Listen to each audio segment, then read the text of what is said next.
Hi, I'm Adam. I guess you could say I'm the first one, the first person to ever be. But the truth is, I wasn't always here. At first, there was only stillness, no sky, no trees, no ground beneath my feet, not even sound, just a deep, quiet nothing. But I wasn't afraid. I didn't even know what fear was. I wasn't asleep. I wasn't awake. I was just waiting, though I didn't know for what. Then, one day, or maybe it wasn't a day at all, I heard something. A voice. Not like anything you've ever heard. It didn't come from a mouth or echo from a mountain. It came from everywhere, and yet somehow it felt like it was speaking right into me. It was gentle. It was strong. It was full of something I didn't yet have a word for. But now I know it was love. When that voice spoke, things began to happen. The story didn't start with me. It started with a word, and that word made everything. From darkness to everything. At first there was only stillness. I couldn't see, I couldn't hear, but I was there, somewhere, somehow. I didn't have a body yet, no hands to touch, no eyes to blink. I didn't even know what those things were, but I could feel something waiting, a kind of quiet excitement, like the whole world was holding its breath. And then I heard him again, that voice, the same one I heard before time began. He spoke gently, but when he did, things happened, big things. Day one. He said, "Let there be light," and suddenly there it was. Not a light like fire or stars, but a beginning kind of light. Soft, wide, endless. It poured into the dark like a river. I didn't have eyes, but I felt it rush over me, like a warm wind with color in it, and I felt him smile. That was the first time I understood the word good, because everything felt right, even though I didn't know what everything meant yet. Then he made night, and I met silence again, but this silence was different. It was full of promise. Day two. The next time he spoke, I felt the sky stretch open above me. It was like he peeled back the top of the world and made a space between water below and something high above. I couldn't see it, but I could feel air moving, not like a storm, like a breath. And in that space between, the sky, it wrapped around me, soft and blue and wide, and again I felt that smile. I still didn't know what I was, but I knew I was wanted. Day three. The third day was different. I felt movement, rising, shifting, cracking. Something under me pushed upward, dry ground, and the water pulled back like it had been given a place to stay. Then, green, all around me. I didn't see it yet, but I could smell it, fresh and sweet, like the first breath of spring. I felt trees stretch tall, grasses dance, vines curl and bloom, colors I had no names for, textures I couldn't touch yet, but I knew they were good. I could hear flowers opening like tiny whispers. Everything was growing. Everything was new. Everything was alive. Day four. And then light again, but this time it had shape. He placed one bright light in the sky to watch over the day and a softer one to keep the night gentle. The sun came first, warm, golden, happy. I imagined it smiling, not as big as his smile, but still good. Then the moon, quiet and kind, and around them, stars, thousands, millions, like tiny notes in a giant lullaby. They didn't speak, but somehow I felt like they were glad I was coming. Day five. The world was no longer silent. Wings! I felt them before I heard them. Feathers brushing the sky, dancing in sunlight. They dipped and soared and sang. Birds filled the air like music, some fast, some slow, each one made with care. Then came the sea, alive with motion, fins, tails, bubbles, so many shapes. The water laughed. That's what it sounded like. Joy, splashing and swimming and spinning.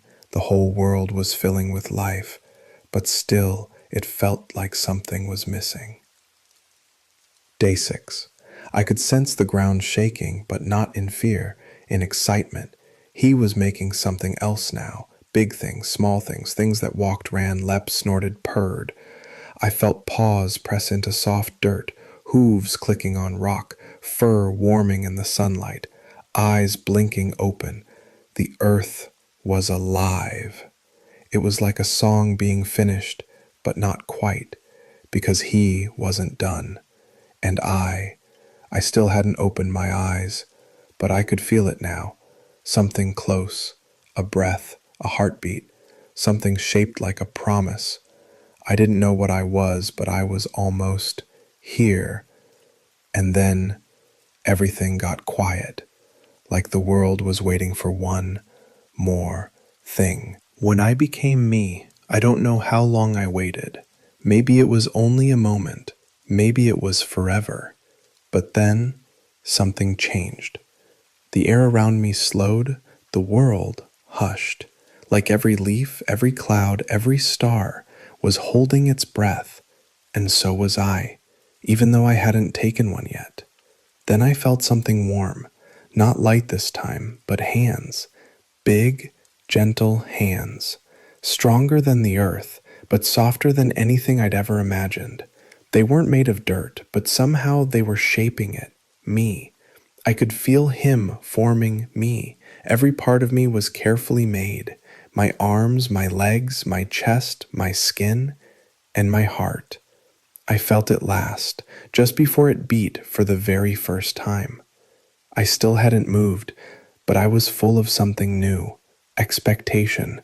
I was ready. Then he leaned in. Close.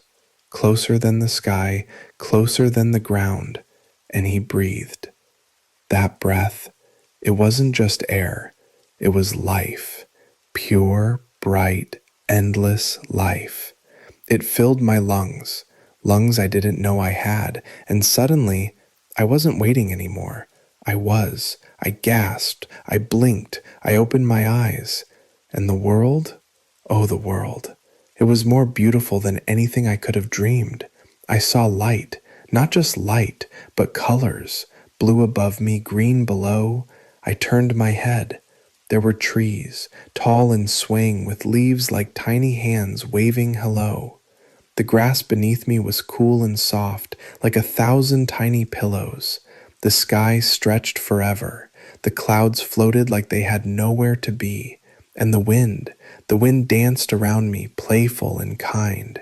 I sat up slowly. My arms felt strong. My fingers wiggled like they were excited to meet the world. My legs were long. They folded beneath me, unsure but steady. I touched the ground. It was real, warm in places, rough in others. I could smell the dirt, fresh and alive. And when I looked up, I saw him. He didn't say anything. He just looked at me, like I was the most wonderful thing he'd ever made. And in that moment, I felt no fear, only peace, and something more, belonging. I didn't know the word yet, but I felt it deep inside me. I belonged here, to this world, to him. Then I heard sound. Birds chirping sweet melodies from high above, the rustle of trees, the rush of a nearby river. Everything had its own voice, its own joy, and now, so did I. I took another breath. This time, it was mine. I looked at my hands again. They were real. I stood up, slowly, carefully. The world felt big beneath my feet, but it didn't feel scary. It felt like home. He looked at me again. Not like a king looks at a servant, more like a father watching his child take their very first step. And in his eyes I saw love, not the small kind that comes and goes, but the kind that makes stars burn and flowers bloom and hearts beat. I didn't know what to say, so I didn't speak. I just stood there in the garden breeze, smiling like the sky. And though I'd just been born, I felt like I had always been waiting for this moment, this breath, this life, this light. The world was ready, and so was I. Exploring a world made just for me. The air felt new. Every breath tasted like something that had never existed before, fresh, sweet, full of life. I stood still for a while, just breathing, feeling the wind run past my arms like a curious friend. The ground under my feet was soft and warm, like the earth itself had been waiting for me to arrive. Then he reached out his hand. I didn't think. I just placed mine in his. It felt right, like my hand had been shaped just to fit his. He didn't speak, but somehow I knew what he wanted. He was inviting me to walk, to see, to know. And so we walked. At first, I moved slowly, unsure. My legs were strong, but unfamiliar. My feet curled slightly with each step, learning the feel of the ground. Dirt, roots, soft moss. Each one was different, but all of them welcomed me.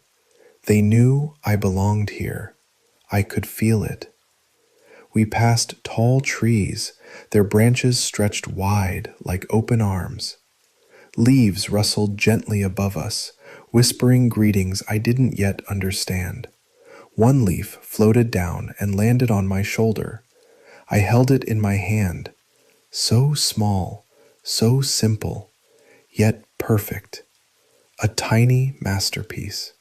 Birds fluttered through the sky, painting invisible paths with their wings. One flew so low I felt the air move as it passed. It sang a note as it went by, just one, but it stayed in my heart. Another bird landed nearby, tilted its head, and blinked at me. I blinked back. We stared at each other, and I smiled. There were flowers, too, bright ones, soft ones, shy ones hiding behind tall grass. Some had colors I didn't have words for. Others had scents that wrapped around my senses like gentle laughter. I reached out to touch one, and its petals curled under my fingers, ticklish and playful. And then, water. I heard it before I saw it, a quiet sound like the sky sighing. We stepped through a patch of golden grass, and there it was, a stream, winding like a silver ribbon through the earth. It sparkled in the sunlight, alive and joyful. I crouched beside it. My reflection stared back at me, curious, wide-eyed, not quite used to existing yet. I dipped my fingers into the water. It was cool, not cold, clean, clear. I tasted it. It made me feel even more awake, more real. I looked up at him. He was watching me, not like someone testing a creation, but like a friend sharing a secret. The world was quiet, but not empty. Everything had a voice, if I listened closely enough. The breeze hummed a slow song. The trees creaked with age and wisdom. The flowers giggled when touched by bees. The animals stirred in the distance. Nothing loud, just signs of life beginning to stretch and move. We walked further, and I saw them, creatures of every kind. Some were big, with heavy steps and thick tails that swayed behind them. Others were small and quick, darting between trees like streaks of color. One had long ears and curious eyes. It sniffed the air near me and then hopped away. Another one, round and woolly, nuzzled against my leg. I laughed. It made a small sound in return, like a soft puff of wind. I crouched and touched its back. It leaned into me. I didn't have a name for it, but I loved it. He showed me all of them, one by one. And I looked, listened, touched, smiled. I didn't speak, but inside I felt something big and bright. Gratitude, maybe, or joy. At one point, I stopped walking. I turned in a slow circle, taking in the trees, the hills, the sun hanging high above me like a glowing promise. Everything was alive, and everything was good. I ran, not because he told me to, but because I couldn't help it. My feet moved faster and faster across the ground. The wind pushed against my face, my arms spread wide. I didn't know where I was going. I didn't need to know. I was free. When I stopped, I was breathless. Not tired, just full. Full of air, of color, of sound. I fell back onto the grass, and it caught me like a bed made just for me. The clouds drifted overhead, slow and soft. One of them looked like a lion, another like a mountain. He sat beside me, silent. And I was silent too. I didn't need words. Everything I wanted to say was already around me, growing, flying, flowing. This place wasn't just where I lived. It was a part of me. It was made for me. And somehow I knew, deep in my bones, that he would walk with me again. Tomorrow. My first sunset. My first dream. The sky was changing. I didn't know the word for it, but I felt it. The light began to soften. The edges of the world grew warm and golden, like everything had been dipped in honey. Shadows stretched long across the grass. Trees swayed slower, quieter, as if they too were getting ready to sleep. The sun, which had shone above me all day like a giant joyful eye, now began to sink, slowly, gently. Not like it was falling, but like it was bowing, a peaceful goodbye. The light didn't leave all at once. It melted into the horizon, turning the sky into a painting, deep orange, soft purple, glowing pink. I stood at the top of a hill and watched. The whole garden turned calm. The flowers closed their petals, the birds tucked their heads beneath their wings. Even the stream, which had chattered and laughed all afternoon, now whispered. Everything was slowing down. So was I. I sat down in the grass. My body was still new, but it already understood what rest meant. I stretched out my arms, leaned back, and looked up. And there they were, stars, tiny lights. Hundreds of them. No, thousands. I didn't know how far away they were, or what they were made of. I only knew that they were beautiful. They blinked quietly like sleepy eyes. Some twinkled, some simply glowed. It felt like they were watching over me. And then the moon appeared, round, soft, gentle. It didn't speak, but I felt comfort in its light. Not like the sun, loud and warm. This was a quiet kind of light, a light made for rest. The night animals began to stir. I heard the hoot of an owl far off, the rustle of something moving slowly through the trees. But I wasn't afraid. Nothing in this place was meant to hurt me. The night wasn't dark, it was deep, peaceful, like being wrapped in a warm blanket. I lay down. The grass beneath me felt like a bed made by someone who loved me. The stars above seemed to sing, though they made no sound. I closed my eyes, and then, for the first time, I dreamed. I dreamed of light dancing across the water. I dreamed of lions running beside deer, not chasing, just running. I dreamed of trees that whispered stories. I dreamed of a hand, his hand, reaching down and lifting me up into the sky so I could see the world from above.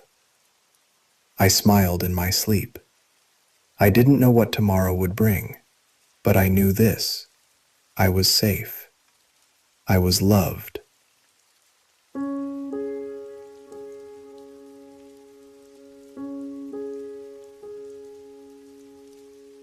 I am Adam. God created the world, the light, the sky, the seas, and all living things. Then he made me.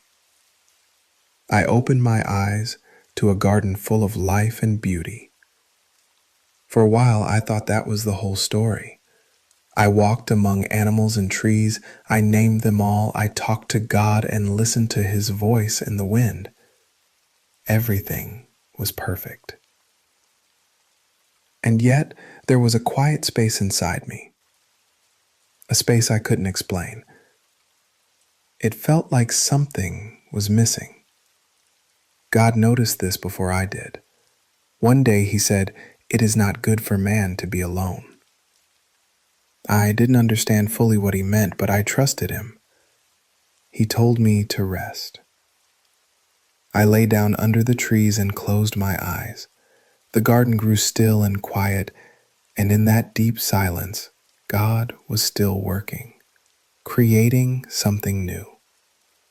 When I woke up, I was not alone. Beside me was someone I had never met, but somehow already knew. She was different from me, but part of me. She was life's new breath. And so the story continued. When I first saw her, I forgot how to breathe. One moment I was waking up from a deep warm sleep, and the next, I saw her. She was like light wrapped in skin. She looked at me, and it felt like the whole world paused for a second, just so I could say, "Hello." We didn't speak at first. We just smiled. Somehow, she knew me, like we had always been meant to walk side by side. I didn't have to be alone anymore. I had someone, and she was perfect. We spent our days exploring the garden. It was huge, bigger than anything I could imagine. Trees taller than I could reach, rivers that sang when they moved. Every flower seemed to lean toward her as she passed, like they knew who she was. We ran barefoot on soft moss, played with lion cubs and foxes, and sometimes just laid under the trees, looking up at the sky. I'd turn my head to look at her and think, how could something so wonderful come from me? Every evening when the golden light turned soft and low, we'd hear him walking. Not loud, just the sound of peace, like the breeze through the leaves, and then his voice would come, warm, gentle. He'd ask how our day was, what we'd seen, what we'd learned. We told him everything. There were no secrets, only joy. One day, he walked with us to the middle of the garden. There was a tree there, different from the others. It looked older, wiser. Its fruit glowed in the sun, smooth and beautiful. But I could feel it. This tree was special. He stopped in front of it and said, "You can eat from any tree here. All of them are for you, except this one." I nodded. So did she. "If you eat from this tree," he said, voice still calm, "you'll surely die." Die. That was a word I hadn't heard before. It didn't sound good, but I didn't ask. I trusted him. Why wouldn't I? Everything around us was his gift, including her. She squeezed my hand after he left. "We'll stay away from it," she said. And we did, for a while. Most days were just happiness. We didn't worry. We didn't get tired. We didn't even think about time. The garden felt like forever. I loved the way she'd talk to the birds, as if they could understand her. Maybe they did.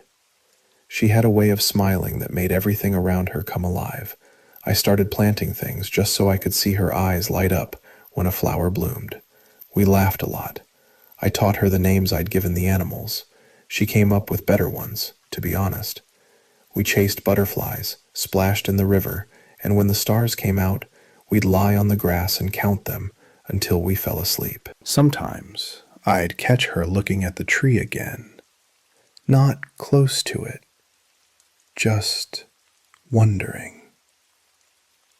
"I'm not going near it," she said once. It looks so different. Don't you wonder why?" "Not really," I said. He said no. "That's enough for me." She nodded, but I saw it in her eyes, that tiny question, just floating there. Still, most days were perfect. I didn't think much about the tree or about rules. I thought about her. I thought about how lucky I was. I even told him that once. "Thank you," I said. "She makes everything better." He smiled. I think he already knew. Sometimes I wonder if that was the best part, the before, when everything was still simple, when the only thing I knew was joy. I didn't know how heavy hearts could feel, not yet, but for that time, for those mornings full of bird song and those nights under the stars, I was the happiest man to ever walk the earth. I don't remember the exact day it changed. It didn't come like a storm. No loud crash, no warning in the sky. It came quietly, like a whisper in the leaves. At first, I noticed she wasn't laughing as much. She still smiled, still held my hand, but sometimes her eyes would drift to that tree, the one we weren't supposed to touch, the one that stood in the middle of everything, tall and still and silent. I didn't ask her at first. I just watched. One morning I couldn't find her. Usually she was near the river or picking berries or feeding the baby animals she liked best. But that day she was gone. I walked through the garden calling her name. "Where are you?" Then I saw her, standing near the tree, not too close, but closer than before. She turned quickly when she heard me. Her face looked different. Not afraid, just serious, like she'd been thinking about something big, something too big for words. "There was a voice," she said softly. "A voice?" I asked. She nodded. "A creature, a serpent. It spoke to me." My heart thudded, not from fear, but from something else, a strange feeling I didn't have a name for. "What did it say?" She looked down at her hands. "It asked why we weren't allowed to eat from this tree." I didn't answer. I just listened. She went on. "I told it what he said, that we'd die if we ate it. But then it laughed. It said we wouldn't die. It said he just didn't want us to be like him, that eating it would open our eyes." My chest felt tight. I couldn't explain it. just a heaviness in my ribs. "That's not true," I said quietly. "He wouldn't lie to us." She looked up. "What if it's not a lie? What if we've only been living half a life? What if there's more to know, more to feel?" I stepped closer to her. "We have everything we need. But what if we could have more?" I didn't answer. I couldn't. I was too busy staring at that fruit. It really was beautiful, smooth, bright. It looked like it held the sun inside it. For the first time, I noticed how sweet it smelled, almost like it was calling to me. She picked one. I didn't stop her. I didn't say a word. She held it for a moment. Then she took a bite. Nothing happened. The world didn't crack open. The sky didn't fall. She turned to me and held it out. "Try it," she whispered. I looked at the fruit, then at her. She didn't look afraid.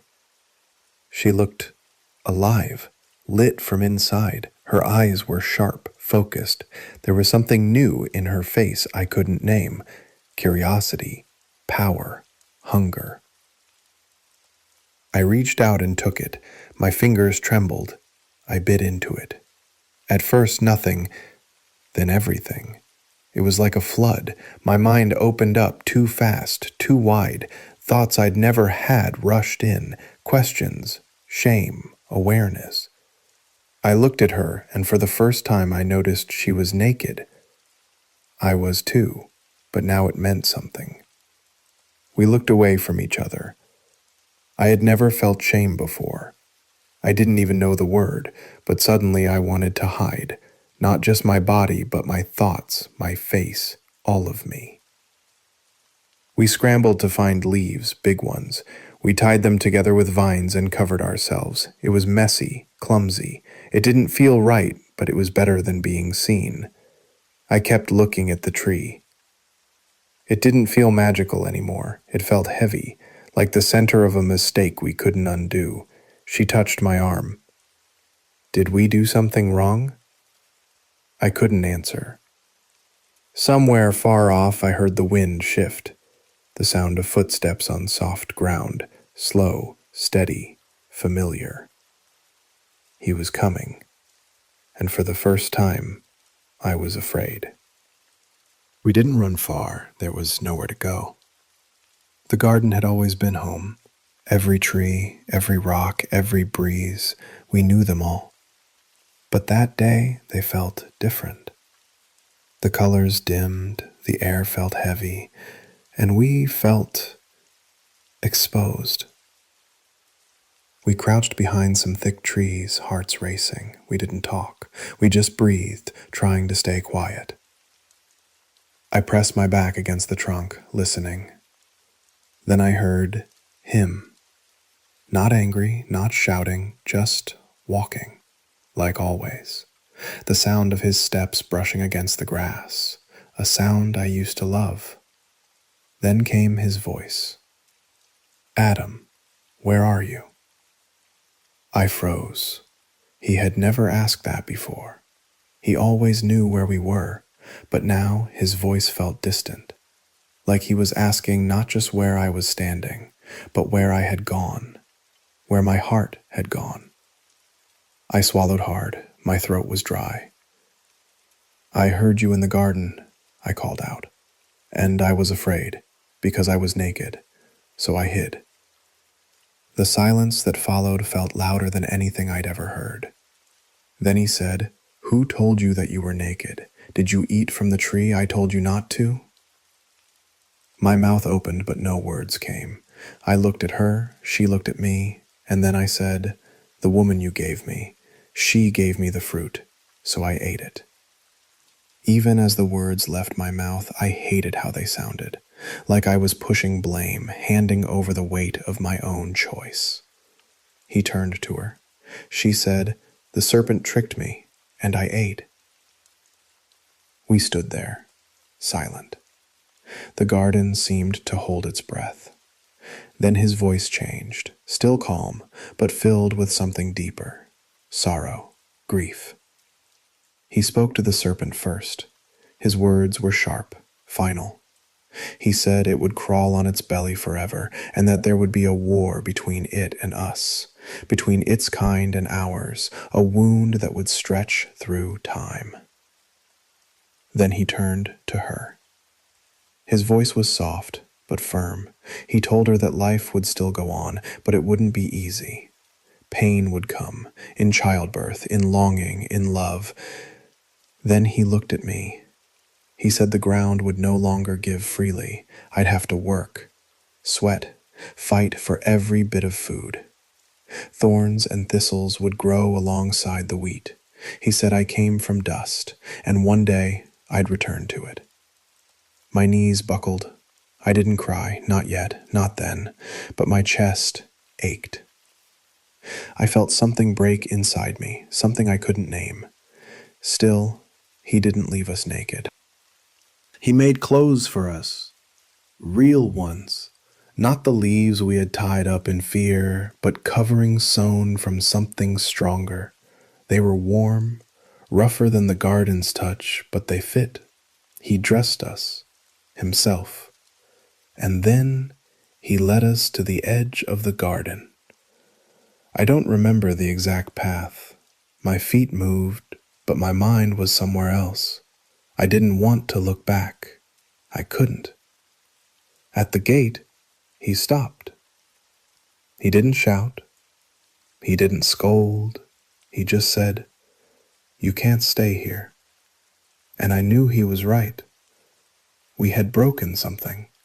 Not just a rule, but a kind of trust. We had seen the world one way, and now we saw it differently. The light beyond the garden looked colder, harder, but it was waiting. He placed angels there, at the gate, with swords of fire. Not to punish us, to protect the way back, a way we couldn't walk anymore. We stepped out. The grass outside was rougher. The air held a bite. My hand found hers. She squeezed it. Neither of us said anything. But in that silence, I still heard his voice, not behind us, not far away, somehow still near. The first night outside the garden was cold, not just in the air, but inside me. We had never felt cold before, never known what it meant to shiver. I held her close, wrapping my arms around her, and we curled beneath a tree, too tired to speak, too lost to cry. The stars above were the same, but everything else had changed. In the garden, we never worried. Food was always there, the ground was soft, the world felt kind. Out here, everything was harder. The ground fought me. Stones bruised my feet. Plants had thorns. Rain fell sharp, not gentle like it used to. My hands bled the first time I tried to dig the earth, but I kept digging. We learned quickly. We had to. I built tools from rock and wood. She learned which roots were safe to eat. We found water. We found ways to survive. It was never easy. There were days when the sky looked angry and nights when we couldn't sleep. Hunger visited us often, but somehow we kept going. And still, he was with us. Not like before, not walking beside us in the cool of the day, not with words in the wind, but in other ways. In the sunrise that broke through clouds after a storm, in the way seeds still knew how to grow, in the quiet strength that came when I felt like giving up. One day, she looked at me with wide eyes and said, I think there's life inside me. I stared at her. What do you mean? She smiled, one hand over her belly. Something's growing. Not a tree, not food, something different. Something like us. And she was right. Weeks passed, her body changed. She grew slower, heavier, and one night, under a sky full of stars, she cried out in pain. It was the first time I heard her scream like that. I didn't know what to do. I held her hand. I prayed without words. And then I heard a cry. Not hers. A new one. A voice we had never heard before. She looked down, tears in her eyes, and there he was, tiny, red-faced, wrinkled and loud. Our son. We named him Cain. He was so small, so helpless, and yet he held the whole world in him. A second chance, a new beginning. I looked at her, and for the first time in what felt like forever, she smiled the way she used to in the garden. Later, we had another son, Abel, quieter, gentler. They played together. They ran through the grass, threw stones into the river, laughed in the sunlight. It wasn't Eden, but it was life, and it was good. Some nights, when the fire is low and the stars are bright, I lie awake thinking about what we lost. The trees, the river, his voice, so close you could almost touch it. But I also think about what we still have. Each other, our children, the chance to begin again. I tell them stories about the garden, about how the world once was, not to make them sad, but to help them remember that beauty is still possible, that even when we make mistakes, He doesn't leave us. Sometimes Abel asks, "Do you think we'll ever go back?" And I say, not the way it was, but maybe one day someone will open the way again. He nods, not fully understanding, but I believe it. Deep down, beneath the dust and the thorns, I still hear his promise, not in words, but in the way the wind moves, the rain falls, the stars shine. We were sent out of the garden, but we were never sent away from his heart. And though the world is broken, love still grows here, like seeds in hard soil, like light after night, like a whisper that never truly fades.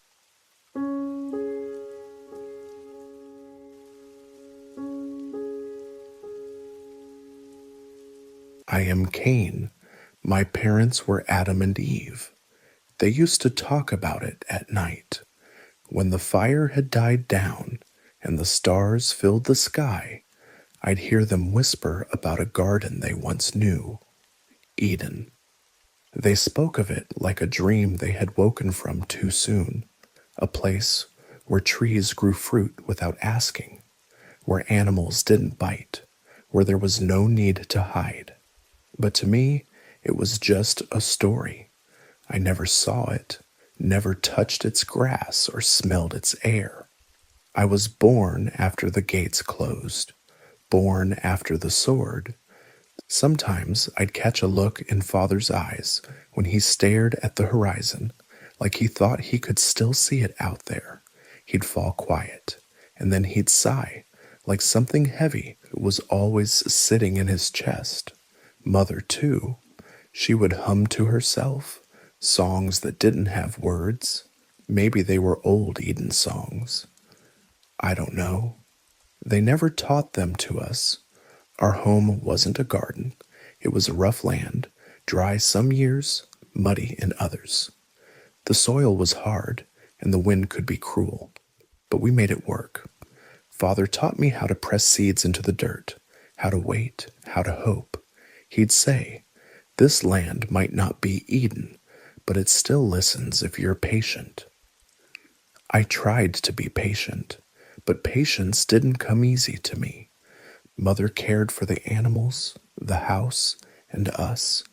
She told us stories, ones about beginnings, about light and water and stars. She made the world sound soft again. At night, when the wind blew cold through the cracks in our walls, she'd pull us close and speak in a low voice. I liked those nights. They made the world feel smaller, like nothing could reach us. And then there was Abel, my brother. We grew up side by side, ate the same bread, heard the same stories, but we were never the same. Abel was quiet, not just with his voice, but in his way of being. He moved like the world didn't rush him. He could sit for hours watching the sheep, his hand resting on a rock or in the grass, like he had all the time in the world. And the sheep listened to him, like they knew he meant no harm. Me, I liked movement, noise, digging into the ground with my hands, sweat on my face, dirt under my nails. I liked the feel of things happening, plants growing, storms coming, the sound of wind in tall grass. I never understood how Abel could just sit so still. Father said we were both important, me, the grower of food, and Abel, the keeper of the flock. But sometimes I felt like he looked at Abel just a little longer. Or maybe that was just my own shadow talking. I don't know.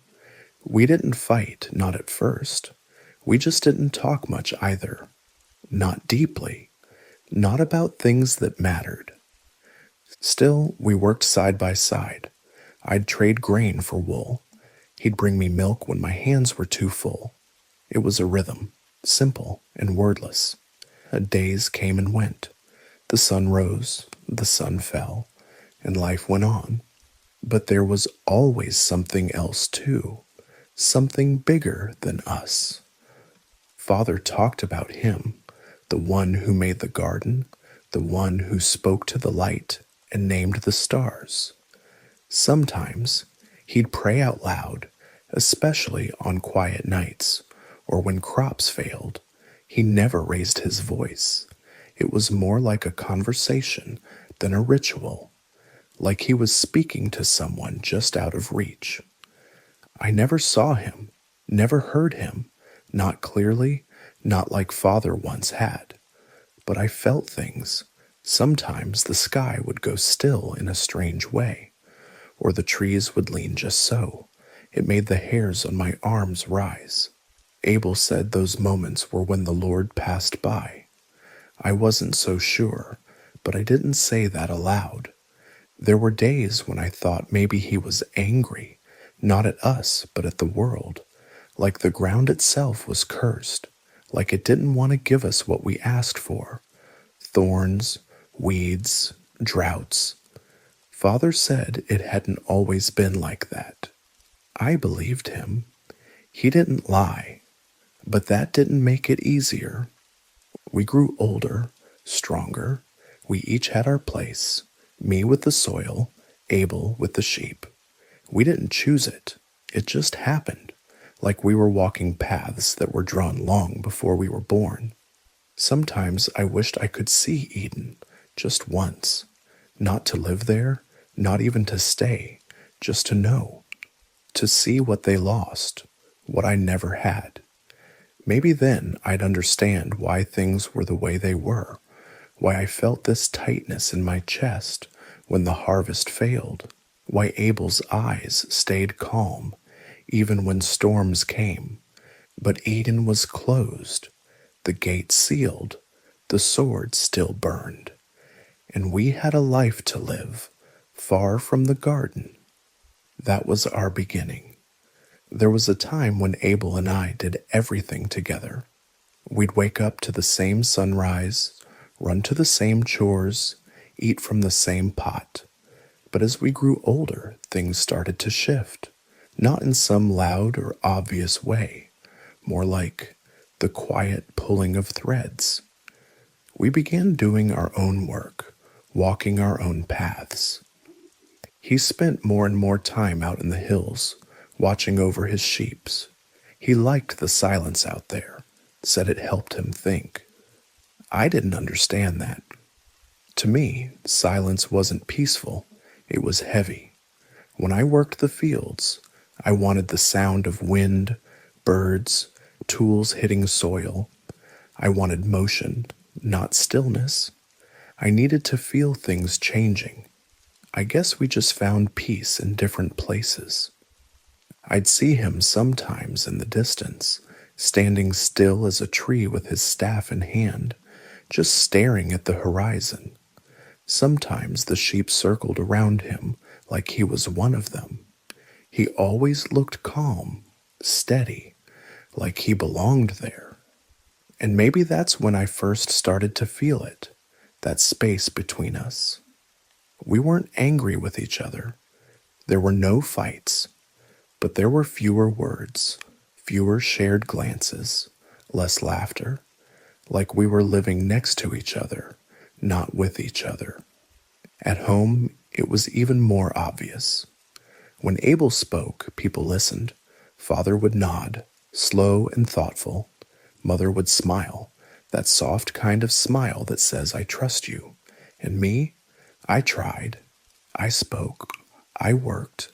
I came home with dirt on my hands and sweat on my back. But it never felt quite enough. If something went wrong with the crops, it was maybe the soil wasn't blessed.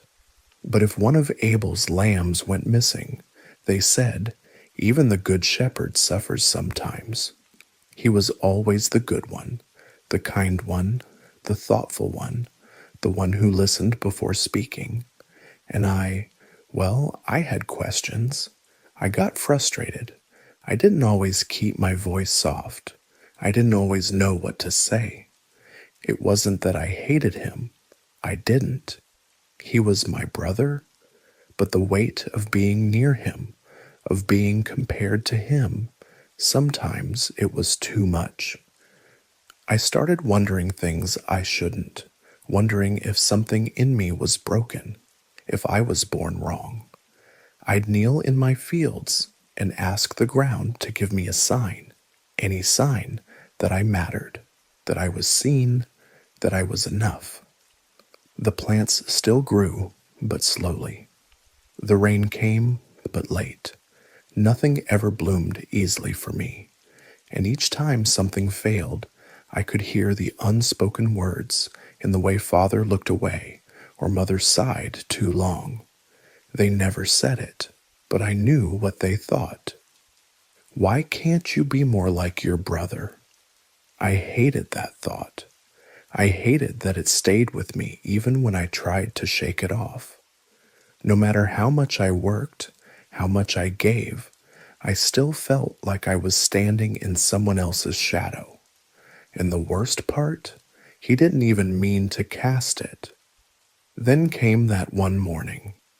The air was crisp, the sun not yet high. I had just returned from checking the irrigation lines I'd dug along the western slope. My hands were blistered, and I smelled like wet clay. Abel was already back from the pasture, sitting by the fire, sharpening one of his small knives. He looked up and smiled. "You've been working hard," he said. "Of course I have," I muttered, brushing dirt from my arms. "Someone has to make sure we eat." He nodded slowly. "I know. I'm just saying. It's good that you care so much." I paused. Something about his tone. It wasn't sharp, but it felt tilted, like he was standing on higher ground. And then he added, maybe if you slowed down a bit, listened more, you'd hear him. I turned. What did you just say? Abel didn't flinch. I'm just saying, sometimes I hear his voice best when I'm still. Maybe you're trying too hard. Maybe you're not leaving space for him to speak. His words hit like cold water, not because they were cruel, but because they came from him, my brother, my little brother, telling me how to get closer to God, telling me how to fix myself, as if he knew me better than I knew myself. I clenched my jaw and stared at the fire.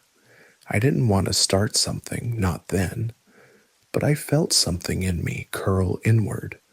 A part of me shut the door. He meant well. I think he always did. But well-meaning words can still cut deep, especially when they come wrapped in peace and righteousness, especially when they remind you of everything you're not. We didn't talk much after that, not in a real way. I buried myself in work, dug deeper, planted wider, carried heavier loads. Maybe I thought that if I just did more, gave more, grew more, someone would notice. Someone would say, "You too, Cain, you too are favored." But that day never came. And slowly, quietly, the space between me and my brother became more than just space. It became a silence, a heavy, aching silence that followed me even when I walked alone. We both wanted to please him.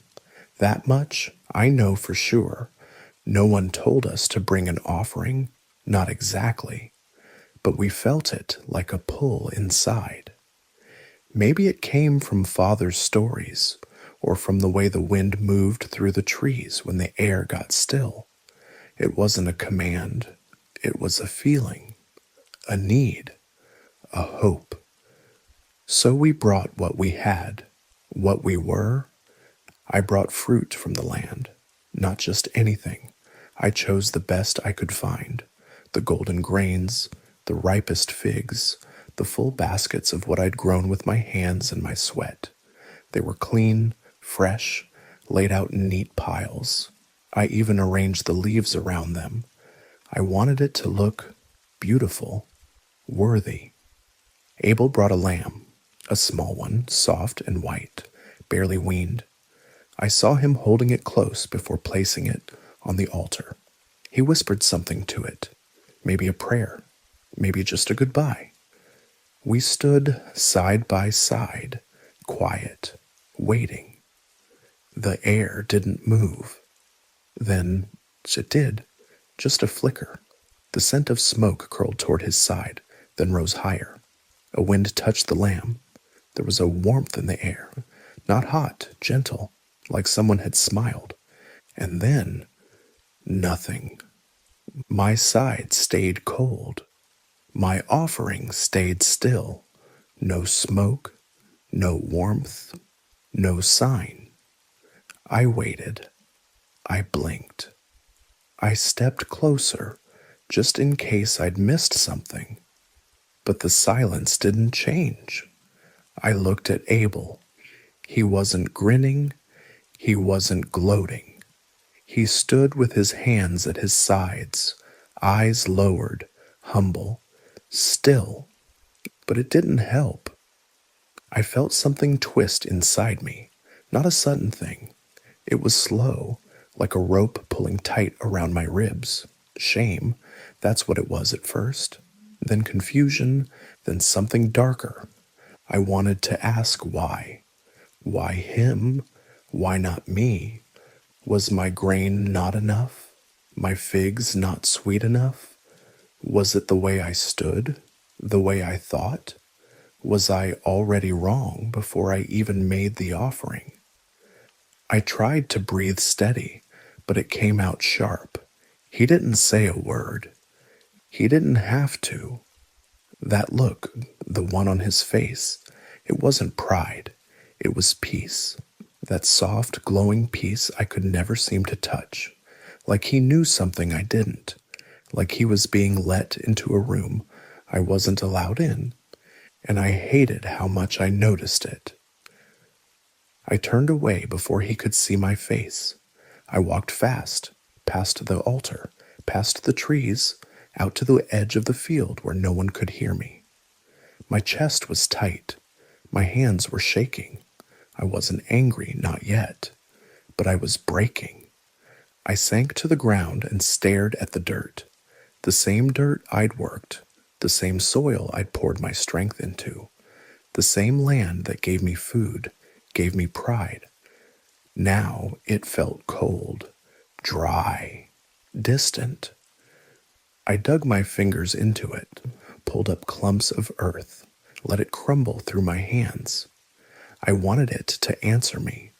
I wanted someone to answer me. What did I do wrong? All I had was silence. That night I didn't go home. I stayed in the field long after the sky turned black. The stars came out bright and sharp, but I didn't look at them. I couldn't. I sat on a flat rock by the edge of the crop rows, staring into nothing. My offering still sat on the altar, untouched. It felt like it was mocking me. Thoughts came and went like clouds, fast, shifting, unfinished. Maybe I wasn't enough. Maybe I never would be. Maybe there was something in me that just didn't fit the way things were made. Then other thoughts crept in, quieter but colder. Maybe he just didn't care. No, that wasn't right. He cared about Abel. He noticed Abel, which meant he chose, and I wasn't the one he chose. The thought sat heavy in my chest, pressing down. I stood up, walked in circles, sat down again. My legs ached, my eyes burned. I didn't cry. I couldn't. Something in me had gone stiff, like my heart had turned to stone. I heard something, maybe a bird, maybe the wind, but it made me jump. I wasn't used to feeling afraid, but I was. Not of the dark, not even of God. I was afraid of what was growing in me. It started as a whisper, just a small thought in the back of my mind. He's always the one. He always wins, and you'll never matter like he does. I told myself it was nonsense. I told myself he was my brother. But the whisper didn't stop, and neither did the silence. So I stayed in the field, alone under the stars, trying to breathe through a storm that hadn't even started yet. I didn't plan anything. That's the first thing I want you to know. I didn't wake up thinking, today is the day. I didn't sharpen a blade. I didn't make a vow. All I wanted was to talk. I'd been thinking about it all night, rolling his words over and over in my head, trying to untangle the knots they made inside me. I thought maybe if I just looked him in the eye, if we could stand face to face, maybe I'd feel less lost. Maybe I'd find some kind of peace. So I found him in the morning. He was walking back from the hills, staff in hand, a calmness in his step, like nothing had changed. I called to him. Come with me, I said. Let's walk through the field. He didn't hesitate, just nodded and followed. That was Abel, always ready to listen. We walked side by side, the wind soft against the grass, the earth still wet from dew. The crops around us were waist-high, quiet and still. A bird called in the distance. For a moment, everything felt almost right. Then I started talking, not yelling, just words, about the offering, about how I didn't understand, about how I tried, about how empty it made me feel. He listened, He really did. See, his eyes stayed on me, gentle, steady. He didn't interrupt, didn't defend himself, and that made it harder. When I finished, he said quietly, Maybe, maybe it wasn't about the gift, Cain. Maybe it's about the heart. That broke something in me. Not because it was cruel, but because it sounded so simple, like the answer had been there the whole time, and I'd just failed to see it, like I had no excuse. I don't remember what I said back. I don't remember if I said anything at all.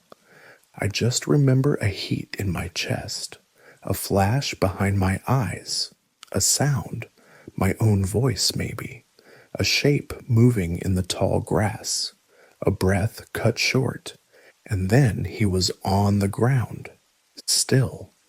His staff lay a few steps away. One of his hands reached toward it, but didn't move again. His eyes were open, confused, not angry, not even afraid, just surprised. I stood there, frozen. The silence that followed was like nothing I'd ever heard. Not peaceful, not natural, just empty. I dropped whatever was in my hand. I think it was a stone. I stepped back, then forward, then fell to my knees beside him. Abel, I said. He didn't answer. I said it again, softer this time. Abel. But he was gone, gone like a breath leaving the body, gone like a candle when the flame disappears, but the smoke still curls in the air. And I didn't know what I had done. I mean, I knew, but I didn't know. It hadn't sunk in yet. It felt like a dream, a nightmare with no edge. I kept thinking he'd move, that he'd sit up, laugh, forgive me. But the blood on the soil said otherwise. I don't know how long I stayed there. I just remember the wind picking up, the sky dimming a little. My hands were dirty, his blood mixed with the dirt, and I couldn't stop looking at them. Then I heard it, a voice, soft, steady, low, and clear. Where is your brother, Abel? I didn't turn around. I didn't need to. I knew who it was. That voice. It didn't shake the earth. It didn't burn my skin, but it cut deeper than any blade. I swallowed. My mouth was dry. My throat hurt. I don't know, I said. Am I my brother's keeper? I still don't know why I said it. Maybe I thought I could hide. Maybe I thought if I sounded strong, I wouldn't fall apart. Maybe I just didn't want to say the truth out loud. Not then, not yet. But he knew. Of course he knew. The voice came again, still calm, still heavy. Your brother's blood cries out to me from the ground. I wanted to run, but my legs wouldn't move. You have done what cannot be undone, he said. The ground that opened its mouth to receive your brother's blood will no longer yield its strength to you. The words fell like stones. You will be a restless wanderer on the earth. I didn't argue. What could I say? That I was sorry? That it wasn't what I meant? That I didn't know how it got this far? None of it would change what I'd done. So I just stood there, the wind cold against my skin, my hands still stained, my brother still silent. And something in me closed. The field around me had once felt like home, a place I knew, a place I belonged. But now it was just a grave, and I was the one who made it so. The ground, It no longer listens to me. I knelt down, dug a little hole, and dropped a seed in, just like I used to. I covered it, watered it, waited. The sun came, the rain too. Days passed, but nothing grew, not even a single green sprout. It was like the earth had gone quiet. Or maybe it remembered what I did. Maybe it was trying to stay clean. I moved on, farther and farther away from where it all happened, from home, from everything I used to know. I don't know how many days I walked. I just kept walking. I didn't know where I was going. I didn't care. People looked at me differently. Some stared. Others looked down and avoided my eyes. A few just ran. I didn't blame them. They must have heard. Somehow they always heard. And yet, none of them hurt me. Not a single one raised a hand against me, even when they looked afraid, even when I knew they hated me.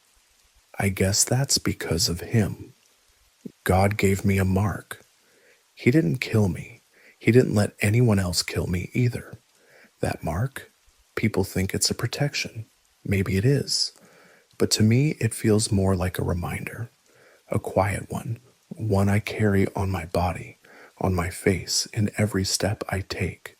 There are nights when I see Abel, not really, of course, just in my dreams. Sometimes he's still a boy, running through the fields. Other times, he's standing beside the altar, holding that lamb in his arms. He always looks peaceful, like he knows something I don't. Sometimes I dream I didn't say anything. I didn't invite him to the field. I just let it go. And we walked home, side by side like we used to. But then I wake up, and the wind outside is cold, and the fire is small, and I remember where I am. Now I live in places without names. I built a little shelter once. It stood for a few seasons, but I didn't stay. I couldn't. The wind kept bringing me voices, whispers that sounded like home, like regret. So I left again. I've seen mountains and rivers. I've crossed valleys filled with fog and deserts where the air burns your throat. I've met others, travelers, builders, wanderers like me. Some speak to me, some don't. But I never stay long. Sometimes I feel like the world is trying to push me forward, keep me moving. Like even the land doesn't want me resting too long in one place. Still, something inside me has changed. The loud, stormy part of me. It's not so loud anymore.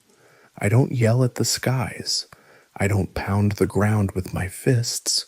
I just breathe. There are still days I hate myself. There are still days I wish I could go back and pull my younger self away, shake him, tell him to listen, to wait, to forgive. But I can't. What I can do is walk, one step after another. Some days it feels like a punishment. Other days it feels like something more, a kind of quiet redemption. The mark is still there. My guilt is still there. But I'm learning to carry both without letting them crush me. And maybe that's something. I'm still walking. And sometimes, just sometimes, I look up at the sky and think he's still watching. Not with anger, not with pity, just watching. And maybe that's enough for now.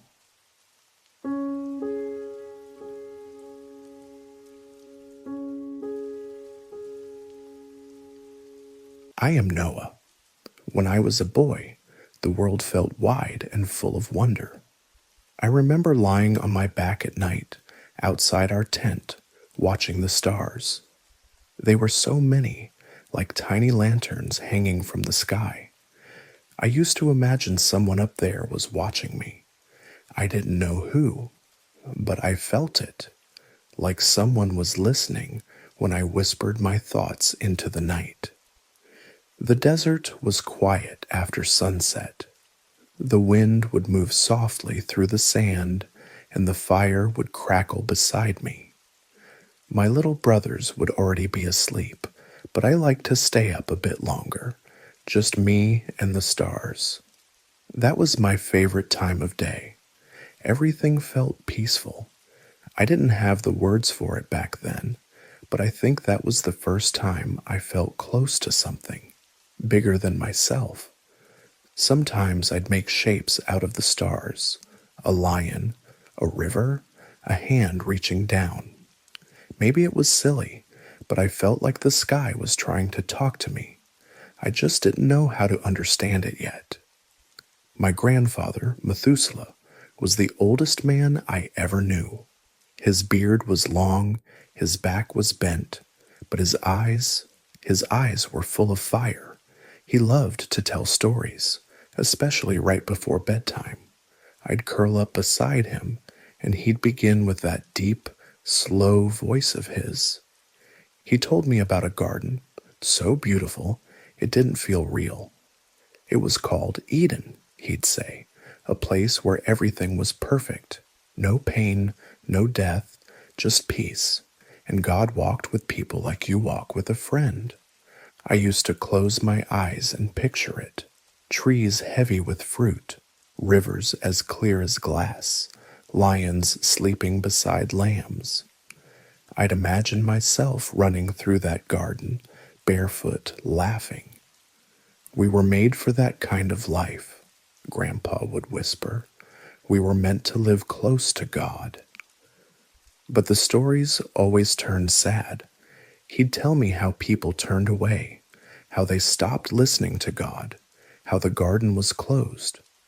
Every time I'd ask him, why did they do it? And he'd just sigh and say, because we forget. We forget who we are. I never forgot those words. Even as a boy, I felt like something wasn't right in the world. And somehow, those old stories made me want to live differently. It was a warm evening. I was helping my father tie up some woven baskets when I heard him say a name I didn't recognize. Yahweh, he said softly, almost like he was afraid to speak it too loud. What does that mean? I asked. He looked at me for a long moment. Then he said, that's his name, the one who made everything, the one Grandpa tells stories about. I felt a strange chill, like a breeze had passed right through me. That name, it sounded powerful and gentle all at once, not like the names of our neighbors' gods. Those names sounded harsh, but Yahweh, that name made me want to listen. Can I say it too? I asked. He nodded, but only with respect, only when your heart means it. So I tried. I whispered it into the night, Yahweh. I didn't know what I was doing, not really, but in that moment, something changed in me. I began to wonder if that quiet voice I felt under the stars was his. I began to talk to him more, even if I didn't always get an answer. As I grew older, I started to notice things I hadn't seen before. People were angry, loud, mean. Fights broke out over the smallest things. I saw men cheat one another in the marketplace. I saw children left hungry while others threw food away. I saw my neighbors hurt animals just for fun. There was a boy in our village who used to chase birds with stones.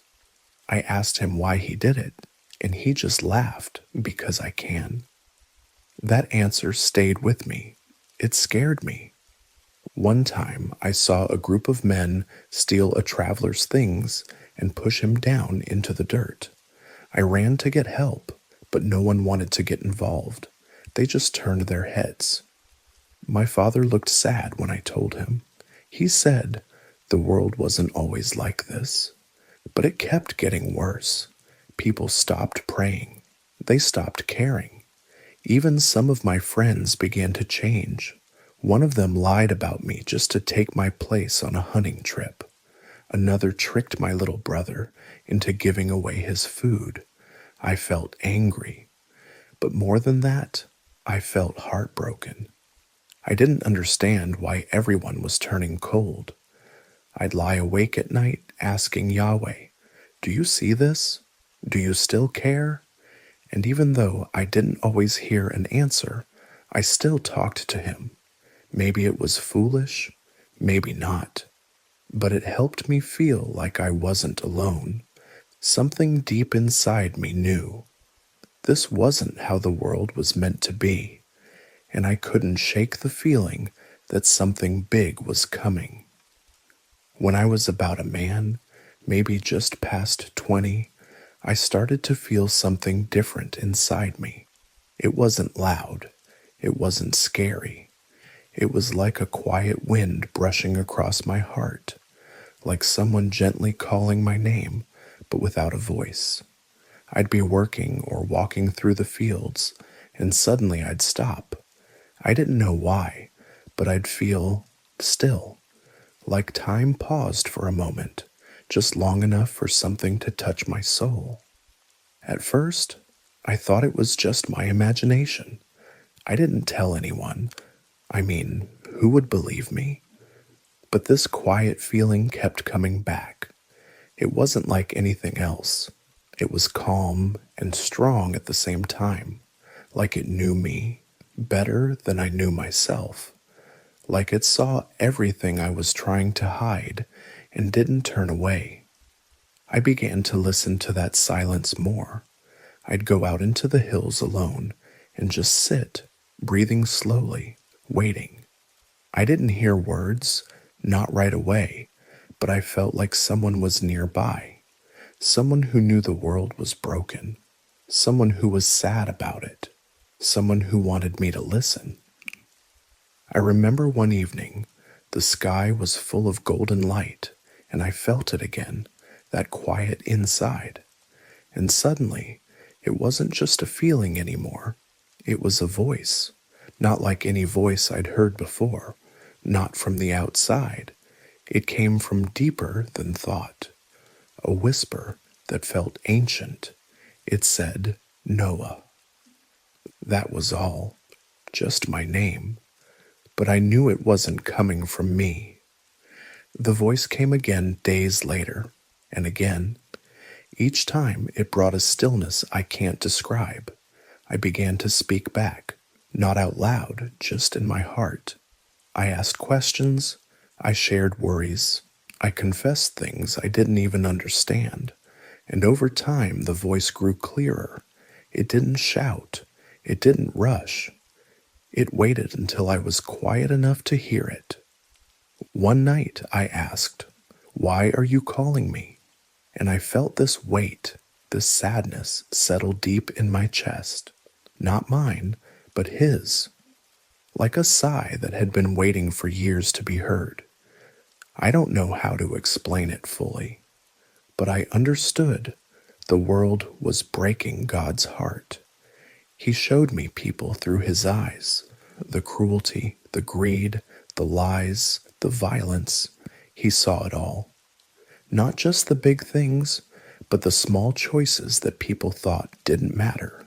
The cheating, the pride, the way kindness was treated like weakness. It had gone on for too long.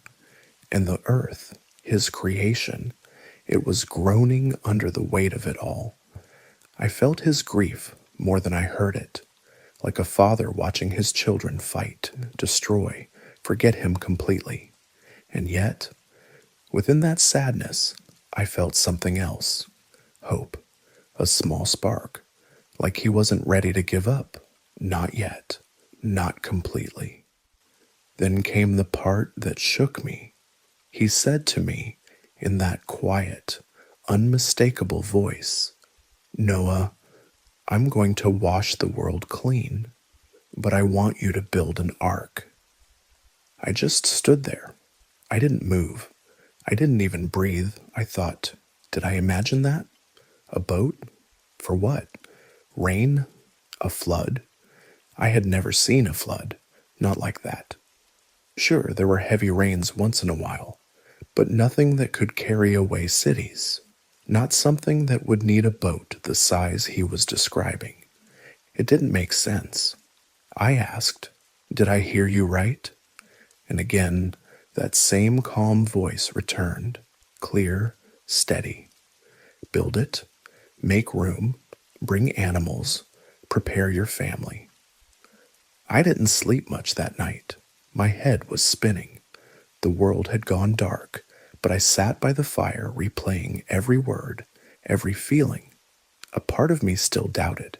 Maybe I was just dreaming. Maybe it was madness. But another part, deep, steady, believed.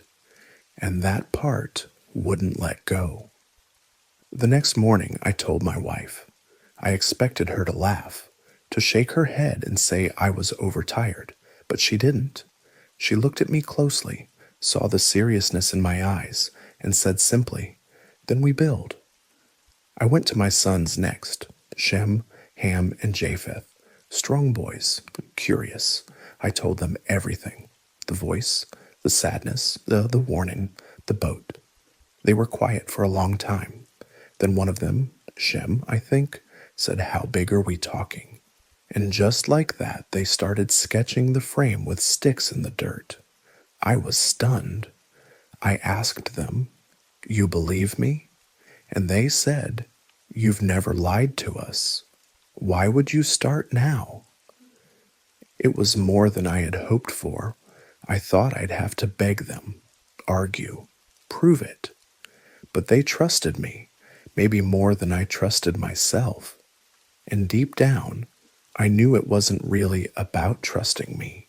It was about trusting the one who called me. We didn't shout it from the rooftops. We didn't try to convince the whole world. We just got to work, quietly, faithfully, day by day. I didn't know how it would all happen. I didn't even fully understand why he chose me. But I had heard his voice, and I couldn't unhear it. So we began, one plank at a time. We started early each morning, before the sun got too high. The heat would come fast, and the work was heavy. My sons and I spent our days cutting trees, shaping beams, and hauling wood. My hands grew rough, my back sore, but there was something steadying in the rhythm of it all. Chop, carry, building, repeat. It gave us something to focus on, something bigger than ourselves. We didn't have special tools or plans drawn on scrolls, just the instructions I was given, and a sense in my heart when something was right or not. Every piece had its place. Every measurement mattered.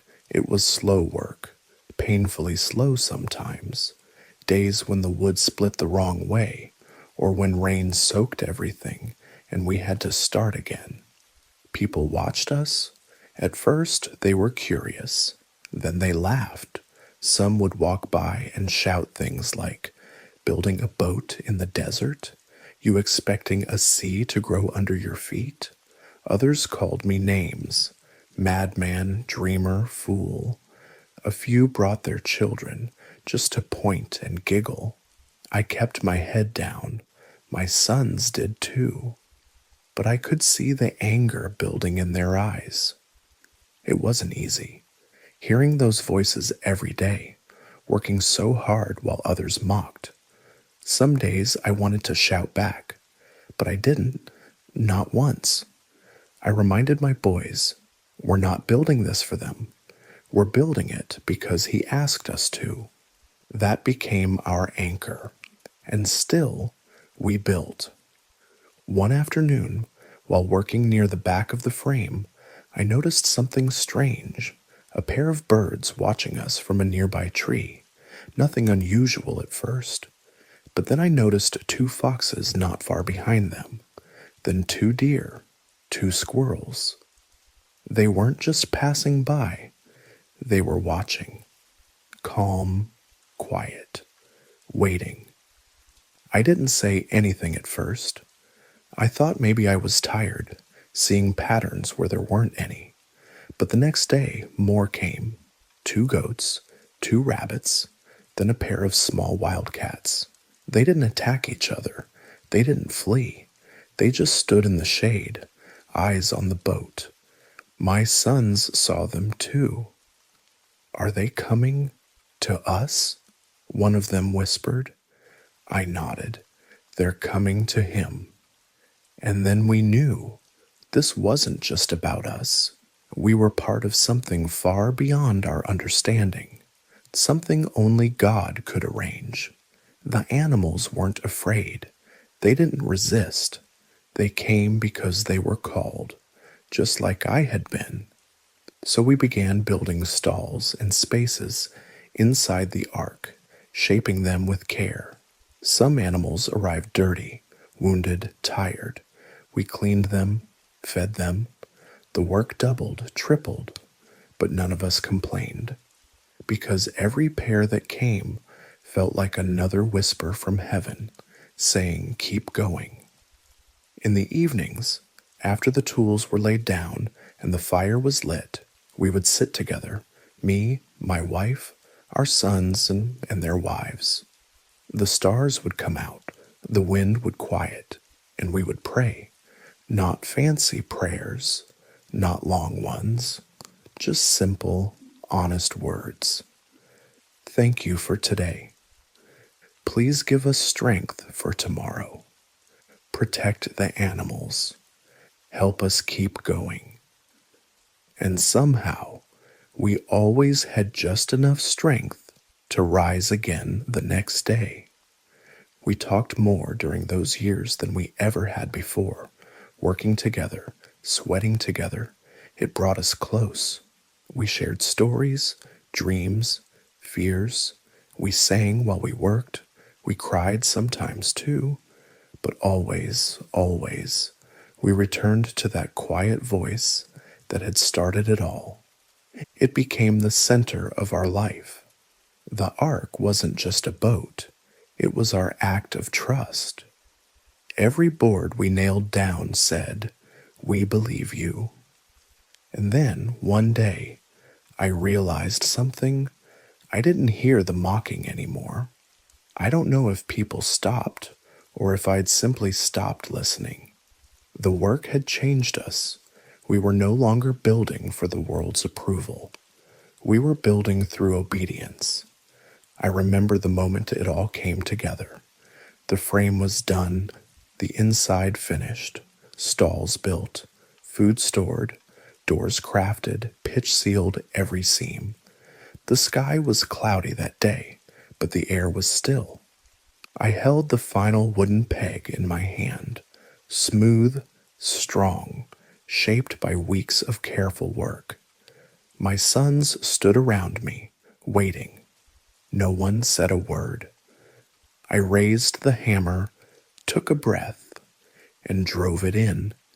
It echoed, not just through the ark, but through my chest, like the sound of an ending and a beginning. My eyes filled with tears, though I wasn't sure why. Relief, maybe, or awe, or both. We stepped back and looked at what we had built. It was huge, solid, beautiful in its own strange way. We didn't cheer. We didn't dance. We just stood there, quiet, watching the wind move across the fields, watching the clouds gather. My wife slipped her hand into mine. My sons put their arms around each other. The animals waited in calm silence behind us. The ark was ready, and so were we. The animals had all come, 2 by 2, just like he said. Some walked, some crawled, some flew in from places I'd never seen. My sons guided them in carefully. My wife made sure they were fed. The stalls were full, the supplies were packed, everything was done. There was nothing more to prepare. And then he told me it was time. I stood at the door of the ark. My heart beat slow and heavy. Outside, the sky had turned strange. Not dark, not bright, just heavy like it was holding its breath. People had gathered nearby, curious again. Some still laughed. Others stood silent, watching. No one came closer. I turned to look at my family. They were already inside, waiting. I took one last breath of the open air. Then I stepped in. The door. It closed on its own. I heard it. A deep, low sound of wood against wood. Final. Strong. Not slammed. Just closed. Like a seal being pressed shut. And then silence. A kind of silence I'd never felt before. Not empty. Not dead. Just still. Like the world itself had paused. Even the animals were quiet. No hoofbeats, no flapping wings, no growls or chirps, just the sound of our breathing, the faint creak of the ark's timbers. My wife sat near me, her hand clutching mine. My sons stood nearby. Their wives were whispering to the goats, but no one really spoke. Outside, we heard the first drop. Just one, software, then another, then 100, then thousands. It didn't roar. It started gently, like a warning whispered across the roof. But it didn't stop. The rain kept falling, steady and cold. The wind picked up, slow at first, then harder. It whistled through the seams of the wood. The sky outside grew darker by the hour. Soon, we couldn't see anything through the small side windows, just gray. Then came the storm. The wind slammed against the sides of the ark, rattling the beams. Lightning flashed. Thunder cracked like the sky was splitting apart. The animals began to move, restless, uneasy. My sons and I calmed them as best we could. My wife sang quietly to the younger ones. I knelt beside a frightened calf and rested my hand on its back. And then I prayed. We all did. We huddled together, my sons, their wives, my wife and I, and we prayed, not with big words, just with trembling hearts. God, you told us to come in. Please stay with us now. Outside, I could hear voices, screaming, crying. I knew what it was, though I couldn't bear to think too long on it. People had seen the waters rise and realized it was too late. My chest ached. I wanted to run out, open the door, pull them in, but I couldn't.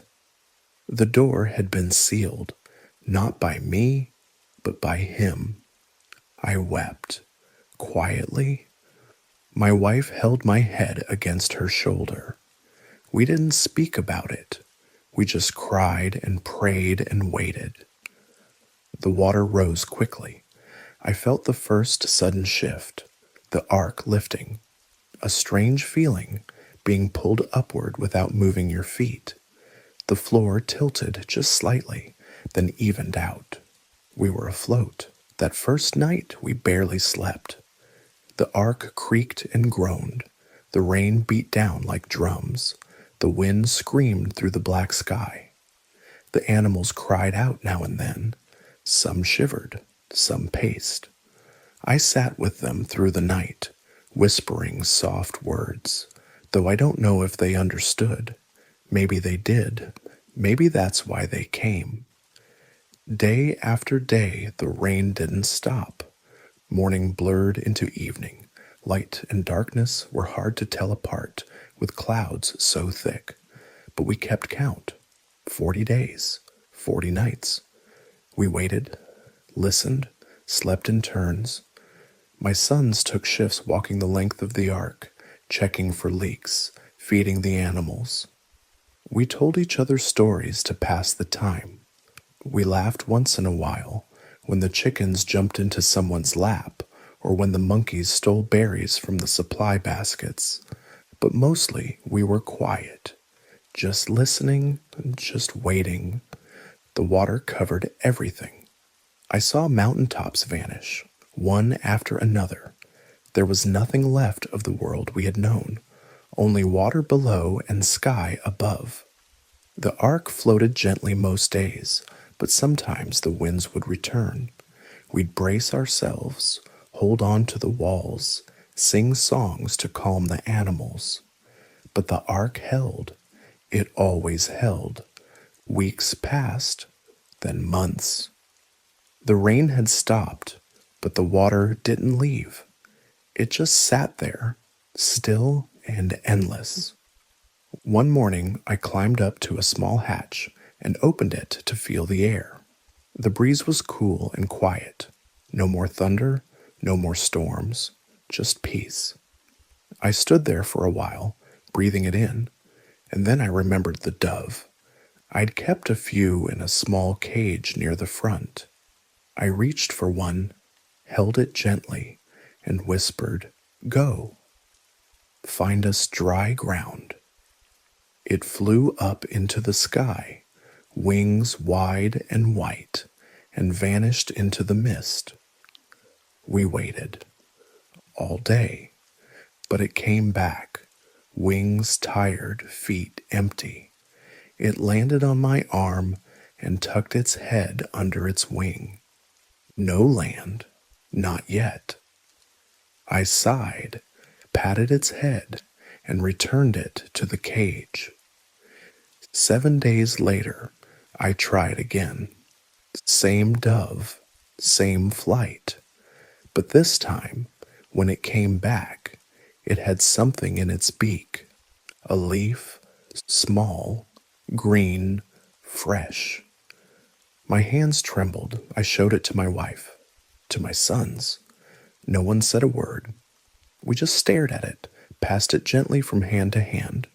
The first living thing we'd seen in months, so a sign, hope.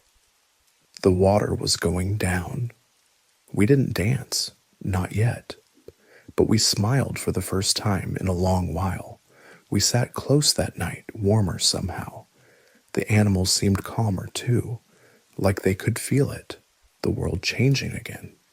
The dove had found something we couldn't see yet, but soon we would. The day I saw dry ground again, I didn't believe it at first. It had been so long, so many days of floating, waiting, listening to the water lap gently against the sides of the ark. I had almost forgotten what the earth smelled like. I had forgotten the sound of dirt underfoot, the way sunlight feels when it touches stone instead of wood. But that morning, when I looked out through the hatch, I saw it. Brown, solid, real. A mountaintop, bare and rough, rising from the quiet sea. Not just a dream, not some shape in the clouds, but land, earth. I didn't shout. I didn't run to wake the others. I just stared at it, my heart pounding slow and deep. My eyes filled with tears, and I whispered, "Thank you." That first patch of land gave us hope. We waited patiently, carefully, watching the water slowly drop day by day. More peaks appeared in the distance. The ark no longer drifted, so it rested, tilted slightly against a slope. We had come to a stop. We stayed inside a while longer, just to be sure. I opened the hatch each day, breathed the fresh air, felt the sunlight on my face. It felt different now, brighter, quieter, like the whole sky had been washed clean. Even the animals seemed to know something had changed. They stirred more, stood taller, sniffed the air through the cracks in the wood. Then at last, I heard that voice again, calm, clear, the same voice that had first called my name all those years ago. Come out. No more waiting. We opened the doors. It was quiet outside. No voices, then no cities, no roads, just wind, trees, and the soft sounds of animals stretching, blinking into the sunlight. One by one, we guided them out. The birds flew first, soaring high into the blue sky. Then the deer, the foxes, the cattle. They moved slowly at first, cautious, then more freely. They scattered gently, not rushing, as if they understood this was a new beginning. My wife stepped out after them. Her feet touched the earth, and she knelt down, running her fingers through the dirt. She didn't say anything. She just closed her eyes and smiled. My sons followed, their wives too. We stood there for a moment, all of us, breathing deep. The smell of soil, of wind, of trees waking up again, it filled our lungs like the world itself was exhaling. Then I dropped to my knees. I pressed my forehead to the ground, not out of fear, out of awe, out of thanks. We didn't deserve to be here. We hadn't earned anything. We had only listened, obeyed, waited, and now here we were, alive, safe, together. I built an altar right there, stones stacked with care just like my grandfather had taught me. I gathered wood, lit a fire, and offered a sacrifice, not because God needed it, but because I needed to give something, anything. It was my way of saying, I remember, I trust you, I thank you. The smoke rose gently into the sky. We watched in silence, and then I saw it, a shimmer, a band of color, stretching from one edge of the sky to the other, soft at first, then clearer, red, orange, yellow, green, blue, violet, a bow of light in the clean, open sky. It was beautiful, not just because of the colors, but because of what it meant. I didn't need a voice to explain it. I could feel it in my chest. This wasn't just for me. It wasn't just decoration. It was a promise, a reminder that we were not forgotten, that even after judgment there is mercy, even after loss there can be peace. The wind blew gently through our clothes, the trees rustled, the animals grazed in quiet freedom. My family stood close, arms around each other. No one spoke. We just stared up at that rainbow, letting the colors sink into our hearts. A sign in the sky, a promise on the earth. We were home.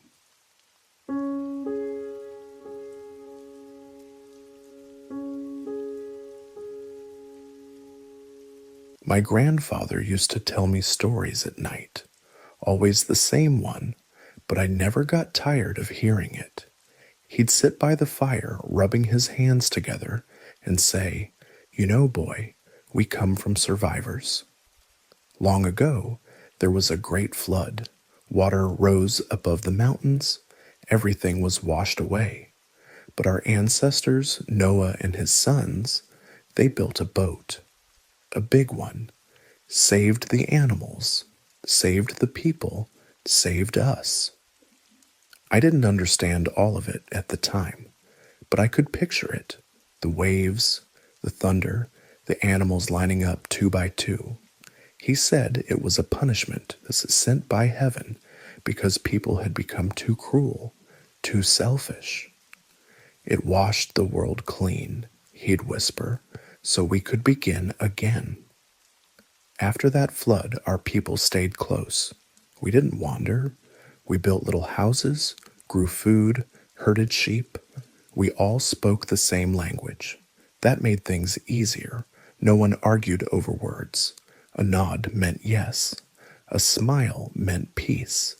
And when someone cried, we all understood. I remember my childhood feeling quiet, but full. We had enough. Not too much, not too little. I carried water from the river, fed goats, played with my cousins in the dirt. Life was plain, but it was steady. Sometimes the old ones would say, "As long as we stay together, we'll be safe." I believed them.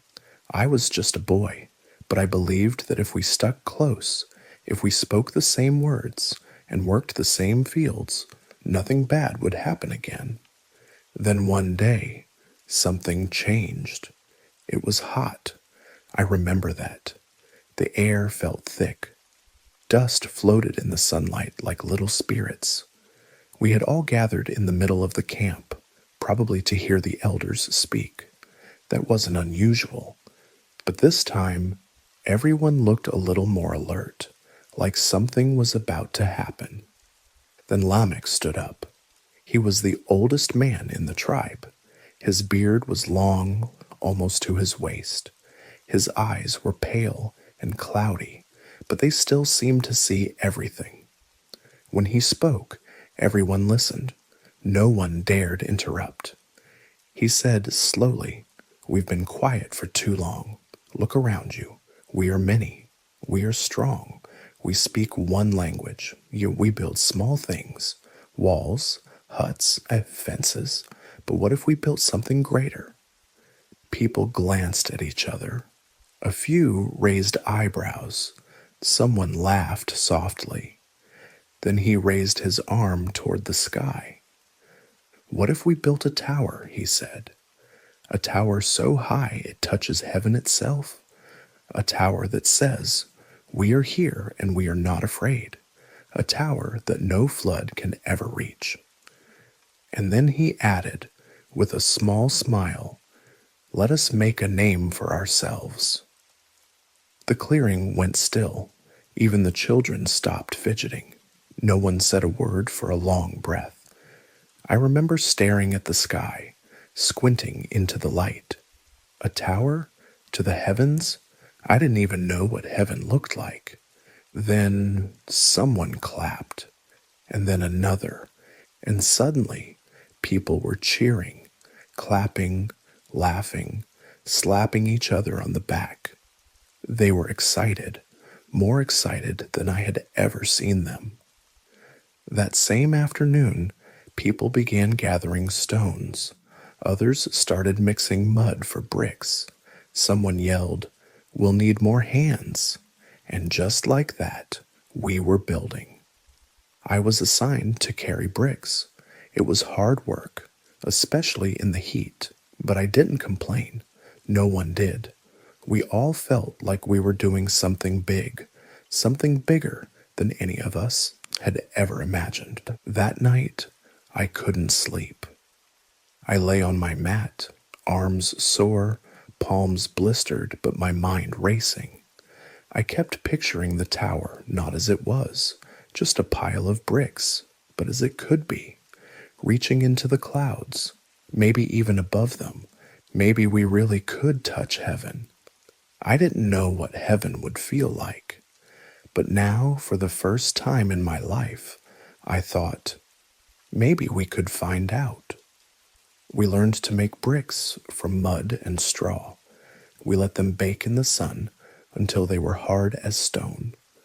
We mixed the mortar ourselves, sticky, dark, and heavy, and spread it between the bricks like jam between bread.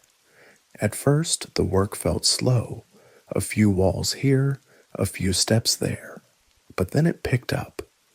People started figuring things out, better ways to stack, to lift, to reach higher. We built ramps and wooden scaffolding. The older men taught the younger ones how to balance loads. Even the women and children helped carry water. We were proud. Every day the tower rose higher. At sunset, its shadow stretched farther and farther, over our tents, over our sheep pens, even into the nearby fields. I remember walking home one evening and realizing the tower's shadow had touched the river. That night, no one talked about dinner. everyone just stared at the sky. There was a strange energy in the air. It buzzed through us. Even when we were tired, we didn't stop. It felt like we couldn't stop. One man shouted from halfway up the tower, This is something no one has ever done before." And people below cheered back, "We're going to reach the sky." Another said, "Let the heavens remember us." And someone else answered, "They will." Even I started to believe it. When I closed my eyes at night, I dreamed I was climbing endless stairs. Above me was light, warm, golden, like the sun, but softer. I climbed and climbed, and just as I reached the top, I don't know what I saw. A door, maybe, or a figure, or nothing at all. But I always woke up before I found out. The strange thing was, no one talked about the flood anymore. Not even grandfather. Not even the old ones. The flood used to be the reason for everything. Why we stayed close. Why we built things low and strong. Why we never traveled too far. But now, it was like it never happened. Instead, people said things like, "We're stronger than we've ever been," or "We don't need to fear anything now." Some even said, "We're becoming gods." I didn't say much. I was younger than most, and my job was just to carry bricks and mix mortar. But I listened, and I watched. People were louder now, more excited, but also more restless. We didn't sing the same work songs we used to. We stopped gathering in the evenings to share stories. Everyone just worked and worked. The tower was beautiful, though, truly. It was round, wide at the bottom, and narrowing as it climbed. We built it with patterns, dark and light bricks, in spirals and rows. Someone painted symbols on the side, but I didn't know what they meant. I remember one morning, I looked up and couldn't see the top anymore. It was swallowed by clouds. That made people even more thrilled. "We've reached the heavens," they cried. But deep down, I wasn't sure. I started having another kind of dream. In this one, I was climbing again, but the stairs began to shake. My hands couldn't find the railing. My feet slipped.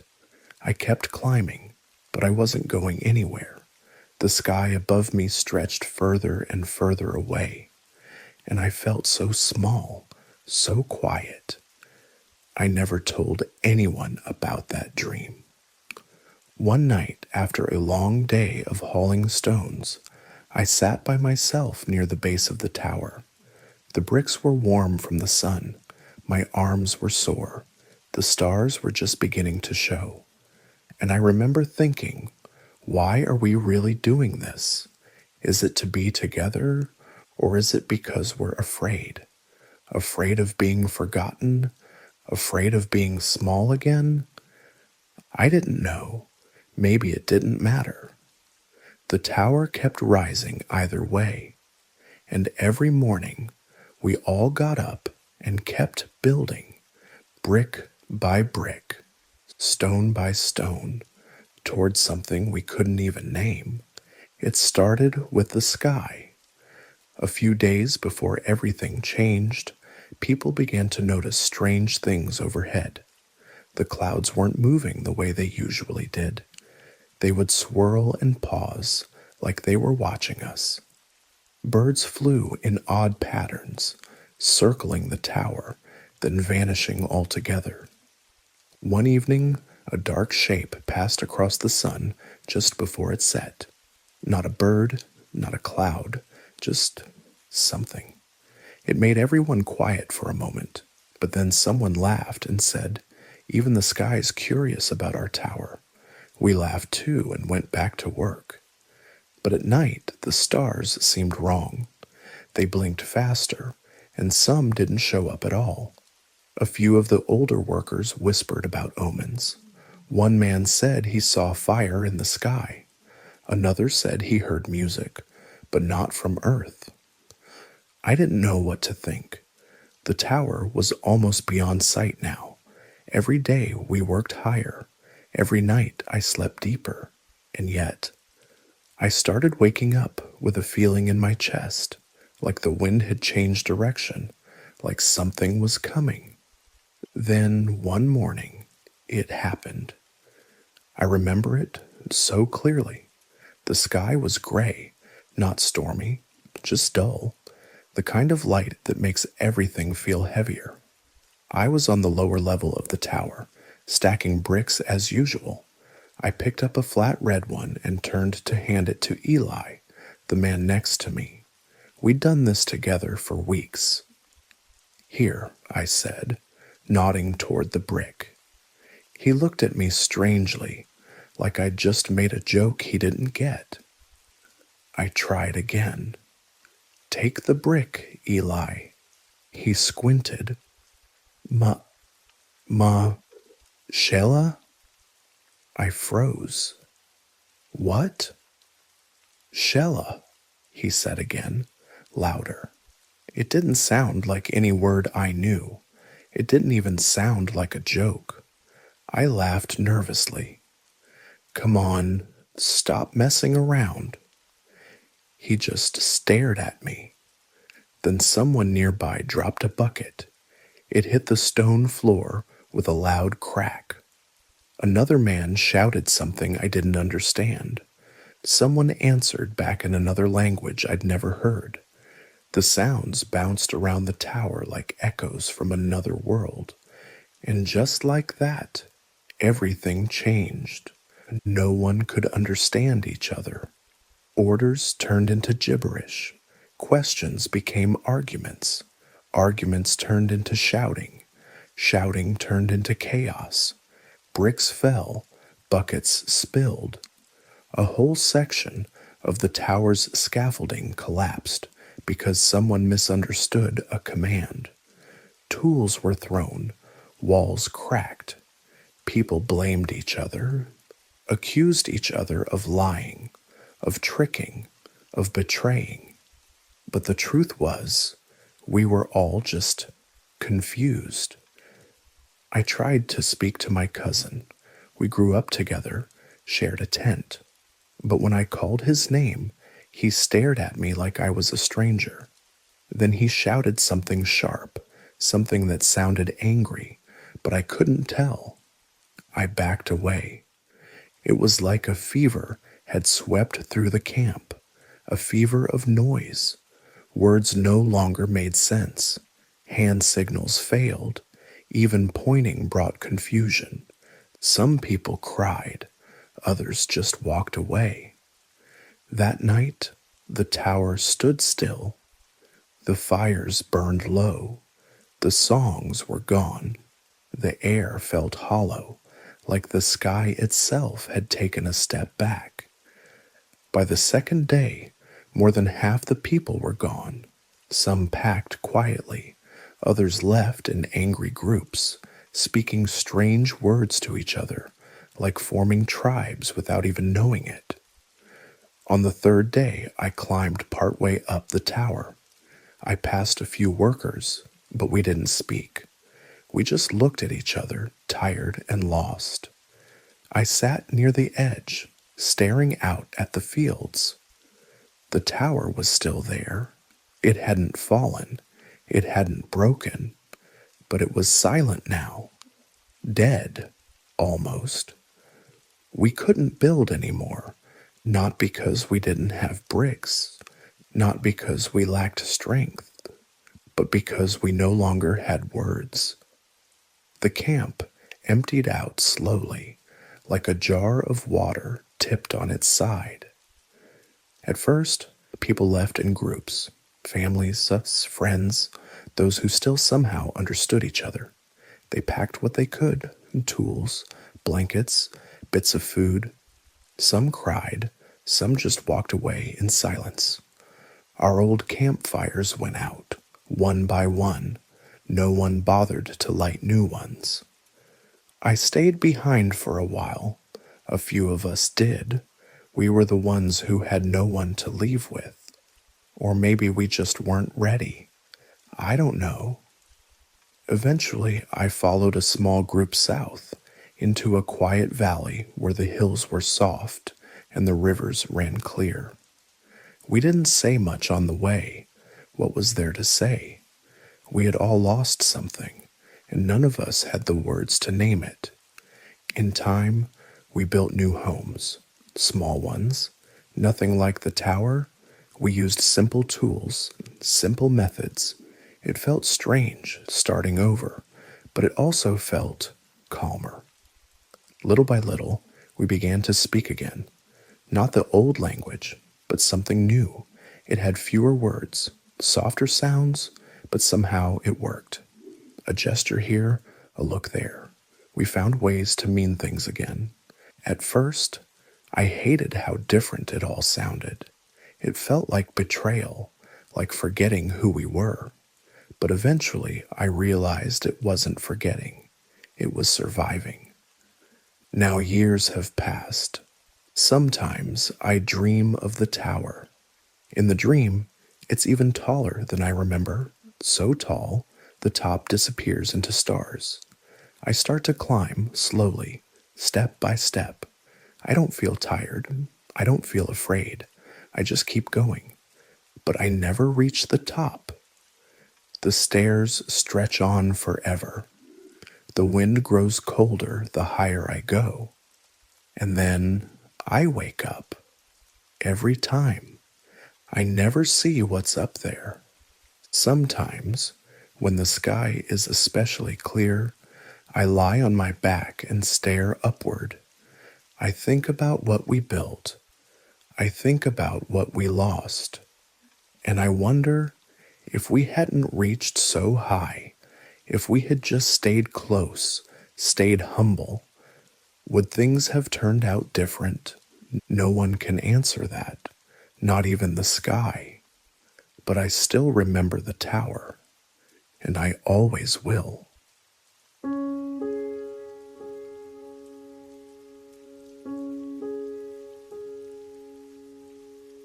It was a quiet night, the kind of stillness where you can hear your own breath, feel your heartbeat. I was lying on the roof of my father's house in Ur, staring at the sky. The stars blinked like they were keeping secrets. And then, without sound or thunder, without wind or fire, I heard him.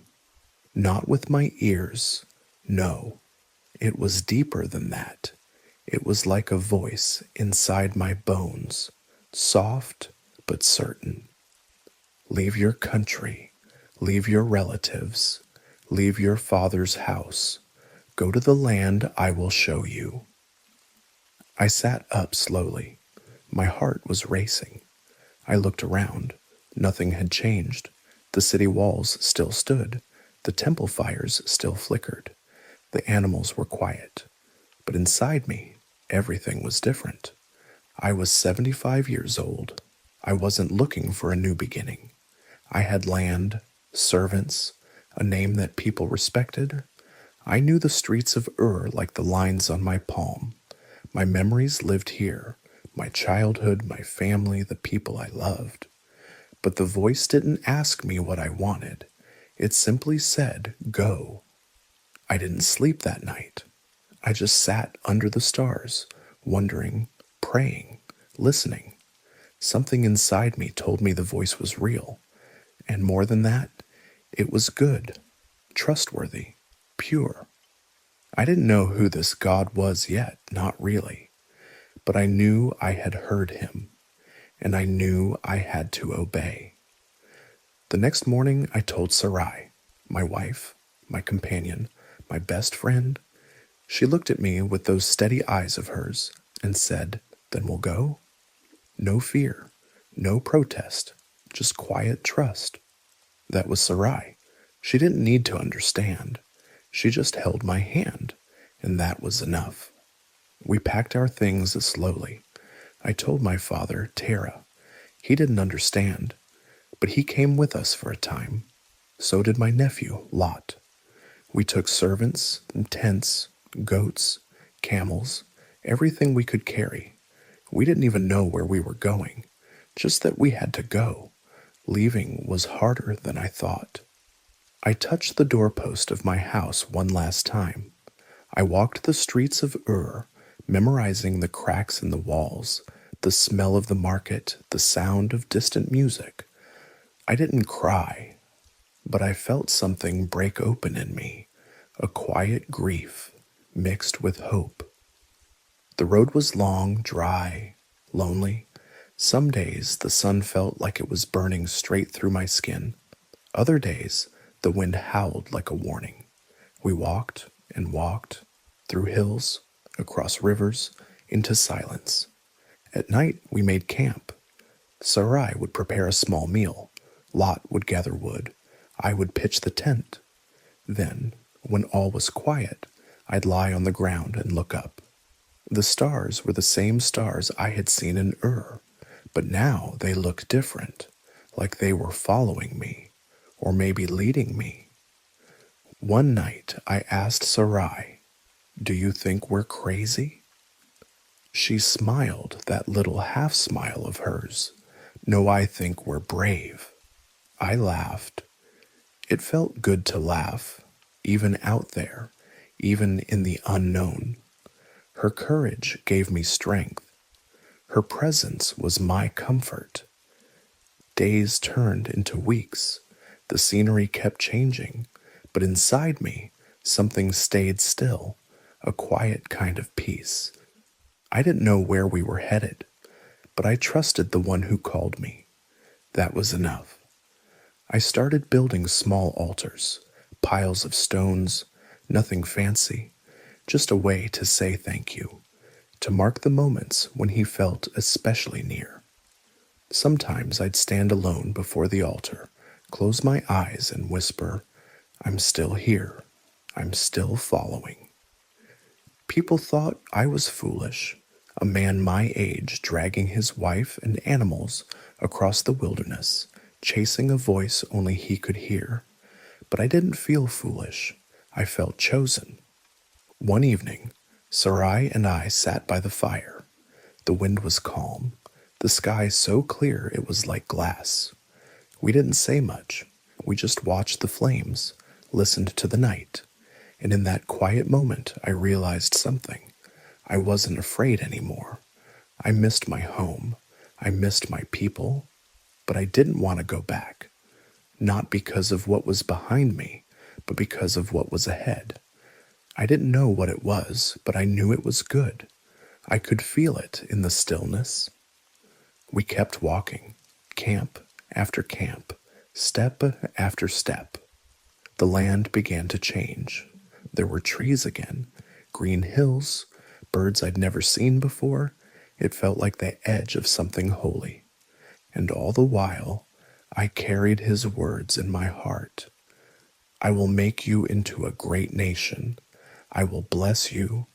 I will make your name great. And through you, all the families of the earth will be blessed." I didn't know how that could happen. I had no children. I was just a wanderer in tents. But the words stuck to my soul like honey, sweet, strong, unshakable. That night I lay beside Sarai, under the open sky, her breathing slow and steady, the stars above us burning quietly, and I whispered again, "I'm still here. I'm still following." We finally arrived in Canaan. The air smelled different, fresh, like it had never been breathed before. The land stretched out in waves of green and gold, hills rolling like gentle shoulders, trees standing quiet like they were listening. Everything felt wide open, free, strange, but full of promise. I walked slowly at first, letting my feet sink into this new soil. I didn't know exactly where we were supposed to stop, but when we reached the great tree of Moreh, something inside me said, "This is it." That night, as the fire crackled and the stars returned to their places above me, I built an altar. Just stones, stacked by hand, nothing impressive.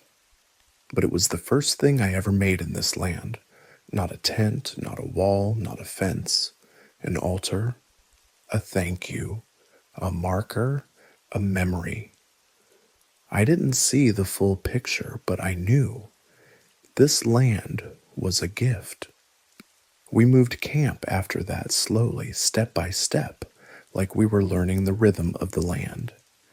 Every place we stopped, I built another altar, each one a whisper to the God who had led us this far, each one a reminder that I was still listening. But then, things changed. The grass grew thin, the ground cracked under our feet, streams dried up, the animals grew restless. We waited for rain, but none came. Day after day, the heat pressed down harder. Our food stores grew smaller. The goats grew weak. Sarai's face grew pale. I prayed. I waited. I watched the sky. And then I made a decision, not because of faith, but because of fear. I turned us south toward Egypt. I know now that wasn't where he wanted us to go.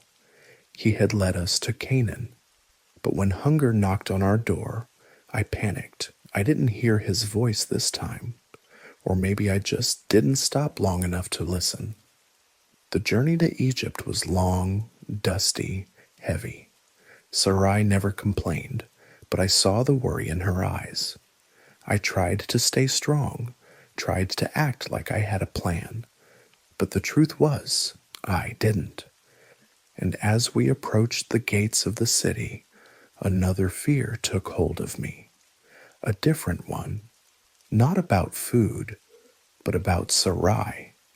She was beautiful.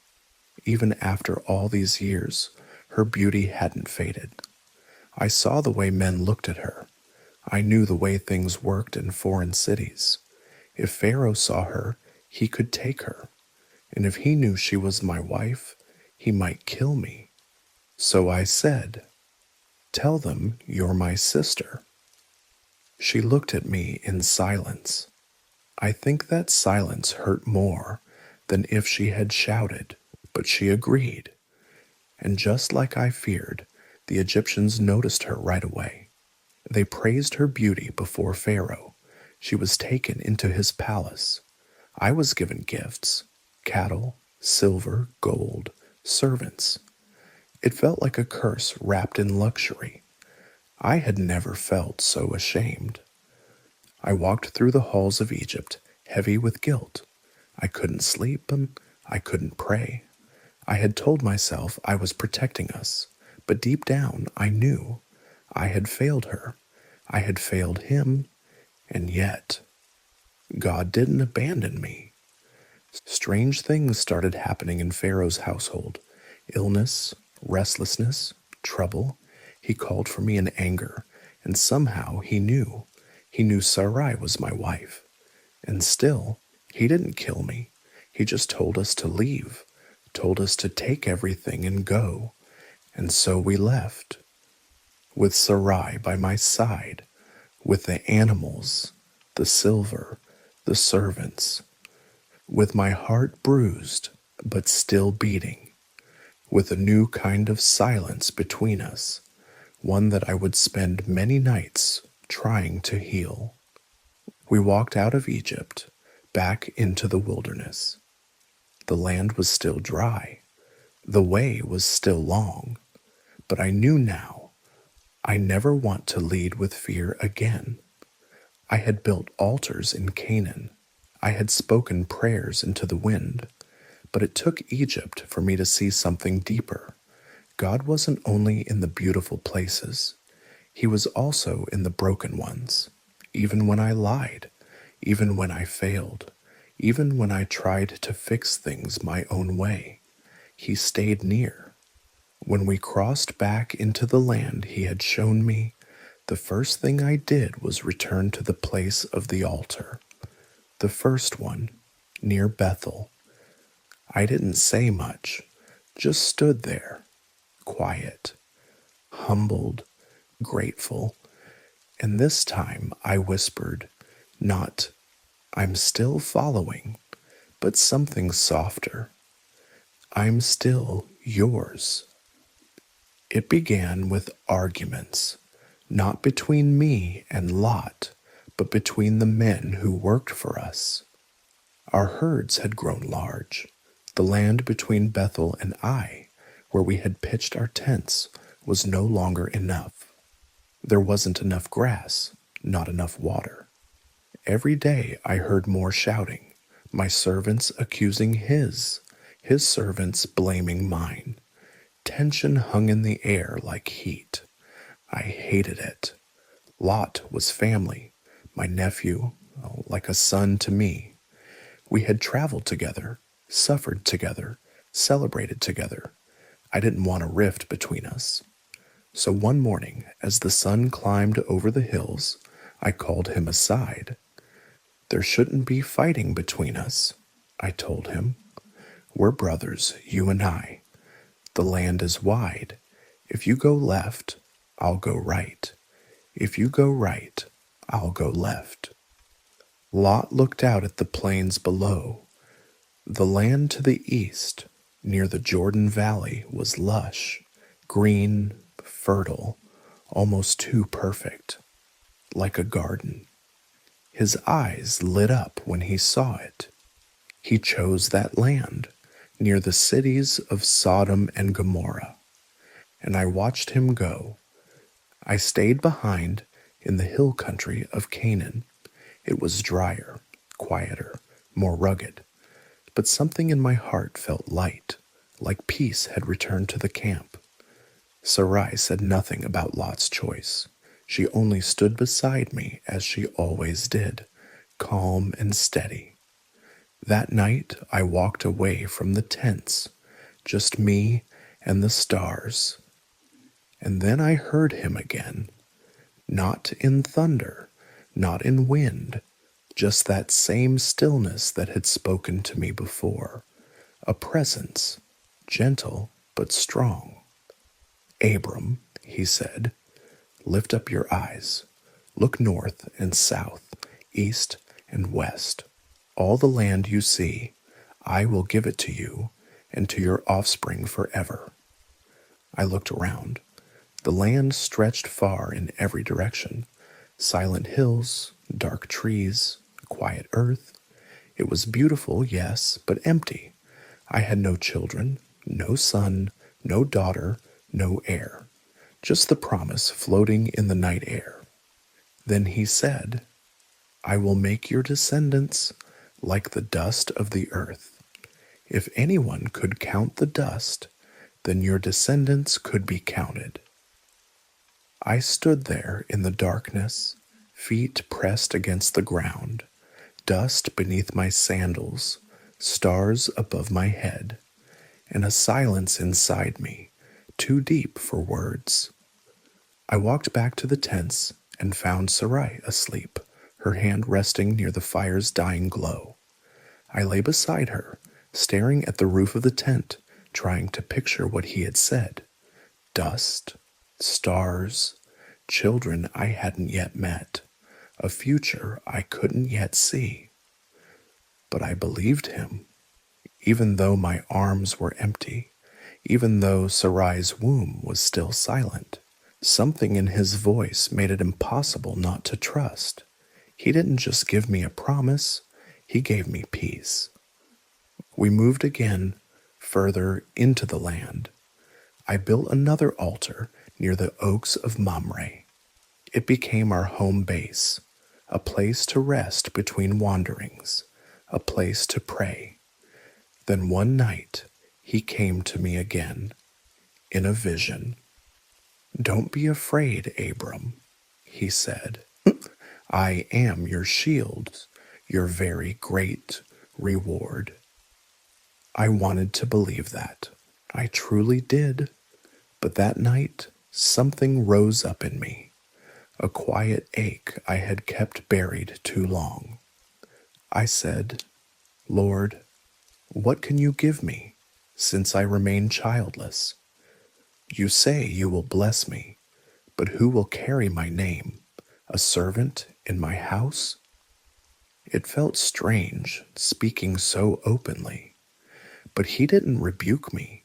He simply brought me outside. Look up at the sky, he said. I did. The stars were everywhere, countless, shimmering, whispering. Count them if you can, he said. So shall your descendants be. And I stood there, mouth slightly open, heart strangely full. I couldn't count them, but I believed. That moment became part of me. I didn't understand how it would happen or when, but I chose to believe that the God who spoke stars into the sky could also speak life into our future. Then something even deeper happened. He told me to prepare a sacrifice, not for him, but with him. I took a heifer, a goat, a ram, each 3 years old, and also a dove and a young pigeon. I cut the larger animals in two, placing the halves opposite each other, as was the ancient custom. The birds I left whole. I waited. Hours passed. The sun dipped low. Buzzards came down, and I drove them away. Darkness gathered like a cloak. And then something holy fell. A thick, terrifying darkness. Not evil, but heavy. Sacred. I felt my knees buckle. My breath slowed. And into that darkness, he spoke again. He told me my descendants would be strangers in a land not their own, oppressed for 400 years. But afterward, they would come out with great possessions. He said I would die in peace at a good old age. I trembled. Then I saw it. A smoking firepot, a blazing torch. They passed between the pieces of the sacrifice, walking the path I should have walked, as if God himself were saying, if I break my promise, let me be broken. That night, under that terrifying darkness and brilliant light, he made a covenant with me. Not just a promise, a binding vow. And in the silence that followed, I knew I wasn't alone. I had never been. He had chosen me, spoken to me, walked with me. And now he had made it official with fire and smoke, dust and stars. The days turned into years. The years turned into silence. We waited and waited. Each morning I opened my eyes to an empty tent. Each night I listened to Sarai's soft breathing and the quiet absence of a child's cry. At first we told ourselves, it just isn't time yet. But after enough years, it began to sound like a lie we whispered to keep hope from slipping away. I was growing old, Sarai even older. We counted the lines on each other's faces more often than we counted the stars. She tried to smile, tried to believe, but I saw it in her eyes. She was tired, tired of waiting, tired of hoping, tired of holding her breath every time her body felt different, only to be disappointed again and again. One day, Sarai came to me with an idea. Her voice was calm, too calm. You know what the Lord said, she told me, but maybe he meant for it to happen a different way. Maybe it's not through me. Maybe it's through her. She gestured toward Hagar, her Egyptian servant, young, quiet, strong. I want you to sleep with her, Sarai said. Maybe I can build a family through her. I didn't answer right away. I should have waited longer. I should have prayed. But her voice sounded so tired, her eyes so resigned, and the waiting had been so hard, so I agreed. That night, Hagar came into my tent. She didn't say much. I didn't either. We just did what Sarai had suggested, and soon she's with child. At first, it seemed like a solution. We smiled again, made plans again, spoke of the future again. But the peace was short-lived. Hagar's gaze began to shift, no longer submissive, no longer quiet. She looked at Sarai differently now, with a tilt of pride, a sliver of superiority, a knowing smirk. And Sarai, her pain boiled into bitterness. She looks down on me now, she said one evening. I gave her into your arms, and now she mocks me. I tried to reason, tried to reassure, but the words fell flat. Sarai began treating Hagar harshly. Hagar ran away. It all unraveled so quickly. What had seemed like a solution turned into sorrow. What we thought was helping God turned out to be resisting him. Hagar returned eventually, changed, quieter, and when the child was born, we named him Ishmael. God hears. Because even in our mess, God had heard the cry of the brokenhearted. I loved my son. He was mine, my blood, my flesh.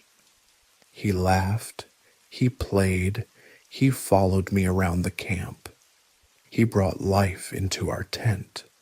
But something in me knew this wasn't the promised one. This wasn't the way. Still, I tried to believe that maybe, just maybe, this was enough. Then came that day. I was 99 years old. I stood outside the tent, as I had done so many mornings before, when I felt his presence again, thick, warm, undeniable. He spoke, not in a whisper this time, but in a voice that felt like thunder wrapped in tenderness. I am God Almighty. Walk before me and be blameless.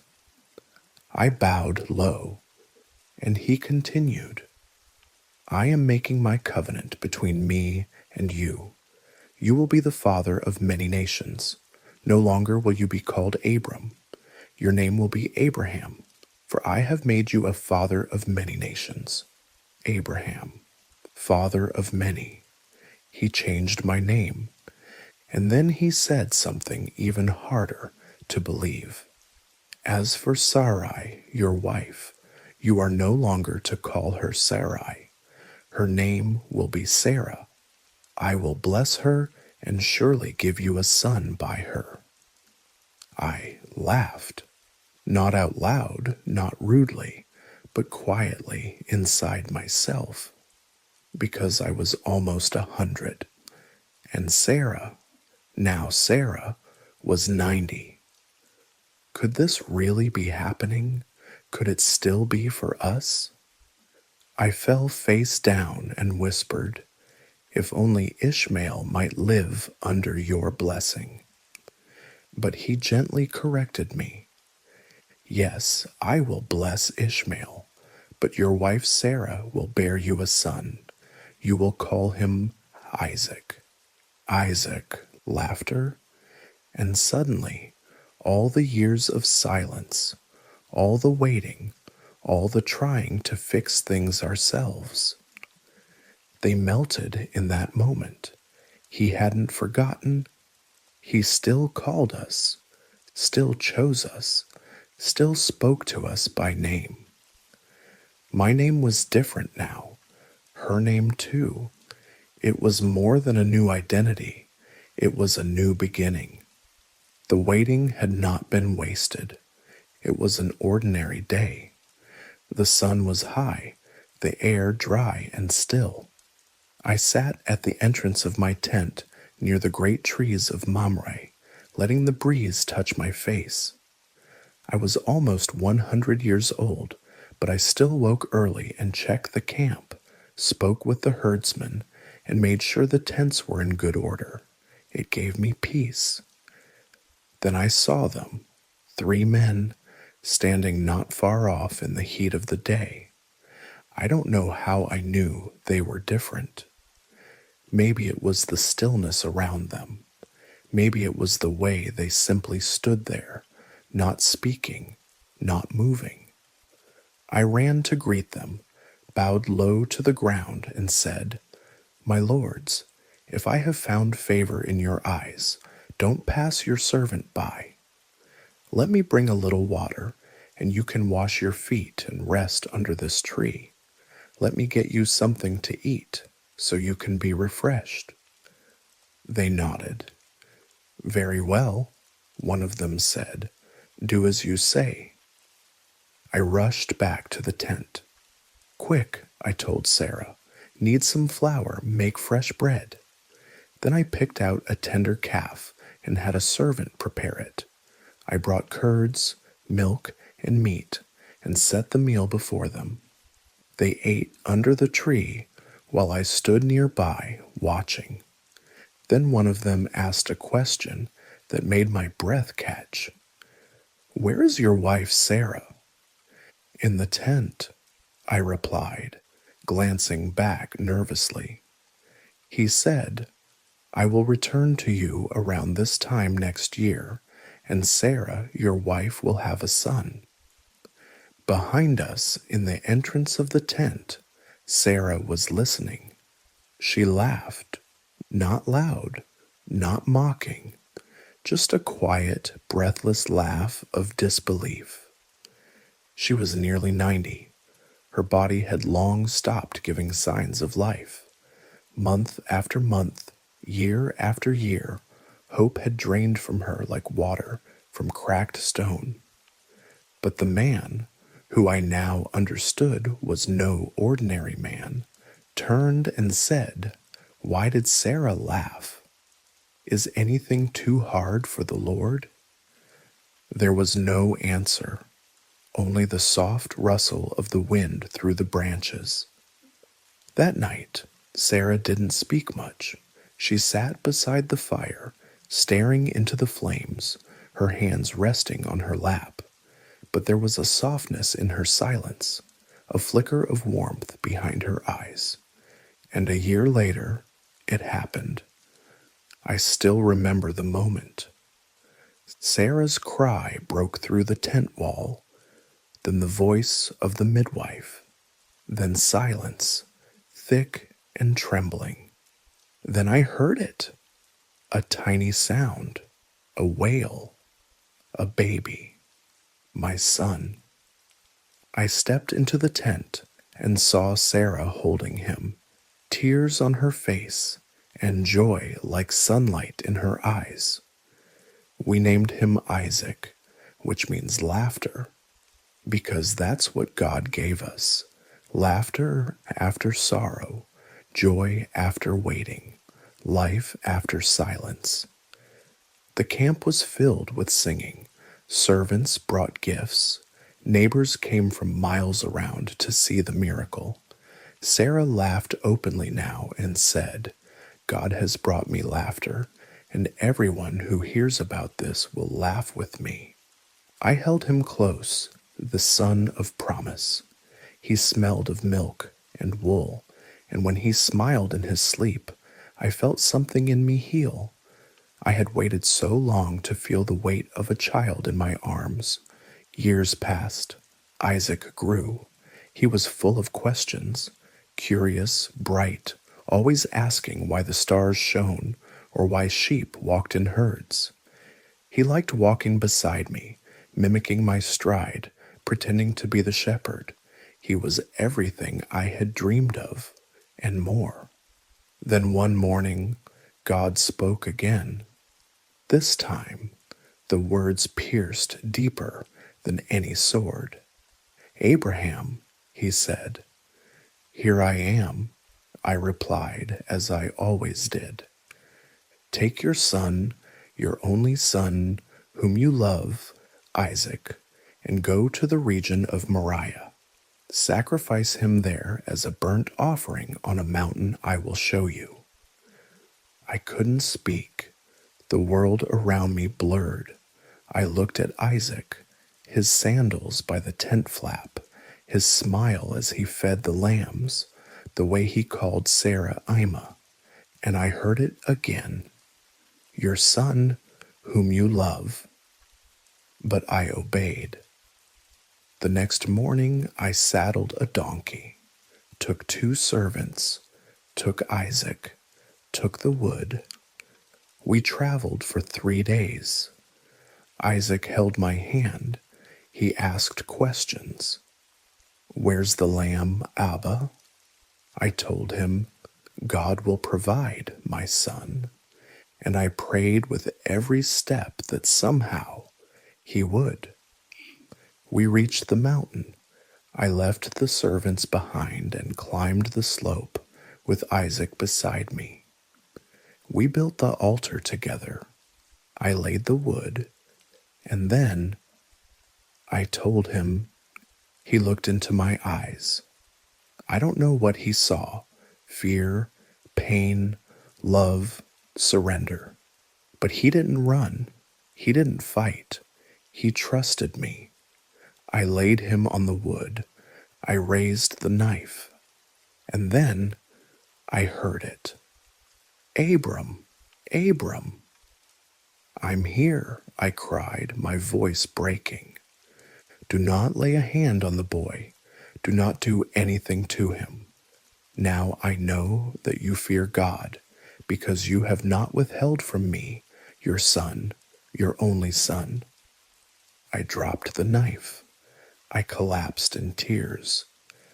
Then I saw it, a ram caught in the thicket by its horns.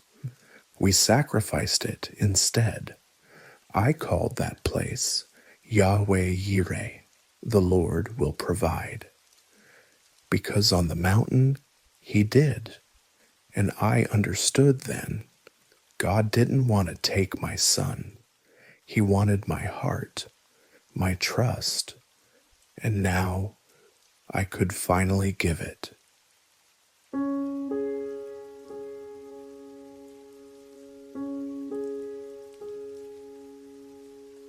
My name is Jacob. My father is Isaac. My grandfather was Abraham, the one who followed God into a land no one knew. I had a twin brother, Esau. He came out first, red and covered with hair like a little cloak. I came out right after, holding his heel. That's how I got my name, Jacob, the one who grabs. From the moment we were born, it felt like I was chasing him. Esau grew fast, strong, loud, fearless. He spent his days in the fields hunting and came home with blood on his hands and stories in his mouth. My father loved him, said he was a man's man. He said he reminded him of himself. I was different. I liked quiet places, smooth thoughts. I stayed in the tents, listening to the women talk, learning how to cook, how to wait. My mother, Rebecca, understood me. She saw what others didn't. Still, I was always second. Esau came first. He got the attention, the honor, the birthright. People smiled when they saw him. They nodded when he spoke. I was there too, always just a little behind. I didn't fight with my fists, but I thought a lot. I paid attention. I waited. One day, Esau came in from the fields, looking like he was about to fall over. He threw his bow on the ground and dropped to his knees, eyes fixed on the stew I was making. "I'm starving," he said. "Give me some of that red stuff." It was lentil stew, hot, thick, spiced, just right. The smell filled the tent. "You want some?" I asked. "I'm dying here." "Come on, give me some." "You can have it," I said, but trade me your birthright." He laughed. "What good is a birthright if I die of hunger?" "Swear it," I said, "right now." And he did, just like that. He gave up his place as the firstborn for a bowl of stew. I handed it to him and watched him eat like nothing had happened. But something had. From that day on, the birthright was mine. Time passed. Our father grew old. His eyes went dim. He knew his days were numbered, so one morning he called Esau into his tent. "Go hunt for me," he said. "Make me a meal I love. Then I'll give you my blessing before I die." The blessing, the one thing greater than the birthright. Once spoken, it couldn't be taken back. It was like handing over the future itself. My mother overheard them. As soon as Esau left with his bow, she came to find me. "You have to go in his place," she whispered. "Bring me 2 young goats. I'll make the food your father loves. You'll take it to him, and he'll bless you instead." "But he'll know," I said. "Esau is hairy. I'm smooth." "I'll take the blame if anything goes wrong," she said. "Just do what I say." So I did. I brought her the goats. She cooked the meat just the way my father liked. Then she dressed me in Esau's clothes, wrapped goatskins around my hands and neck, and handed me the plate. My heart was pounding as I stepped into the tent. I tried to lower my voice. "My father," I said. "Who are you?" "My son." "I'm Esau," I said. "Your firstborn." He sounded uncertain. "How did you hunt so quickly?" "God gave me success," I said. "Come closer," he said. I moved in. He touched my hands. "The voice is Jacob's," he said, "but the hands are Esau's." He ate the food. He drank the wine. Then he leaned over me and placed his hand on my head. His voice was tired but strong. "May God give you the dew of heaven and the richness of the earth. May nations serve you. May your brothers bow to you. Those who curse you will be cursed. Those who bless you will be blessed." I stood still, holding my breath, and just like that, it was done. I left the tent quietly, trying not to shake. I thought I had made it. I thought the struggle was over. Then Esau came home. He made the meal, walked into the tent, and said, "Here I am, Father." My father froze. "Who are you?" "I'm Esau," he said, "your firstborn." Isaac trembled. "Then who was just here?" They both knew. Esau let out a cry I will never forget. It echoed across the camp like something wild had broken loose. "Bless me too, Father," he begged. "Is there nothing left for me?" "I've already given him everything," my father said.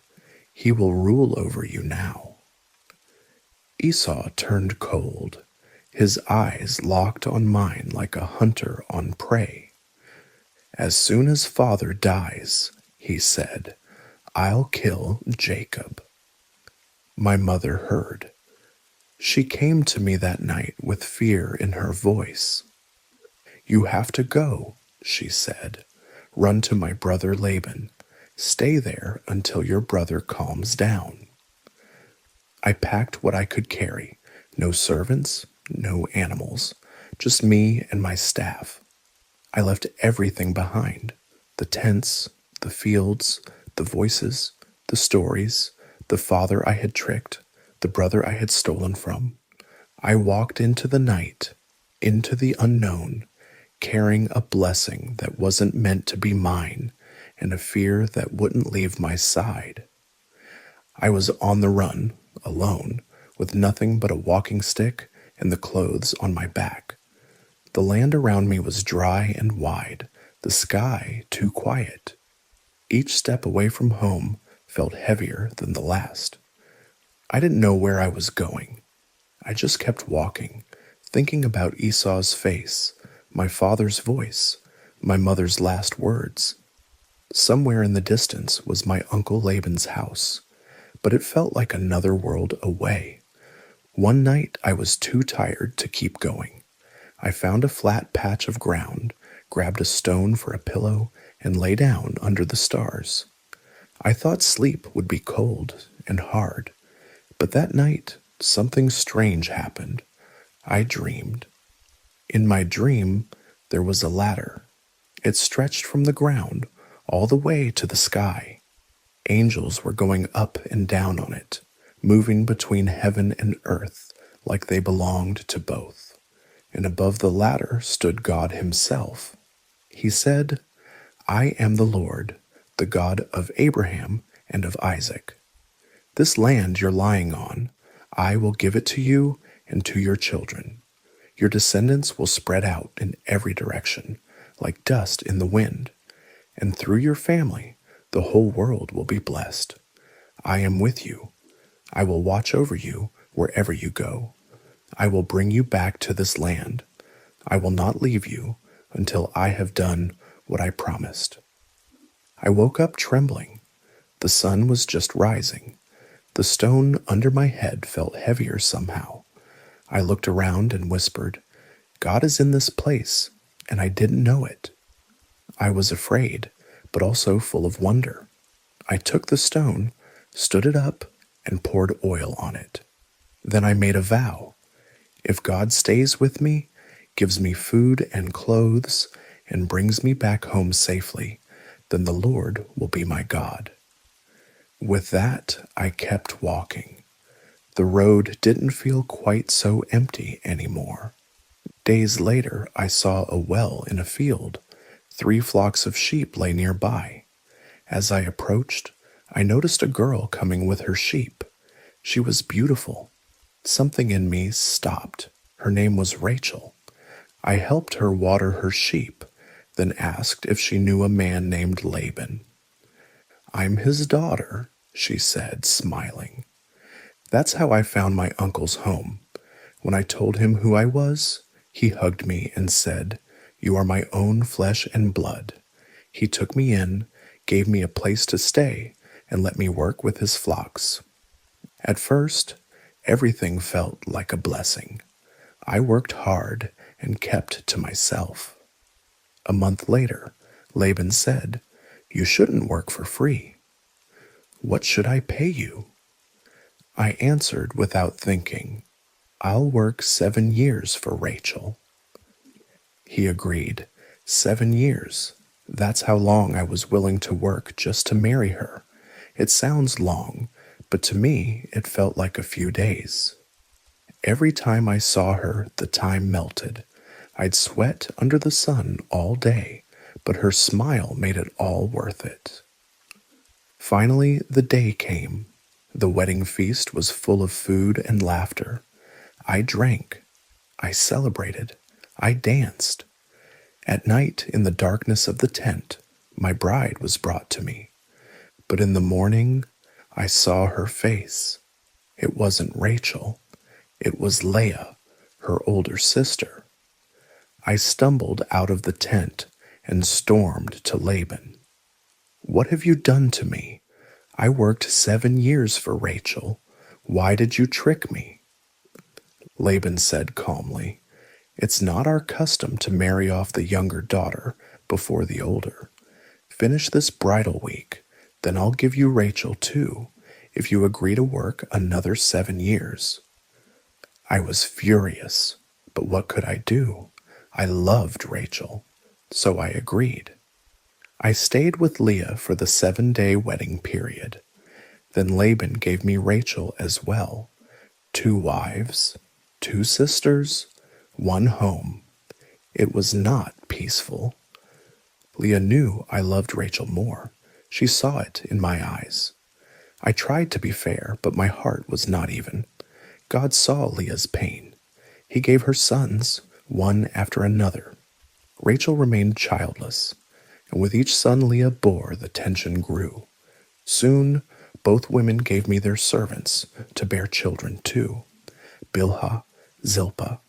More sons, more names, more tents filled with crying babies and jealous eyes. What started as love became something heavier. I still worked every day for Laban's flocks, but home was filled with noise, laughter, shouting, whispers, tears. 7 more years passed. I kept my promise. I had Rachel, but the cost was higher than I expected. 2 wives who competed for love, children who competed for attention, and me, caught in the middle, wondering what kind of man I was becoming.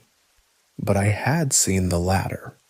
I had heard God's voice, and deep down, I believed He was still with me, even in the mess. The years kept passing, and so did the children. Leah gave me sons, one after another. She named them with hope in her voice, thinking each time I might finally love her more. Rachel, still childless at first, grew bitter. She begged me, "Give me children, or I'll die," I told her. "I'm not God." But to her that wasn't enough. So she gave me her servant, Bilhah. 2 sons came through her. Leah, not wanting to fall behind, gave me her own servant, Zilpah. More sons, more names, more reasons for jealousy. Every birth was followed by whispers, sharp glances, and silent nights. Eventually, Rachel had a son. She named him Joseph, and just like that, she became even more dear to me. The tent she slept in became the one I always drifted toward, and that didn't help anything. Our home was full of life, but rarely peace. Between the 4 women and all the children, it felt like a small, loud village. Someone was always angry, someone was always left out, and someone was always being born. I tried to lead. I tried to be fair. But the truth is, I was tired.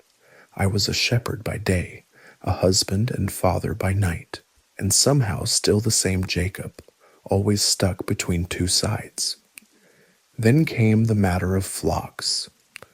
For years, I worked for Laban without complaint.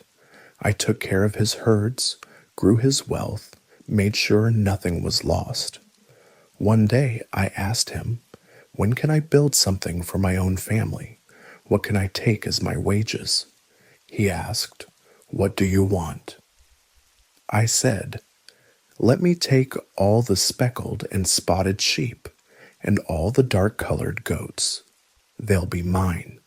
The pure ones can stay with you." It sounded fair. He agreed. But as always, Laban was tricky. That same day, he secretly removed all the speckled and spotted animals and gave them to his sons, sending them far away. He thought he'd outsmarted me, but I had a plan too. I placed peeled branches in the watering troughs, branches that were striped and spotted. I set them where the strong animals mated, and somehow God blessed it. The lambs that were born, strong, healthy, speckled, and mine. Soon my flocks were growing faster than his. My servants grew in number. My tents spread wider, and Laban's face grew colder. His sons whispered that I was stealing everything. Laban stopped smiling when he saw me. I could feel his eyes watching, his words sharpening. That's when God spoke again. "Go back to the land of your fathers," he said. "I'll be with you." So I called Rachel and Leah into the fields, away from the others. I told them everything, how their father had cheated me, how God had blessed me, how it was time to leave. They looked at each other, then nodded. Do whatever God has told you, they said. Our father sold us like property. He spent what you earned. We have nothing here. So we packed up, quietly, quickly, everything we owned, servants, children, flocks, we gathered it all. While Laban was away shearing his sheep, we slipped away like shadows. I didn't tell him. I couldn't. I knew he wouldn't let us go, not without a fight. For days we traveled. Then one morning word came. Laban was chasing us. He was only a day behind. That night I didn't sleep. I waited, listening to the wind, wondering if I had made a terrible mistake. But then God appeared to Laban in a dream and said, Don't say anything good or bad to Jacob. When he finally caught up to us, he was angry but careful. We argued. He searched my tents, thinking I had stolen his household gods. I hadn't, but Rachel had taken them and hidden them in a camel's saddle. Laban didn't find them. In the end, we made a covenant, a pile of stones as a witness. He would not come past that line to harm me. I promised the same. He kissed his daughters and grandchildren, then left. I watched him disappear into the hills, and for the first time in years, I breathed deeply. But peace didn't last. News came that Esau was coming, and not alone. 400 men were with him. I froze. After all these years, had he not forgotten? Had he come for revenge? I began dividing my people into groups, flocks, herds, children, wives. I told the servants to go ahead in waves, each group carrying gifts, goats, sheep, camels, cows, donkeys. When Esau sees you, tell him, These belong to your servant Jacob. He's coming behind us. Maybe, I thought, if I send enough gifts, if I bow enough times, if I call him Lord instead of brother, he'll forgive me. That night I couldn't sleep. I got up, took my wives and children across the stream, and sent them ahead. I stayed behind, alone. The stars were out, the wind was still, and I sat by the river, heart pounding, waiting for morning and for whatever would come with it. The night before I met Esau, I stayed behind alone. I couldn't sleep. My thoughts were heavy, my body restless. I had crossed so many miles, escaped so many dangers, and now I was about to face the one person I had feared for most of my life. Then, out of the silence, a man appeared. I didn't know who he was. He didn't speak. He just came at me, and we wrestled. No weapons, no words, just hands and breath and dust. The struggle went on all night. He was strong. Every time I thought I had him, he pushed back harder. My arms ached, my legs trembled, but I wouldn't let go. I couldn't. It wasn't just a man. It felt like something more, like I was wrestling my past, my fear, even God himself. As dawn broke, he touched my hip, and pain shot through me.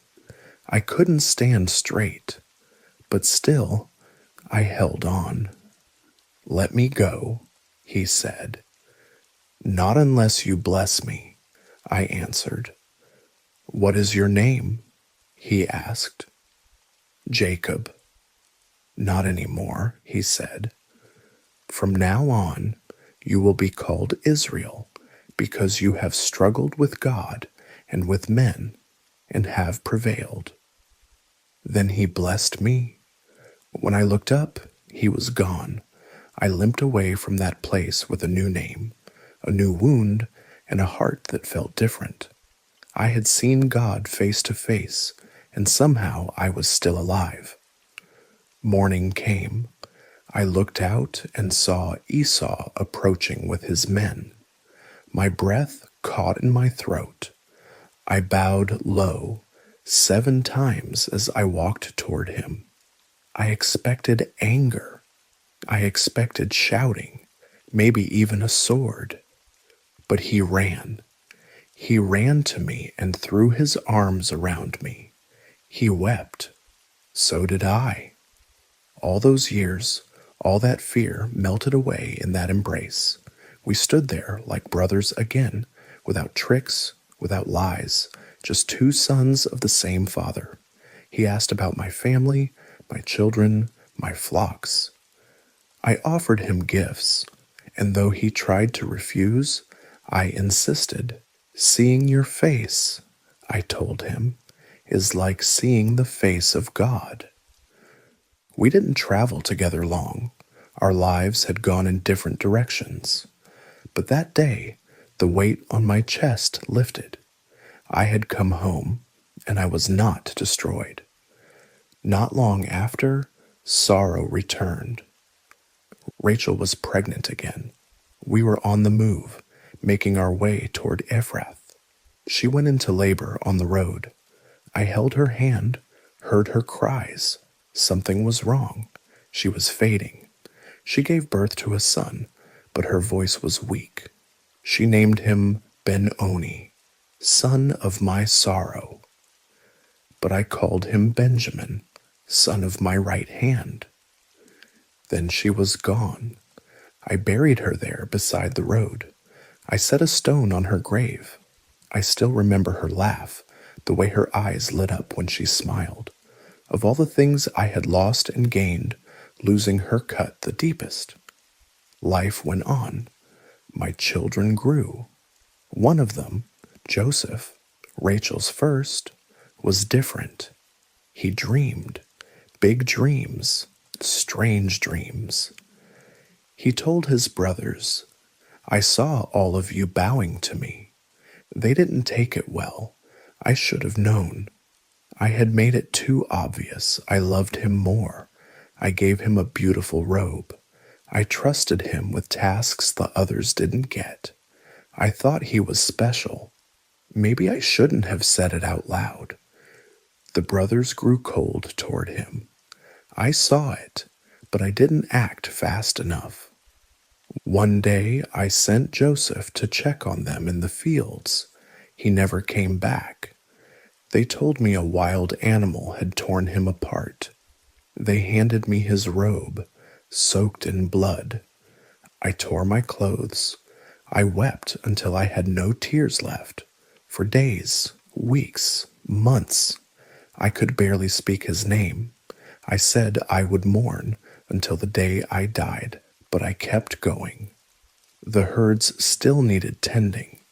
The tents still needed mending. Sons kept growing.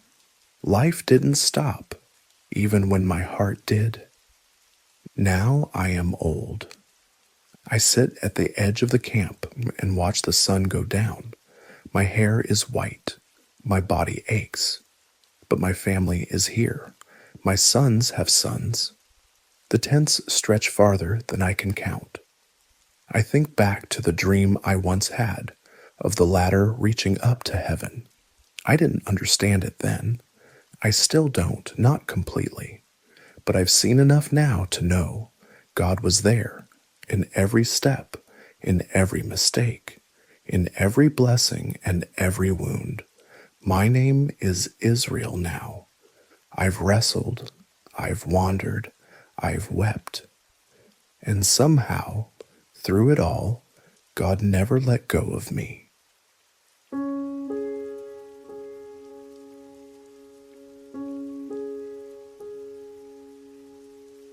Hi, my name is Joseph.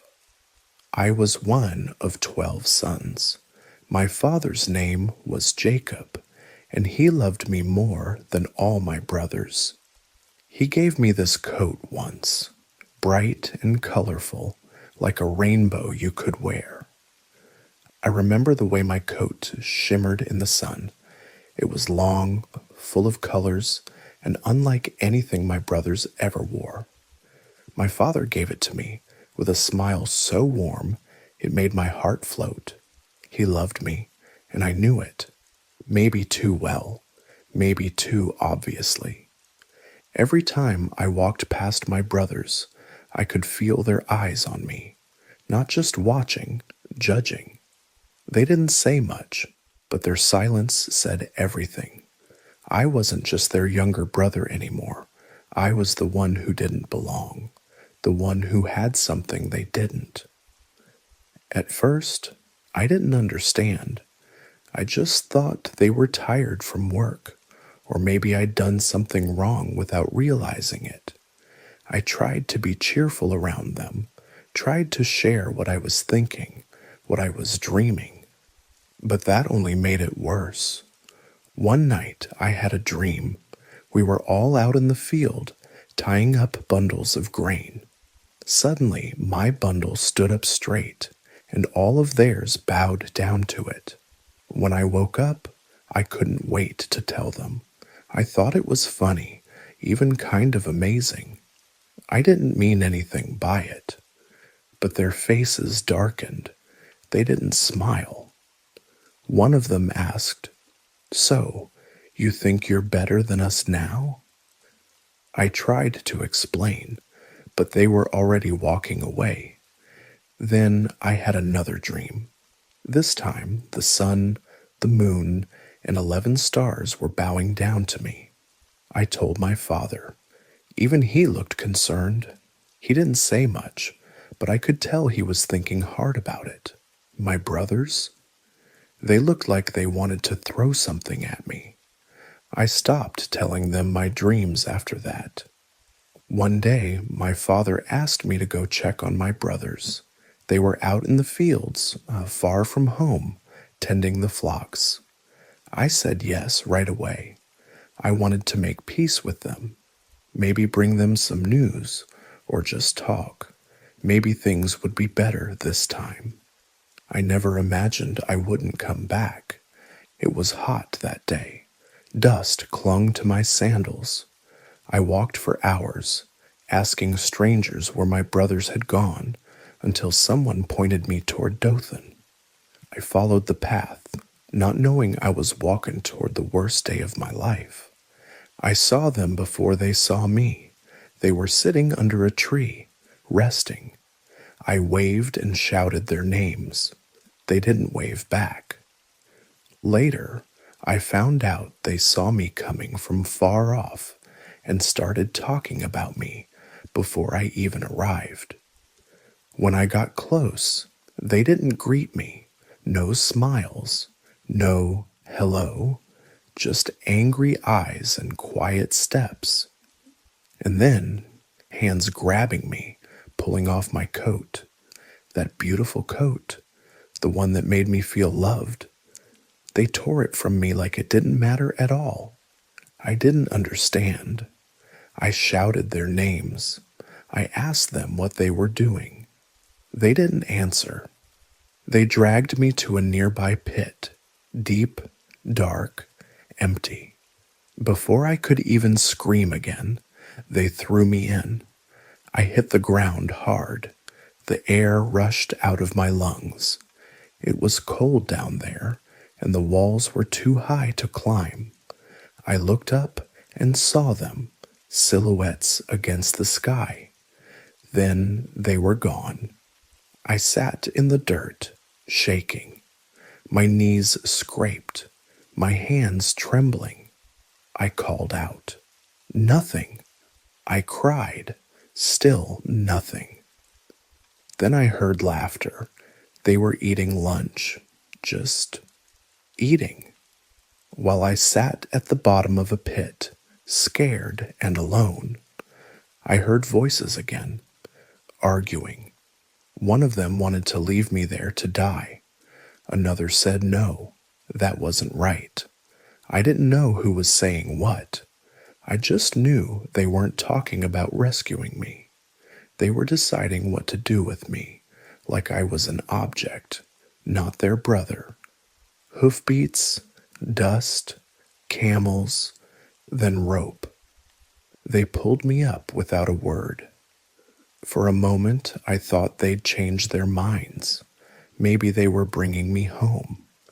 But I saw the strangers, men with dark eyes and foreign clothes, traders, merchants.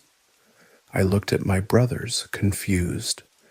Then I felt my hands tied. No one said goodbye. No one looked me in the eye. They sold me for 20 pieces of silver. I rode with the traders, arms tied, legs sore, my face still wet from crying. My coat was gone. My family was gone. I looked back, hoping to see someone chasing after us. No one came. The road to Egypt was long. The sun burned my neck. The camels walked slowly, each step a reminder that I wasn't free anymore. Every bump in the road hurt. I thought about home, about my father. Was he waiting for me at dinner? Was he wondering why I was late? I wanted to scream, but I stayed quiet. There was no one left to hear me. The journey to Egypt felt endless. Dust in my eyes, rope on my wrists, strangers all around. When we finally arrived, they sold me again, this time to a man named Potiphar.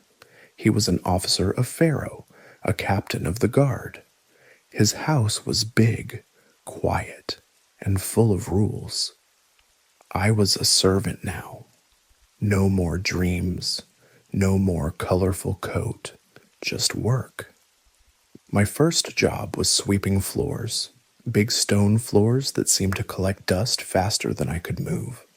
Then carrying water, heavy jars twice as big as my arms. Then washing clothes, rubbing fabric until my fingers were raw. I wasn't good at everything, but I worked hard. I didn't complain. I remembered who I was, even if no one else did. Time passed. Potiphar started to notice. He saw that I finished tasks before others, that I didn't argue, that I tried to do things right the first time. One day he asked me to bring him something. Then he asked me to help with records, then with managing the kitchen, then the whole house. Before I realized it, I was in charge of everything he owned. He trusted me. He gave me the keys, the lists, the decisions. He only worried about his food. Everything else was in my hands. It felt strange, being a slave, and yet so trusted. I stayed humble. I remembered where I came from. I thanked God quietly each morning, even if no one was listening. But then something happened, something I never saw coming. Potiphar's wife started noticing me too, but not the way her husband did. She watched me when I walked by. She started calling me closer. Her voice too sweet, her words too strange. One day, she asked me to lie with her. I froze. My heart beat faster. I said no. I told her, "Your husband trusts me. I can't betray him. I can't do this against God." But she didn't stop. Day after day, she tried again. I avoided her. I kept to my work. I didn't meet her eyes. Then came the worst day of all. No one else was in the house. She grabbed me by my cloak, her voice firm now, demanding. I ran. I didn't even think. I pulled away so fast my cloak tore off in her hands. I ran outside, heart pounding, hands shaking. She screamed. Servants came running. Guards followed. She held my cloak and pointed at me, her face full of lies. They didn't ask questions. Potiphar was furious. I couldn't blame him. His wife showed him the cloak. She told him a story that wasn't true. He didn't look at me. He just sent me to prison. Cold walls, iron bars, no light, no color, just silence. That's where I lived now. At first, I lay on the floor and stared at the ceiling. My back hurt. My throat stayed dry. I didn't speak much. I wondered if I'd stay there forever, if my name would ever be cleared. But I still worked. Even in the prison, I swept. I cleaned. I helped other prisoners with small things. And slowly, the guard began to trust me. I guess they saw something in me too. They gave me small responsibilities, then more. Soon, I was managing things inside the prison, just like I had in Potiphar's house. Then one day, 2 new men arrived. They weren't normal prisoners. One had been Pharaoh's cupbearer, the other, his baker. They looked nervous, like they weren't used to being locked up. I checked on them often. One morning, I found them both looking troubled. "What's wrong?" I asked. They looked up, surprised. "We both had dreams," one of them said, "but there's no one here to interpret them." I told them gently, "Interpretations belong to God, but tell me your dreams. I'll listen." The cupbearer went first. He said, "In my dream, there was a vine with 3 branches. It budded, blossomed, and clusters of grapes grew. I took the grapes and squeezed them into Pharaoh's cup and placed it in his hand. I nodded slowly. In 3 days, Pharaoh will lift you up and restore you to your position. You'll serve him again." His face lit up. I added softly, "When you're free, please remember me. Mention me to Pharaoh. I don't belong here." Then the baker spoke. He said, "In my dream, I had 3 baskets of bread on my head. The top basket had all kinds of baked goods for Pharaoh, but birds were eating from it." I paused. My heart sank. I didn't want to tell him the truth, but I had to. "In 3 days, Pharaoh will lift off your head and hang you. The birds will eat your flesh." He turned pale. 3 days later, it happened just like I said. The cupbearer was restored. The baker was executed. As the cupbearer walked out of prison, I stood near the bars and whispered, "Don't forget me." But he did. Days passed, then weeks, then months. I kept waiting for footsteps, for a door to open, for someone to call my name. Nothing came. I swept the same floors, ate the same bread, slept on the same cold ground. 2 full years went by, but I didn't stop trusting. Not completely, not even when everything seemed silent. I was lying on the prison floor, half asleep, when I heard footsteps, fast ones, then keys jingling, then the door swinging open. "Joseph," someone said, a little out of breath, "Pharaoh wants to see you." I sat up too quickly and hit my head on the wall. "Pharaoh?" I repeated, thinking I misheard. The guard didn't smile. "Get up, now." They didn't give me time to think. One man handed me clean clothes. Another brought a razor and a bowl of water. I looked in the water's reflection. My beard had grown wild. My hair was messy. My face looked tired, older. But my eyes still had hope. I shaved in silence, my hands shaking just a little. I didn't know what this was. A chance? A trap? A joke? I followed them through hallways I'd never seen, upstairs I didn't know existed. Light started to pour in. The walls changed from stone to polished marble, and then I was outside. Then I was in the palace. Then I was standing before Pharaoh. He didn't speak at first, just stared. He looked powerful, like someone used to being obeyed. His clothes shimmered. His ring caught the light when he raised his hand. "I've had a dream," he said. "No one can explain it, but I heard you can." I looked around. Everyone else was watching me, waiting, expecting. I took a slow breath. "I can't," I said quietly, "but God can. If He chooses, He'll give Pharaoh an answer." Pharaoh didn't look angry. That was a good sign. He began telling me the dream. "I was standing by the Nile," he said, "and out of the river came 7 cows, healthy, fat, beautiful. They grazed in the reeds. Then 7 other cows came up, thin, ugly, sickly.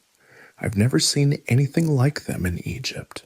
And the thin cows ate the fat ones, but they stayed just as thin afterward. Then I woke up." He paused, then continued. "Then I fell asleep again and dreamed about 7 ears of grain, full, healthy, growing on a single stalk. After them came 7 more, thin, scorched by the east wind, and the thin ones swallowed the full ones. I told this to my magicians. They had no answer. I stood there quietly for a moment. Then I spoke. Pharaoh's dreams are one and the same. God is showing you what he is about to do." Pharaoh leaned forward. "The 7 healthy cows are 7 good years. The 7 full heads of grain, also 7 good years. There will be abundance in Egypt, but then," I looked him in the eyes, "then 7 years of famine will come, severe, crushing, so bad the good years will be forgotten."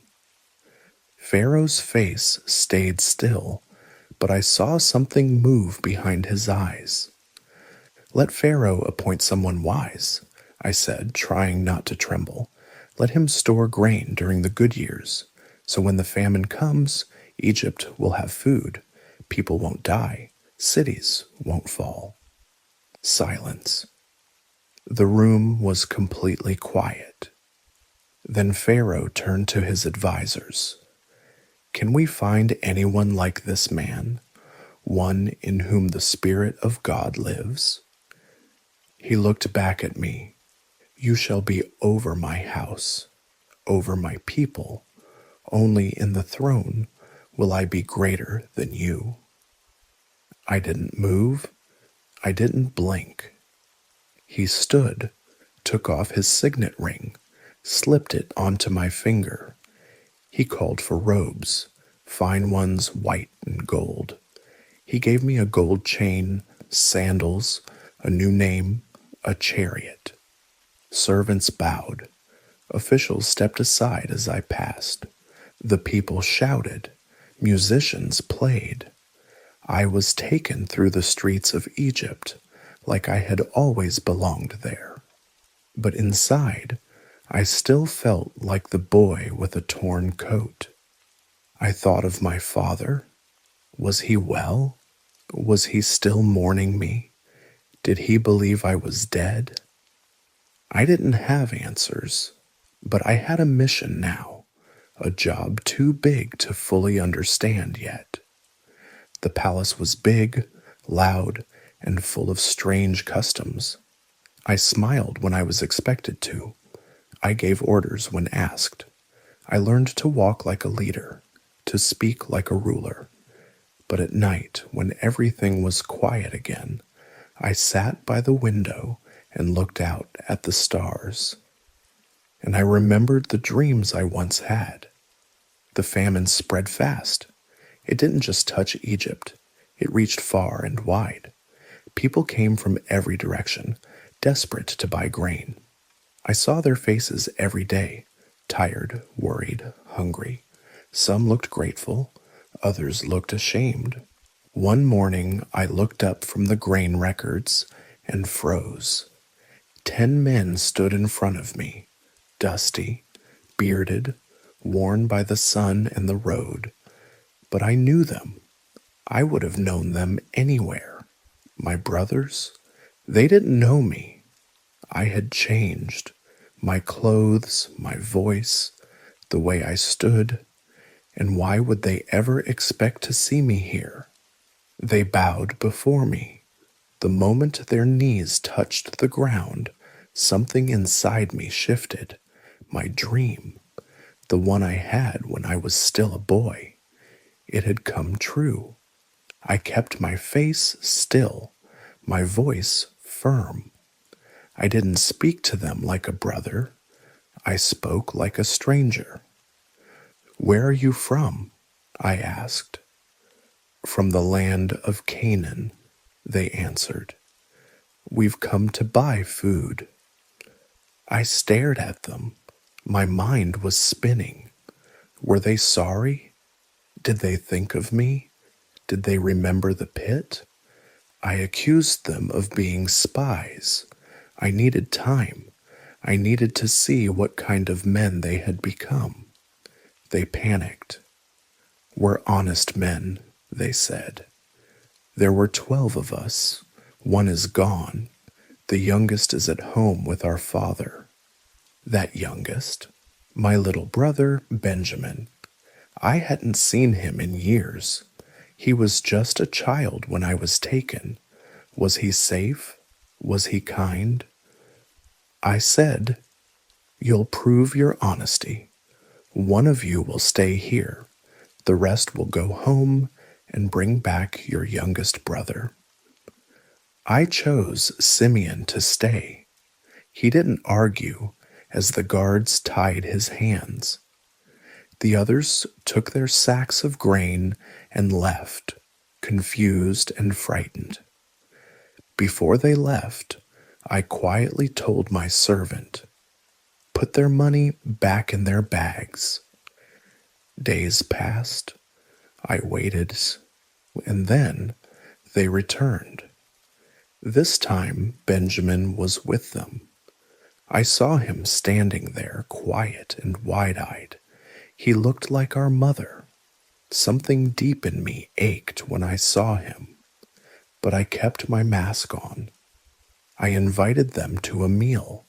I seated them by age. They looked at one another, surprised.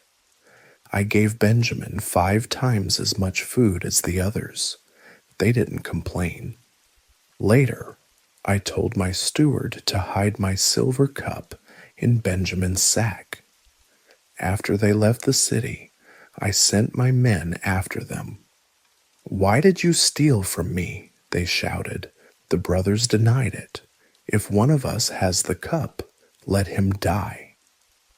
They opened the sacks. The cup was in Benjamin's. The brothers tore their clothes. They came back to me together. No one ran. No one abandoned him. Judah stepped forward. His voice shook. "Take me instead," he said. "Let the boy go home. Our father, he won't survive losing him." My heart broke. They were not the same men who threw me away. I couldn't hold it in anymore. I turned away from them and wept. Then I faced them again. "I am Joseph." Their eyes widened. No one moved. No one spoke. "I am your brother," I said, my voice trembling, "the one you sold into Egypt." Still, they were silent, frozen, terrified. "Don't be afraid," I said quickly. "Don't be angry with yourselves. God sent me ahead of you to save lives. I stepped closer. They didn't run. One by one they came forward. I held them. I wept again. And for the first time in years, I was not alone. The first words out of my mouth after everything were not about revenge or justice. They weren't angry or proud. Is my father still alive? That was all I cared about. They nodded, slowly at first, then with more certainty.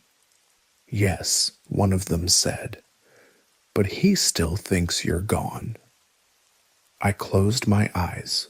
For all these years, he thought I was dead. Every meal, every night, every time he looked at my younger brother. All those years, carrying a grief that wasn't real, but felt just as heavy. I couldn't wait another moment. Go, I told them.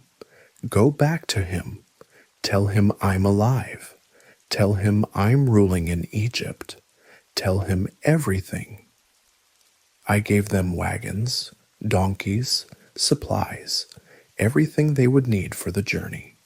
I sent new clothes for each of my brothers, but for Benjamin, I gave 5 changes of clothes and more silver than he could carry.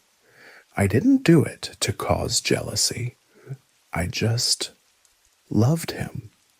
He reminded me of home. Before they left, I pulled them close. Don't quarrel on the way, I said.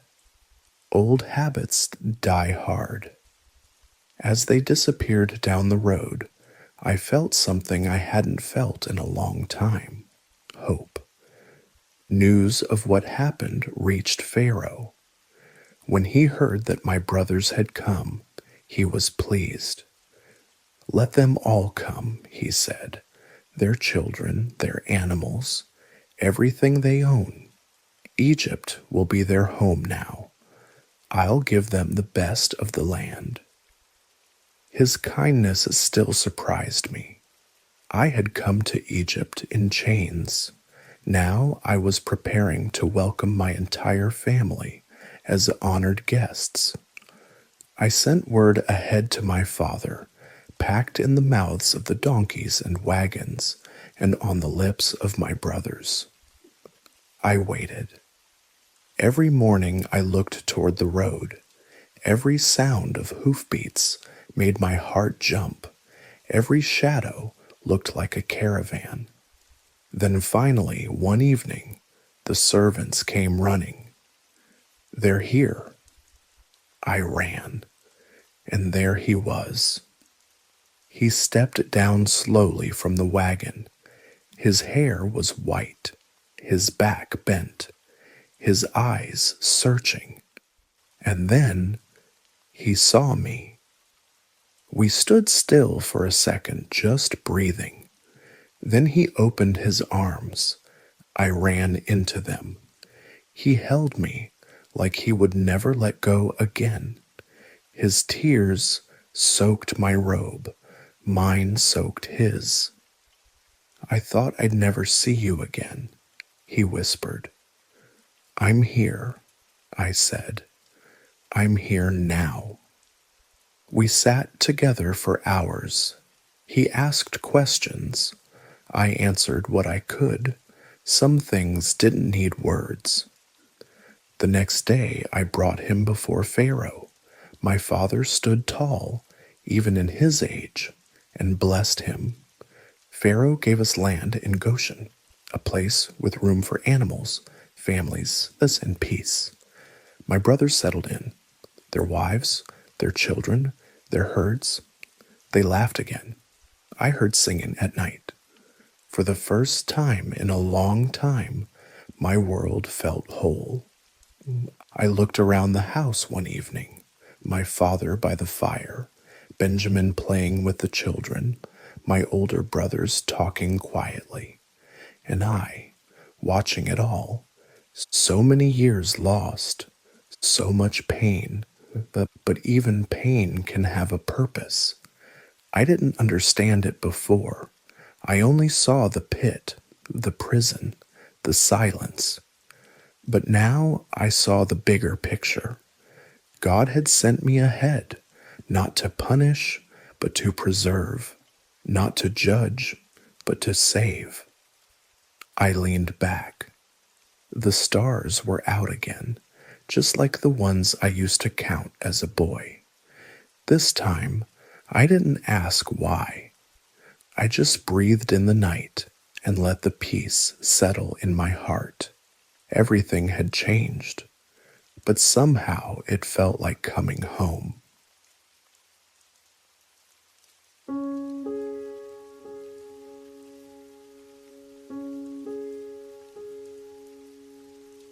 My name is Moses. I was born in Egypt at a time when my people, the Hebrews, were living as slaves. We weren't always treated that way. A long time ago, our ancestor Joseph had helped Egypt during a great famine. Back then, we were respected. But things changed. A new Pharaoh came to power, one who didn't know Joseph, didn't care about our past, and certainly didn't care about us.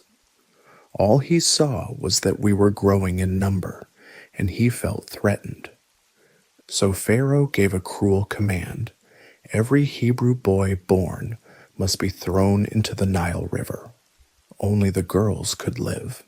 He thought this would stop us from growing too strong. When I was born, my parents saw something special in me. Maybe all parents feel that way, but they couldn't bear the thought of losing me. My mother hid me for as long as she could, but I was getting bigger, louder, harder to keep secret. One day, with a heavy heart, she placed me in a basket made of reeds, covered it with tar to keep water out, and gently set it among the reeds at the edge of the Nile River.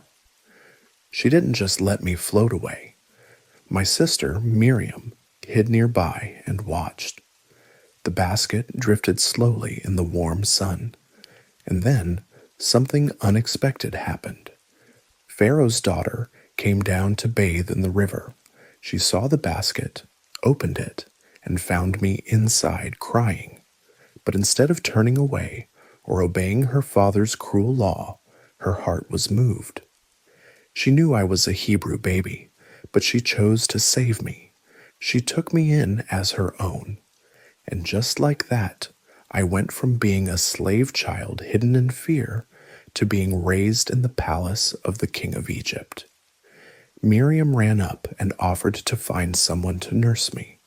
Pharaoh's daughter agreed, and that's how I got to spend my first years back in my mother's arms, safely, before returning to live in the palace as her adopted son. I grew up surrounded by marble halls and golden statues. I ate fine food, wore soft clothes, and learned to read and write. But inside, I never forgot who I really was. I saw the pain on the faces of the workers building Pharaoh's cities. I knew they were my people. I may have worn the clothes of a prince, but my heart beat with the blood of a Hebrew. One day, when I was a young man, I went out to see my people. I walked among the bricks and the dust, the sweat and the suffering. I saw the overseers yelling, pushing, beating. Then I saw something that shook me. An Egyptian guard was hitting a Hebrew man again and again, like he wasn't even human. Something inside me snapped. I looked around. No one was watching, and in that moment, I struck the Egyptian. I don't even remember all of it. It happened fast. But when it was over, the man was dead. I buried his body in the sand and walked away, heart pounding, hoping no one had seen. But word got out. The next day, I saw two Hebrews fighting each other. I stepped in and said, "Why are you hitting your own brother?" But one of them turned to me and said, "Who made you our ruler? Are you going to kill me like you killed the Egyptian? My blood ran cold. I realized then that my secret wasn't a secret anymore. Pharaoh would find out, and when he did, he'd come after me. So I ran. I left the palace, the city, everything I knew. I crossed deserts and hills, wandered under the hot sun, alone and afraid. I didn't know where I was going. I just knew I had to get far away from Egypt. I ended up in a land called Midian. Tired and dusty, I sat by a well, and it was there that my next chapter would begin. After fleeing Egypt, I wandered through dry lands and empty places until I reached Midian. I had nothing with me, no home, no plan, just the clothes on my back and a heart full of fear. But God had not forgotten me. In Midian, I met a kind man named Jethro. He was a priest there, wise and generous. He invited me into his home, gave me food, water, and rest. Over time, I became part of his family. I married one of his daughters, Zipporah, and started a new life. It was simple, quiet work. I became a shepherd. Every day, I led the sheep through the hills, searching for green grass and still water. The wind blew gently across the rocks. The sun rose and set like clockwork. I didn't talk much. I didn't lead anyone. I just watched over animals and tried to leave the past behind. Years passed. One morning, I took the flock further than usual, all the way to a place near Mount Horeb. It was quiet there, just the sound of soft hooves and the breeze in the bushes. Then something strange caught my eye. A bush. It was on fire. But the fire wasn't spreading. The flames danced and flickered, bright and hot, but the branches didn't burn. The leaves stayed green. I stared at it for a while, unsure if my eyes were playing tricks on me. Then I took a few steps closer. Something about it pulled me in, like the bush was waiting for me. Then I heard a voice. Moses, Moses. It was strong but gentle, not loud, but it went straight through me. Here I am, I answered, though my legs felt weak. Do not come any closer, the voice said. Take off your sandals, for the place where you are standing is holy ground. I quickly slipped them off and stood barefoot in the dirt. I am the God of your father, the voice said, the God of Abraham, the God of Isaac, and the God of Jacob. At that, I covered my face. I was afraid to look, afraid to even breathe. This was no ordinary fire. This was no ordinary moment. God continued, I have seen the misery of my people in Egypt. I have heard their cries. I know their suffering, and I have come down to rescue them and bring them to a good and spacious land, a land flowing with milk and honey. My heart raced. God had heard them, our people. Now go, he said. I am sending you to Pharaoh to bring my people, the Israelites, out of Egypt. I froze. Me? Go back to Egypt? Face Pharaoh? Lead a whole nation?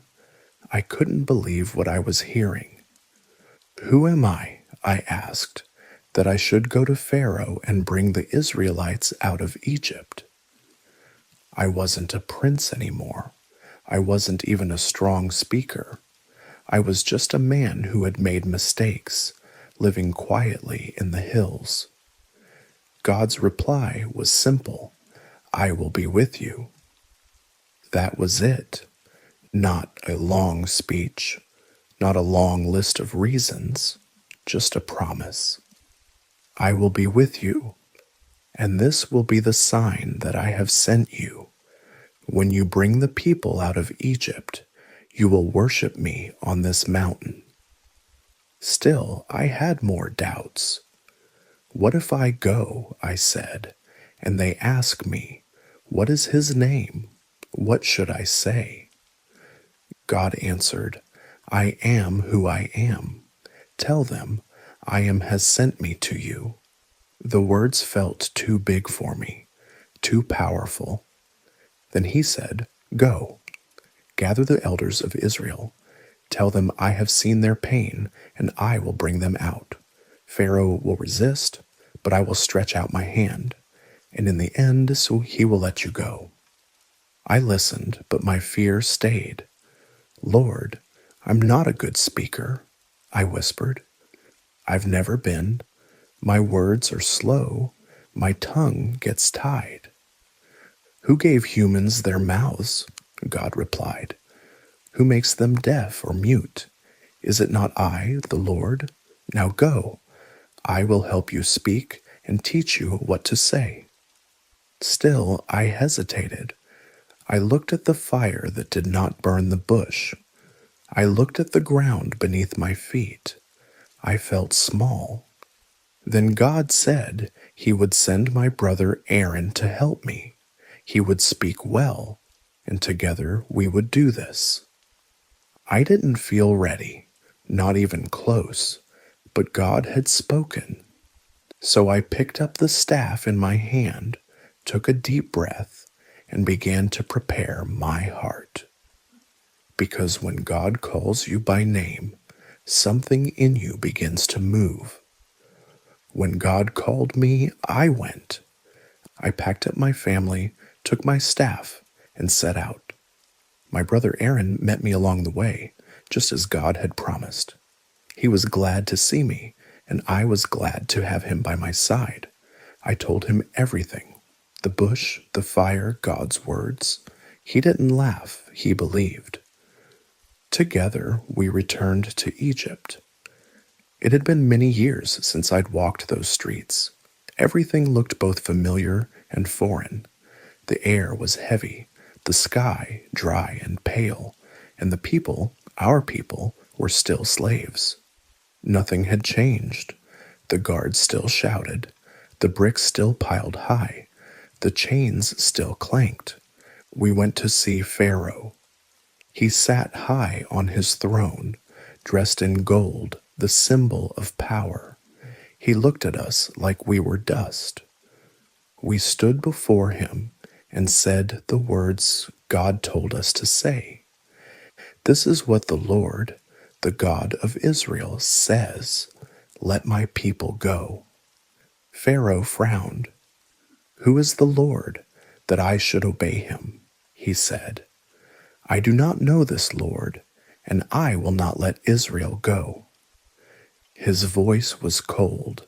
His heart was harder. Instead of freeing the people, he made things worse. He ordered the overseers to stop giving straw to the workers, but told them to keep making the same number of bricks. The people were beaten for failing to meet impossible demands. They turned on us. Why did you come back? They asked. You've made things harder. I cried out to God. Why, Lord? Why did you send me? But God said, Now you will see what I will do to Pharaoh. So we went back. Aaron threw down my staff before Pharaoh. It became a snake. Pharaoh's magicians did the same. They threw down their staffs, and they turned into snakes too. But my staff, the one God had given me, swallowed theirs whole. Still, Pharaoh would not listen. Then God told me to go to the river. Early the next morning, as Pharaoh came to the Nile, I stood there and raised my staff. I struck the water, and just like that, it turned to blood. Fish floated lifeless. The water stank.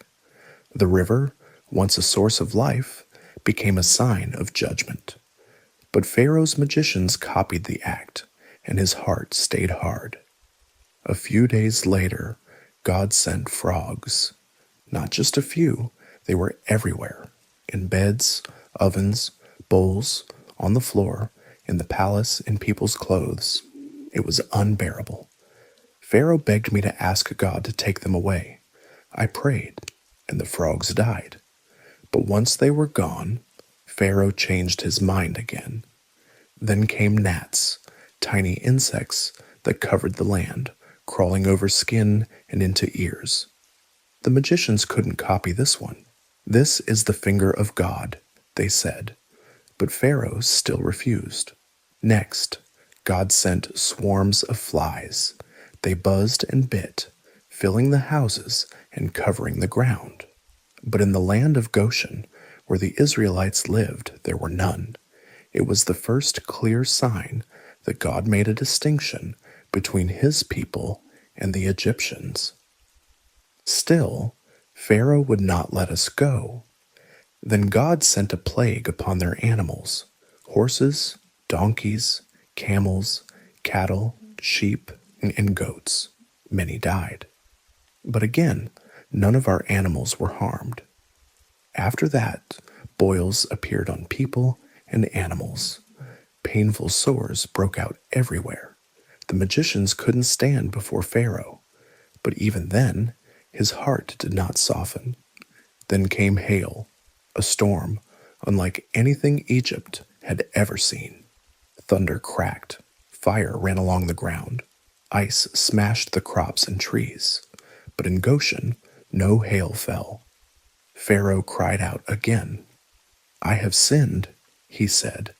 "Pray to your God to stop this." I did. The storm ended. But Pharaoh went back on his word. Then God sent locusts. They covered everything, devouring what little was left of the crops. The sky turned dark with their wings. Pharaoh's officials pleaded with him. "Let them go," they said. "Egypt is ruined." But Pharaoh said no. Then came darkness, thick, heavy darkness, no sun, no moon, no stars. For 3 days, no one moved.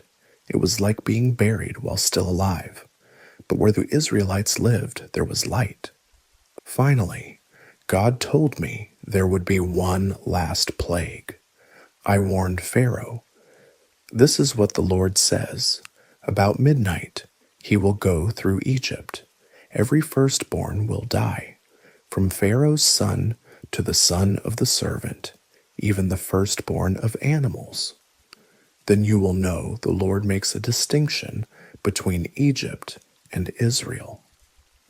Pharaoh burned with rage. "Get out of my sight," he shouted. "The day you see my face again, you will die." And I said, "You are right. I will not see your face again." That night, we did exactly what God commanded. Each family prepared a lamb, painted its blood on the doorframe, and stayed inside. God passed over every house with blood on the door, but in the homes of the Egyptians, there was wailing and grief. From the palace to the poorest shack, death had come. Then, in the darkness before morning, Pharaoh sent for us. "Go," he said. "Take your people and leave. Take your animals, your children. Just go and bless me also." So we left. After hundreds of years, after so much suffering, God had broken Pharaoh's grip. The people of Israel were free. We left in the middle of the night. There was no shouting, no chaos, just a steady, quiet movement, one family after another, one step at a time, carrying what we could. The sound of feet on the dirt roads, the low bleating of sheep, the creak of wooden carts. The Egyptians, still in shock, gave us silver, gold, and clothing as we left, just as God had said. There were so many of us, men, women, children, elders, and even some Egyptians who had seen the truth and chose to follow. We were hundreds of thousands, walking together as one people, not soldiers, not warriors, just families with hope in their hearts and freedom in their steps. I led them, staff in hand, unsure of the exact path, but certain that God was guiding us. We didn't take the shortest route. God told me not to go through the land of the Philistines, even though it was faster. He knew we weren't ready for war, so instead, he led us through the desert toward the Red Sea. By day, he went ahead of us in a pillar of cloud. By night, it became a pillar of fire, lighting our way, never leaving us for a moment. After a few days, God told me to turn back and camp near the sea.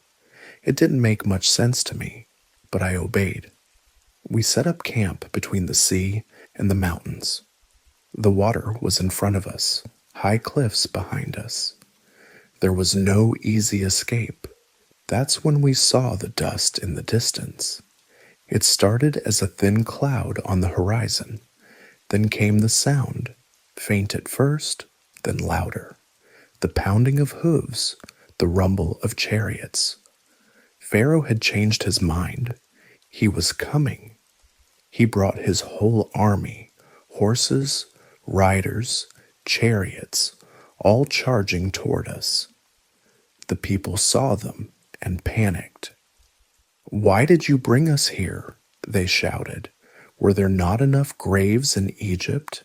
Did you lead us out just to die in the wilderness?" I understood their fear. We were trapped, the sea before us, Pharaoh behind us. There was nowhere to run. But I stood before them and said, "Do not be afraid.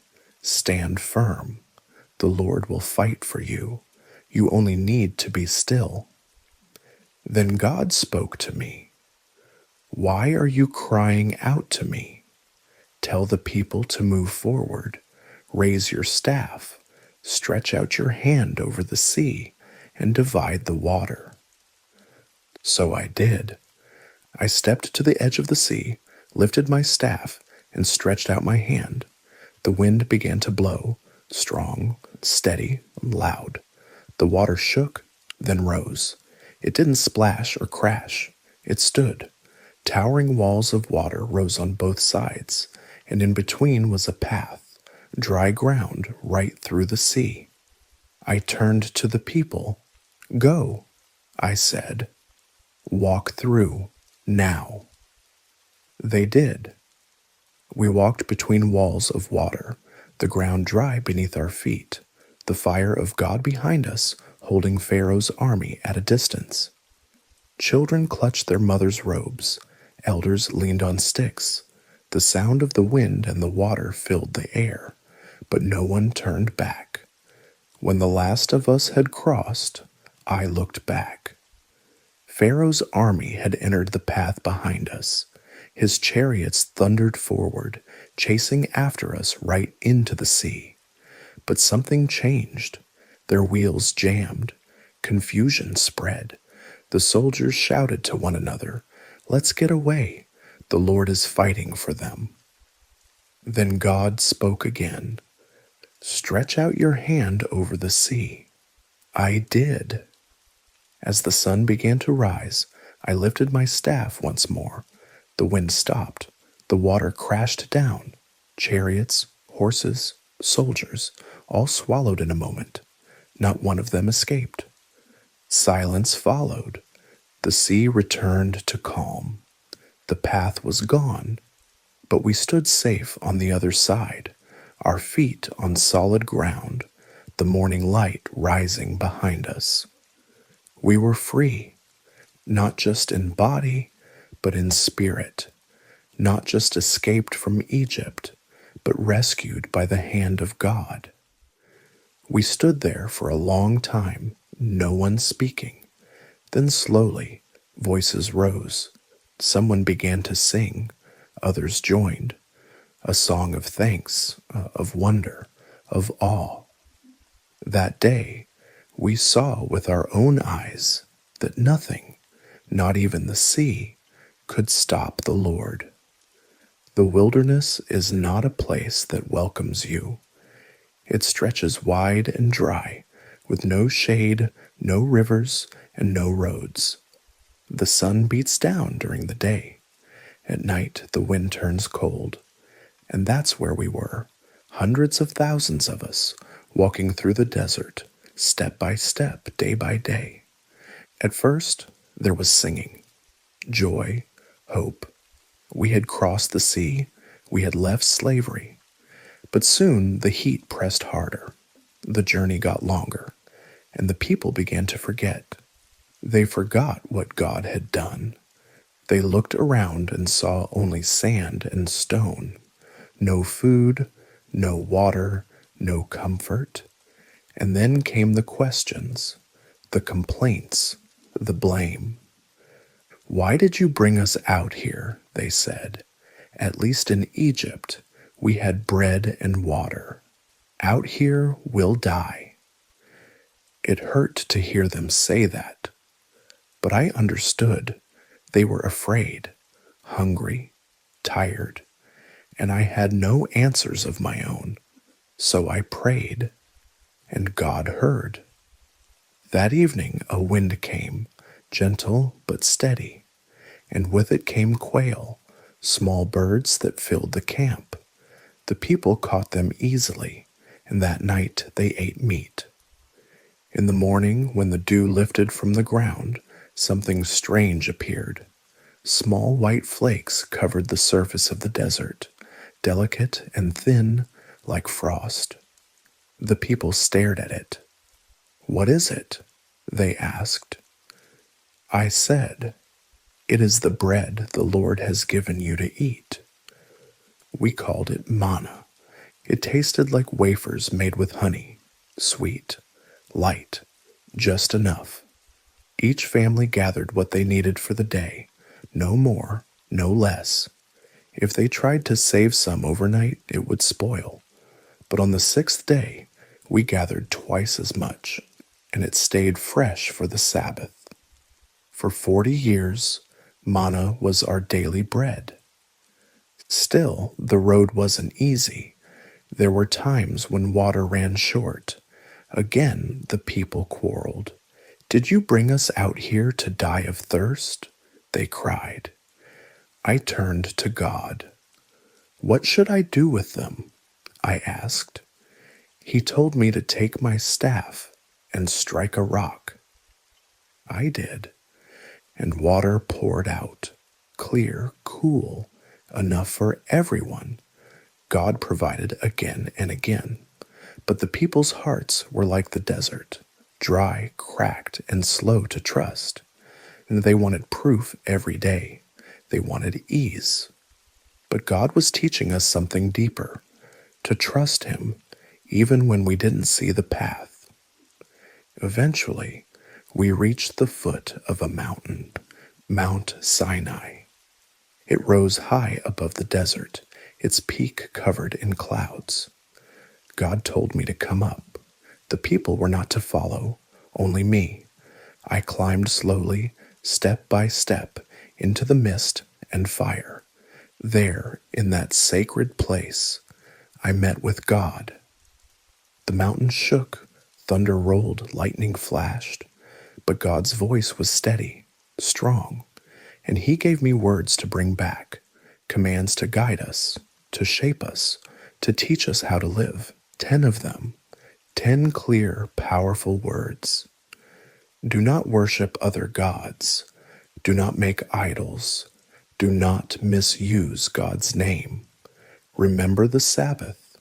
Honor your father and mother. Do not murder. Do not commit adultery. Do not steal. Do not lie. Do not covet. Simple, but full of meaning. These were not just rules. They were the way to live as free people. We had left Egypt behind, but now we needed to learn what it meant to be truly free, not just in our bodies, but in our hearts. I stayed on the mountain for many days. When I returned, my arms carried the tablets of stone. But more than that, I carried a message that God was not far away, not silent, not forgetful. He was with us, leading us, even when the path felt long. And it was long. The wilderness stretched further than we imagined. There were moments when we stopped and waited, not knowing how many days would pass before we moved again. The cloud by day and the fire by night guided us. Sometimes we stayed in one place for weeks, sometimes only a day. The people struggled, some I struggled. There were days I felt tired, days I cried out to God, asking why this journey was so hard. But He never left. He never failed to answer, sometimes with silence, sometimes with power, always with purpose. Each morning the manna still came. Each night the stars still burned above us. Each step brought us closer, even if we didn't know how close. And through it all, I believed. I believed that the God who parted the sea, who brought water from the rock, who spoke from the fire, that He would finish what He started. That one day we would step into a land flowing with milk and honey, a land of peace, a land of rest, a home.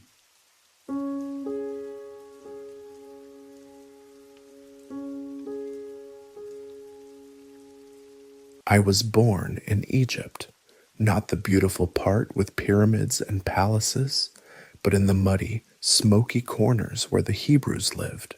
We were slaves. Every morning I woke up to the sound of whips and shouting. My father made bricks, my mother carried water, and I helped with whatever my little hands could manage. Life wasn't fair, and we knew it. But deep down, we also believed this wouldn't last forever. At night, my parents whispered stories about a promise.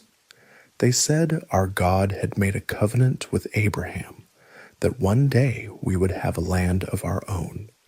I didn't understand all the words, but I saw the look in my father's eyes when he said them, a mixture of pain and hope. That hope kept us going through the long days under the hot sun. Then Moses came. He spoke boldly, even to Pharaoh. I still remember the first time I saw him. His face was weathered, his voice steady, and his eyes, they looked like he'd seen things we couldn't imagine. He told us God had heard our cries. Some people doubted, but my heart leapt. Could this really be the time? And then the plagues began. One after another, Egypt shook. Frogs, flies, darkness, until finally death swept through the land. But not through our doors. We marked them with lamb's blood, just as Moses told us. That night was terrifying and holy. We held our breath and listened. The next morning we left. We walked out of Egypt as free people. The wind blew behind us. I carried only what I could, but my soul felt light. But freedom wasn't easy. Soon we were in the desert. Water was scarce. Food ran low. People complained. I didn't understand why they lost faith so fast. Hadn't we just seen God part the sea? I saw it with my own eyes. Walls of water rising on both sides. I walked through on dry ground, heart pounding, sandals kicking up dust. Then came my first battle.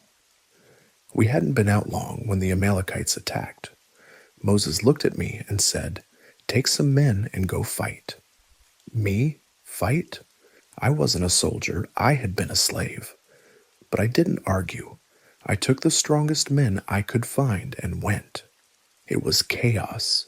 Swords clashed, men shouted, dust filled the air. But I noticed something strange. Whenever Moses lifted his hands on the hill above us, we started winning. When he lowered them, we began to lose. I didn't know what to make of it, but one thing was clear. This fight wasn't just ours. God was with us. We weren't alone. We won that battle, but it wasn't my sword that brought victory. It was God through Moses. That moment changed me. I realized strength wasn't just in muscle or numbers. It was in obedience and trust. After that, Moses started keeping me close. I didn't know why at first. I wasn't the loudest or the smartest, but I listened. I paid attention. I followed. He took me up the mountain sometimes, not all the way, only he could go to the top, but close enough to feel the trembling of the earth, to hear the wind roar when God spoke. It scared me and thrilled me at the same time. There was one place I loved more than anywhere, the tent of meeting. Moses would go in and talk with God, like a friend talks to a friend, and when he came out, his face would shine. Everyone would step back, but I didn't want to leave. Even after Moses left the tent, I'd stay. Just sit there quietly. No one told me to. I just didn't want to miss anything. I didn't want to be far from God's presence. I wasn't perfect. I didn't always understand. But I knew one thing. Being near God changed me. People started noticing. "That's Joshua," they'd say, "Moses' helper." But I didn't care about titles. I just wanted to serve, not because I was great, but because God was. I still remembered Egypt. I still remembered the cries in the night, the bruises on my father's hands, the ache in my mother's back. I never wanted to go back to that life, not just the slavery, but the hopelessness. Now I had purpose. I had a leader to follow and a God who fought for us. I didn't know what lay ahead, but I had seen enough to know this. I would follow. I would fight if needed, and I would never forget what God had done. And that's how I, a slave boy from Egypt, began to become a soldier. Not by strength, not by talent, but by saying yes when God called. It started with a command from God. Moses called the 12 of us together, one man from each tribe. I stood there trying to keep my face calm, but inside my heart was pounding. He said we were to spy out the land of Canaan, the land God had promised our ancestors. Go see the people, the cities, the fruit. Bring back a report. This was it, the place we'd dreamed of, talked about since I was a child, the land that was supposed to be ours. I was nervous, but also excited. Finally, I would see it with my own eyes. We crossed the wilderness in silence. No banners, no shouting, just the quiet crunch of our sandals in the dust. When we reached the edge of the land, everything changed. The hills were green. The fields were full. Grapes hung heavy on the vines. I'd never seen fruit so large. We cut a single cluster of grapes and had to carry it on a pole between two men. That's how big it was. Milk and honey. They weren't just words anymore. The land was alive, beautiful, abundant, everything God had said. But then we saw the people, tall, strong, confident. Their cities were surrounded by high walls, thick gates, trained soldiers. Some of them were descendants of giants, men so large they made us feel like insects. The others began to whisper, at first just to each other. Then it grew. "They're too powerful. We don't stand a chance. We'll be crushed if we try." I kept silent, watching, listening. We were there for 40 days. I memorized the paths, the cities, the crops. But more than that, I kept reminding myself, this is the land God promised. When we returned, the people gathered, eager for our report. We laid out the fruit, the figs, the pomegranates. Everyone gasped. Their eyes widened at the sight. Then the 10 others spoke. Yes, the land is good, but the people are strong. The cities are fortified. We can't go in.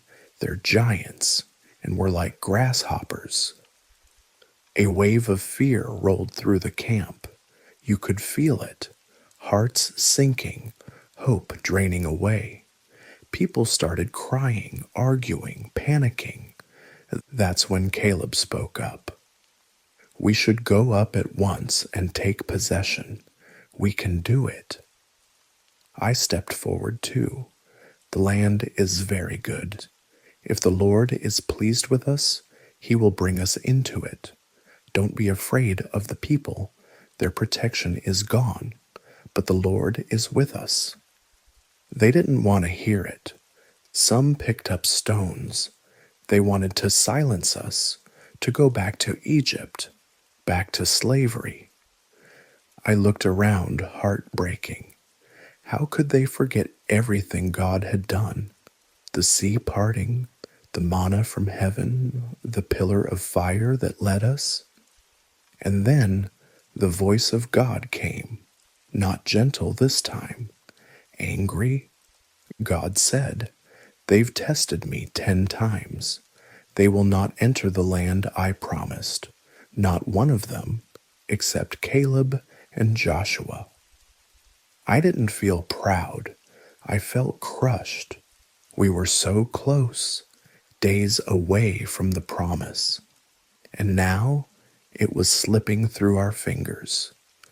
Because of fear, because of doubt, because of voices that shouted louder than faith. So we turned back. Year after year we wandered, around and around in the desert. I buried friends. I watched leaders grow old and tired. I listened to the wind blow over empty sands and wondered how long it would take. 40 years. I was younger when we first arrived. Now my beard was streaked with gray. I saw a new generation grow up, kids who hadn't seen Egypt, who didn't remember the Red Sea or Mount Sinai. But they listened, they believed. I thought a lot during those years about trust, about fear, about how quickly people forget.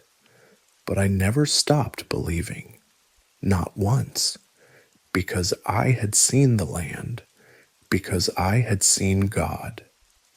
The day Moses called me to climb the mountain with him, I knew something was different. We had climbed together before, but this time his steps were slower. His eyes held something deeper, something final. We said little on the way up. The wind was strong, tugging at our robes, and the view got clearer with every step. When we reached the ridge, he stopped. The valley stretched before us, and beyond it, the land of Canaan rolled out like a painting. Green hills, distant cities, rivers catching the sunlight. He didn't say anything at first, just stood there breathing it in. I stood beside him, not wanting to break the silence. Then finally, he spoke. "That's it," he said softly. "That's the land God promised." I nodded, waiting. He turned to me. "You will take them in, not me." The words hit like a stone. I looked at him, hoping he would change his mind, say something else, but he didn't. "I asked God," he continued. "I begged him, but he said no. I can only see it. You will go." I wanted to speak, but my throat was tight. My teacher, my leader, my friend, he wasn't coming with us. I looked at the land again, and tears stung my eyes. I didn't feel ready. I didn't feel strong enough. He smiled at me. God has chosen you, Joshua. Be strong. Be courageous. You've seen what he can do. We stood there together a little longer. Then we went back down, and not long after, Moses was gone. God himself buried him. No one knows where, just gone. I was alone, not truly alone, but that's how it felt. The weight was on me now. The people looked to me. They waited for my words, my decisions. That night, I couldn't sleep. I walked outside, looking up at the stars. I had no speech ready, no plan, just questions. And then, in the silence, God spoke. Joshua, my servant Moses is dead. Now get ready to cross the Jordan. Just as I was with Moses, so I will be with you. I will never leave you nor forsake you. Be strong and courageous. Those words settled into my heart like stone into the earth. Be strong and courageous. I repeated them under my breath, over and over, not because I was brave, but because I was afraid. And God knew. He wasn't asking me to pretend. He was promising to be with me. The next morning, I stood before the people. I told them, prepare yourselves.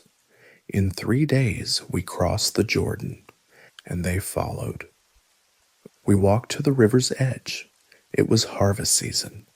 The Jordan overflowed its banks, fast, deep, impossible to cross. I stared at it, heart pounding. But I remembered the sea. I remembered the promise. The priests stepped forward, carrying the Ark of the Covenant. I held my breath as their feet touched the water. And then, just like that, the water stopped. Not slowly, not over hours, instantly. The flow from upstream rose up like a wall, and the rest drained away. The riverbed was dry. People gasped. Some fell to their knees. I just stood still, my chest full. God was here. He was really with us. We crossed, all of us, men, women, children, the elderly, the animals, the carts, dry ground beneath every step. Halfway through, I told one man from each tribe to pick up a stone from the riverbed. We carried them to the other side and built a memorial. I said, one day your children will ask about these stones. Tell them, the water stopped, the Lord made a way. That night, as we camped on the other side, I sat by myself, staring into the flames. So much still lay ahead. Battles, decisions, pressure. But in that moment, I felt peace, because I knew without a doubt that God had not changed. The same God who had walked with Moses was now walking with me. Jericho stood tall before us, its walls thick, its gates sealed shut. No one came in, no one went out. It looked impossible, and yet God had said, I have delivered Jericho into your hands. I waited for the battle plan, but what God told me next didn't sound like any strategy I'd ever heard. March around the city once a day for 6 days. On the 7th day, march 7 times, then shout. No weapons, no siege, just walking and shouting. Still, I didn't question it. I gathered the people, explained what God had said, and we obeyed. The first day, we marched silently, just the sound of our feet and the priests blowing the ram's horns. The people of Jericho stood on the walls, watching us, probably laughing, probably mocking. But we didn't respond. We just kept walking. Day 2, the same. Walk, horns, silence. By day 4, even some of our people looked confused. I saw the questions in their eyes. Is this really going to work? But no one said a word. We kept going. Then came the 7th day. We got up early, hearts pounding.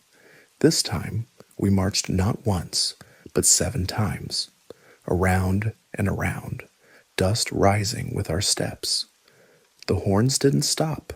The tension in the air grew thicker with every circle. Then I gave the signal. Shout! And we did. Thousands of voices rose in unison, a cry of faith, of obedience, of power, and the walls collapsed, just like that. Stone turned to dust, gates split apart. The fortress that had loomed over us fell flat.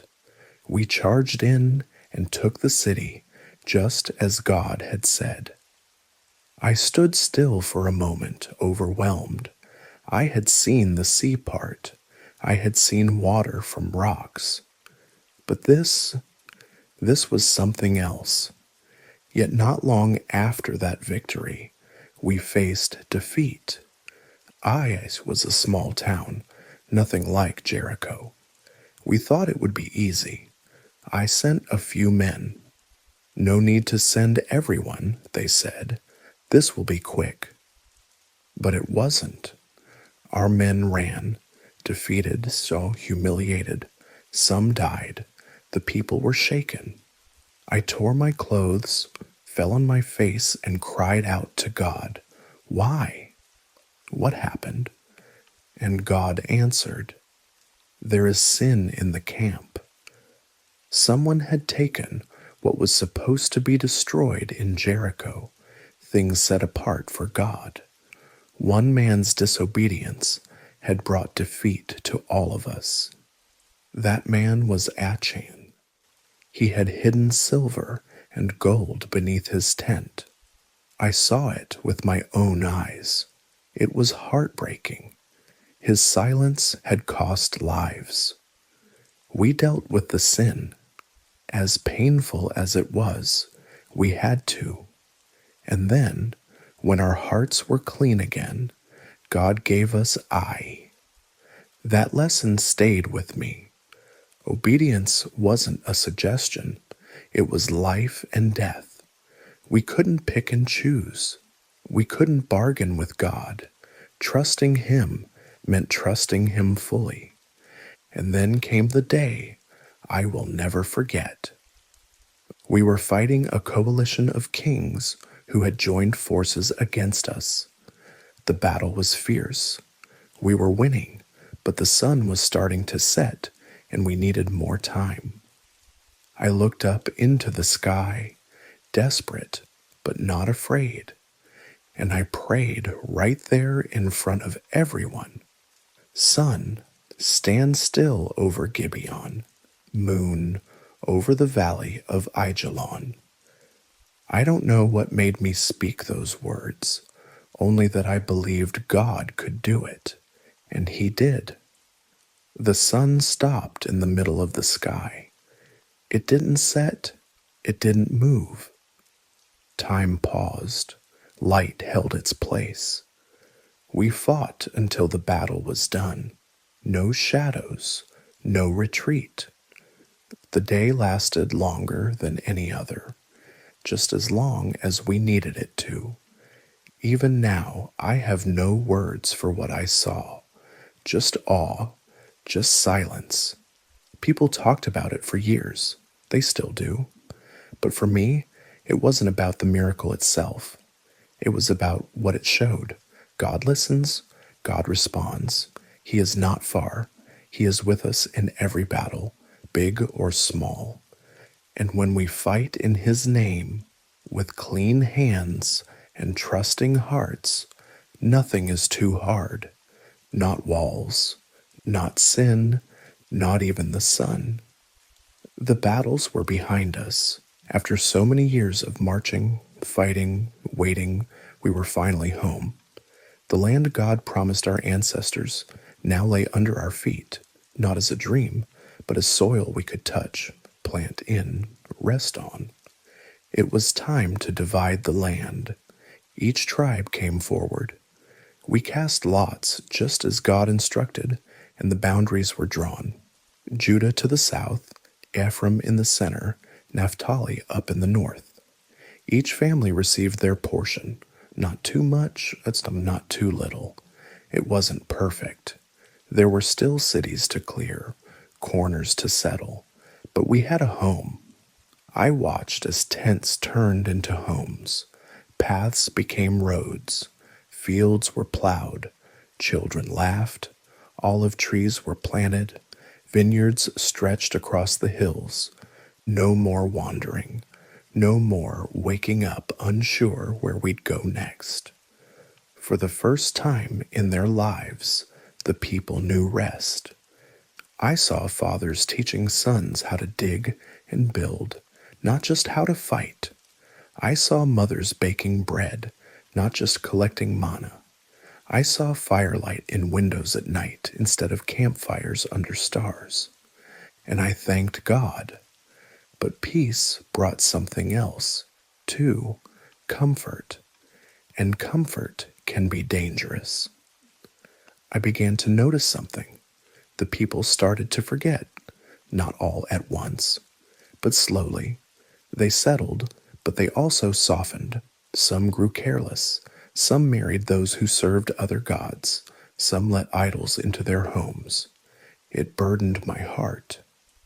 So I gathered them one last time, all the elders, leaders, judges, and officers. I stood before them, not as a warrior, but as an old man who had seen too much to stay silent. I told them, "You have seen everything the Lord has done. He fought for you. He gave you this land, but now you must choose." I paused, looking at their faces, some young, some weathered like mine, all listening. "Choose today whom you will serve," I said, "the gods your ancestors worshipped, or the gods of this land. But as for me and my house, we will serve the Lord." The words felt like a final stone laid in place, a marker, a reminder. They answered loudly, "We will serve the Lord." But I saw the challenge in their eyes, the pull of the easy path, the quiet compromise. Still, I hoped. I reminded them of the covenant, of God's faithfulness, of our calling. Then I wrote everything down in the book of the law and set a large stone under an oak tree near the tabernacle. "This stone will be a witness," I said. "It has heard all the words the Lord has spoken to us." Then I went home, not to a tent, not to a battlefield, but to my inheritance, Timnath-Serah, in the hill country of Ephraim. I watched the sun rise and fall over the land. I sat quietly under fig trees. Children ran past me, shouting, laughing. I listened to the wind in the trees and the rustle of harvests. And in that peace, I remembered. I remembered Egypt, the desert, the trembling of Mount Sinai, the sound of trumpets around Jericho, the cry of men on the battlefield, the stillness of the Jordan River as it parted, the voice of God saying, "Be strong." And I was, not because I was brave, not because I was perfect, but because God never left me. Even in silence, even in sorrow, He was there. I lived many years in the land. I watched the people grow. I saw the promise become a way of life. And when my time came, I was ready. I had no regrets. My hands were worn, but my heart was full, not with pride, but with gratitude, because everything we had, every victory, every step was never about us. It was always about Him.